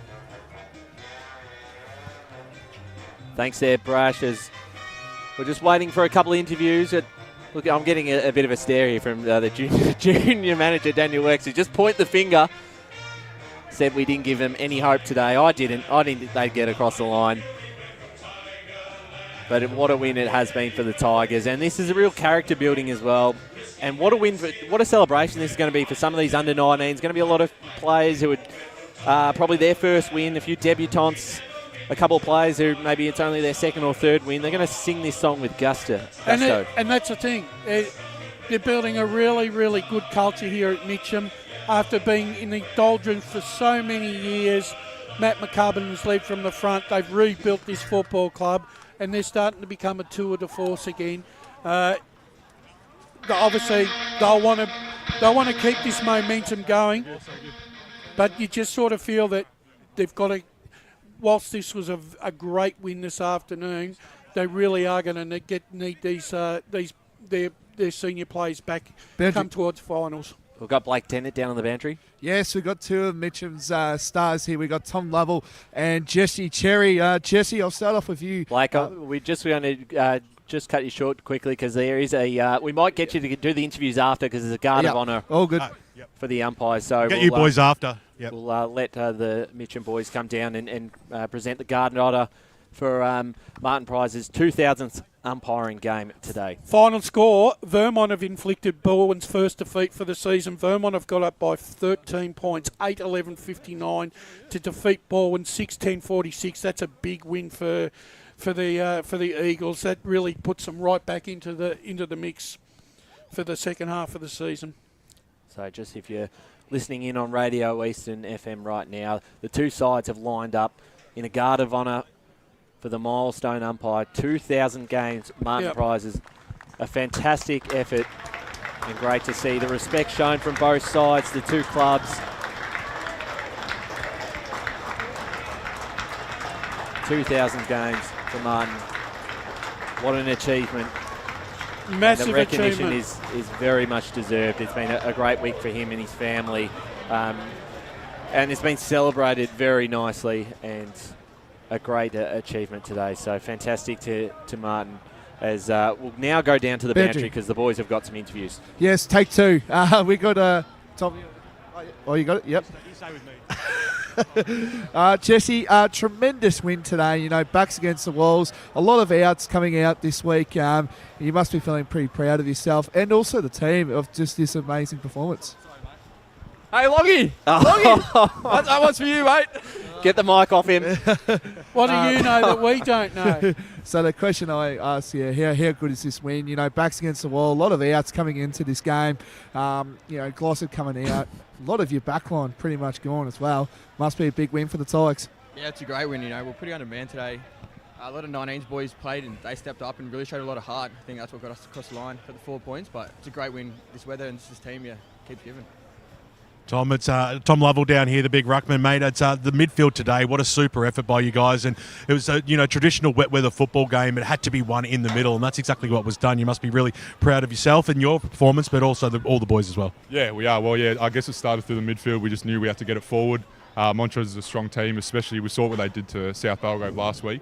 So we knew we were in for a fight, but, maybe the wet weather helped us a bit today. But, everyone stepped up. So everyone played their role. We got the job done. So it's good. Jesse, just one more before we go as well. This game, 8-point game, you were basically feeling like, because if you would have lost, it would have put, your top three chances alive. You win this today, and I think, if you win a couple more games coming into the back end of the season, you guys will be flying up the ladder as well. And do you feel like this was an 8-point game after a big win over Montrose as well? Yeah, definitely. I thought last week was the same as well. 8 points against Rulbach, put us 2 games clear of them, and then today, definitely just keeping ourselves in the mix. Great win, so looking forward to the rest of the season and see what we can do.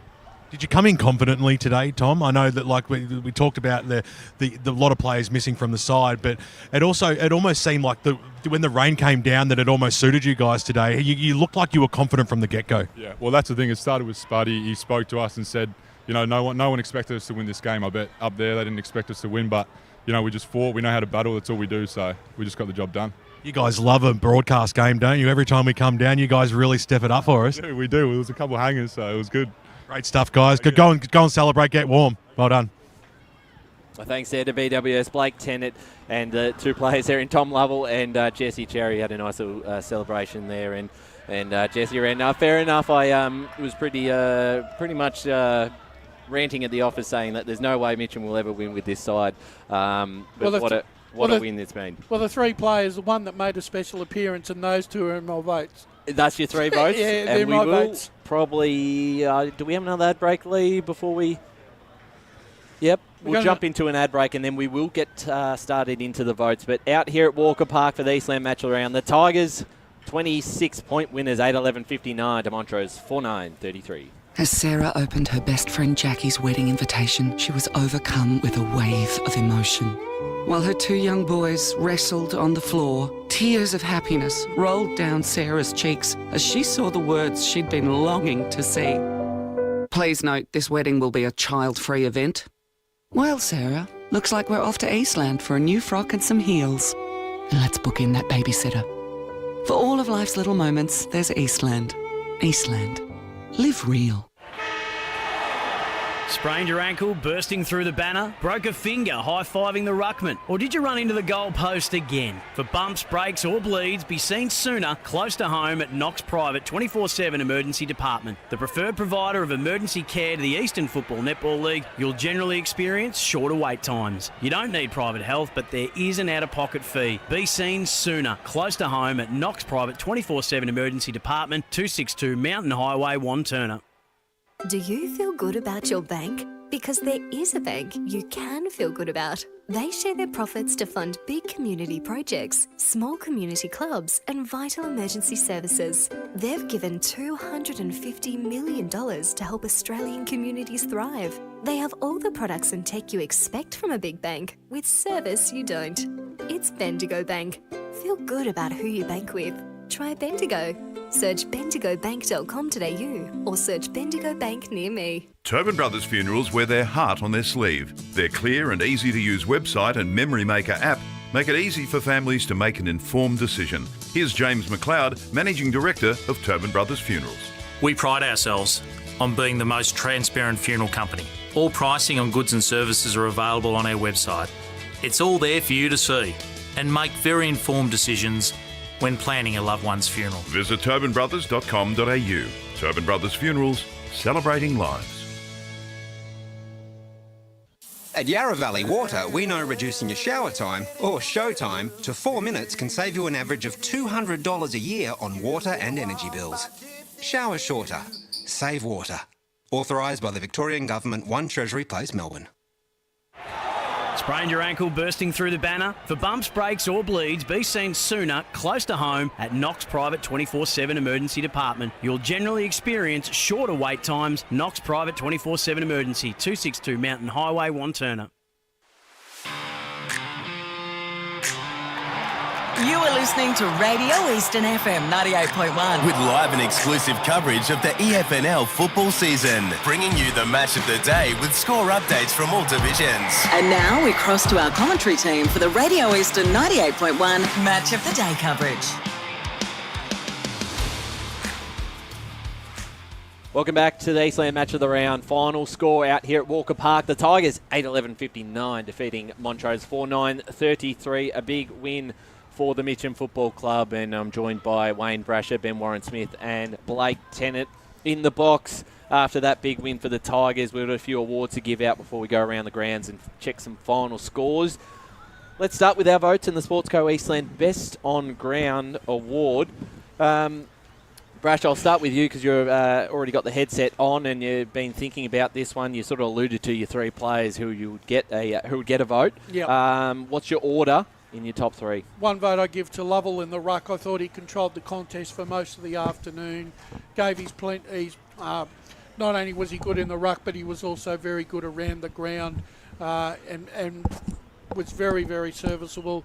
2 votes I'm going to give to Jesse Cherry. I thought that he, when the game needed to be won, he won some crucial possessions, but was instrumental in making sure that ball stayed in Mitchum's forward 50 for them to get the opportunity in the afternoon. And when you need a leader to stand up, and you've got a captain that can do that, Jesse Wren ticked all the boxes Massive. for me this afternoon. I give him my 3 votes. Blake Tennant, your 1, 2, 3. Yeah, I think I'm gonna go. I thought Jackson Halo, he was superb. I felt like, kicked the goal. Thought he was pretty good up around the ground. So he's going to be my 1 vote. My 2 votes, I think you can't go past the skipper and Jesse Uran. Thought he was terrific. Set him up really much for that second quarter, which was kind of where the game was on Mitchum's turns. But I think my 3 votes, I thought he was superb from the first bounce to probably the last siren. And I thought Jesse Cherry was best on for me. Ben Warren-Smith, your 1, 2, 3 today's game? Yeah, it's funny when Brash was reading his out, I'm like, I should have gone first because I echo exactly what his were. So 1 to Lovell, 2 to Cherry, 3 to Uren today. I thought just that powerful midfield that they were, that's where the game needed to be won. We know how powerful the forward line and scoring power Montrose have, and in a day where that was taken away from them because of the conditions, I think a lot of other teams will actually take notice of what happened today, and should the weather come again, they'll be able to look back at this game and know where it needs to be won. And the guts and determination and the will and the want from Mitchum got them over the line today. Congratulations. Absolutely. I agree with Lovell, but I'm going to switch him out and just give a bit of credit there to Riley Nicholas, who I thought did a fantastic job on rowing Garthwaite in defence. 1 to him. Just because he gave me a bit of a whack, I'm going to give Jesse Uren 2 votes and give Cherry the 3. I thought both were superb. I think either or could get the award for best on ground. They were so influential through the middle of the ground. But I'll just give it to Cherry, which means a tie. Is that a tie? It's a tie. I think all up. And Paul's unfortunately had to go home. What does Lee have the deciding vote? Oh, look, no, I was going to go 3, 2 and 1 to Brad Pulley, most touches on ground. But I'd end up going Jesse Uren if I had to for a decider. There you go. So Jesse Uren, your Sports Go Eastland best on ground. That's 2 times in a row that we've had Mitchum that he's been best on. So congratulations to him. The Tobin Brothers goal of the day. Now, I think we had a couple marked down. Obviously, there weren't many. There was 12 goals for the entire afternoon. So I had did you have the mark down? Because I've got the mark down, if you'd like me to go. No official award for the mark just yet. Oh, no, sorry. I thought you were saying goal of the day. Yeah, goal of the day, sorry. Did you have marked? Oh, sorry. I thought you were talking about no, as well. I've marked them down. So Ryan Garthwaite in the first term, that banana kick. Jesse Uren kicked a ripping goal, but we're not going to give him. We're not going to keep loading him up with awards, especially when he gives you stick as well.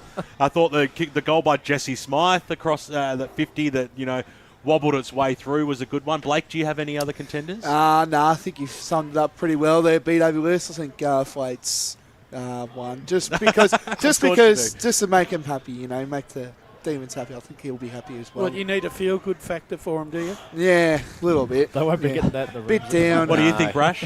I like I do like the Garthwaite one because I just thought that it's always hard to do a boo nah.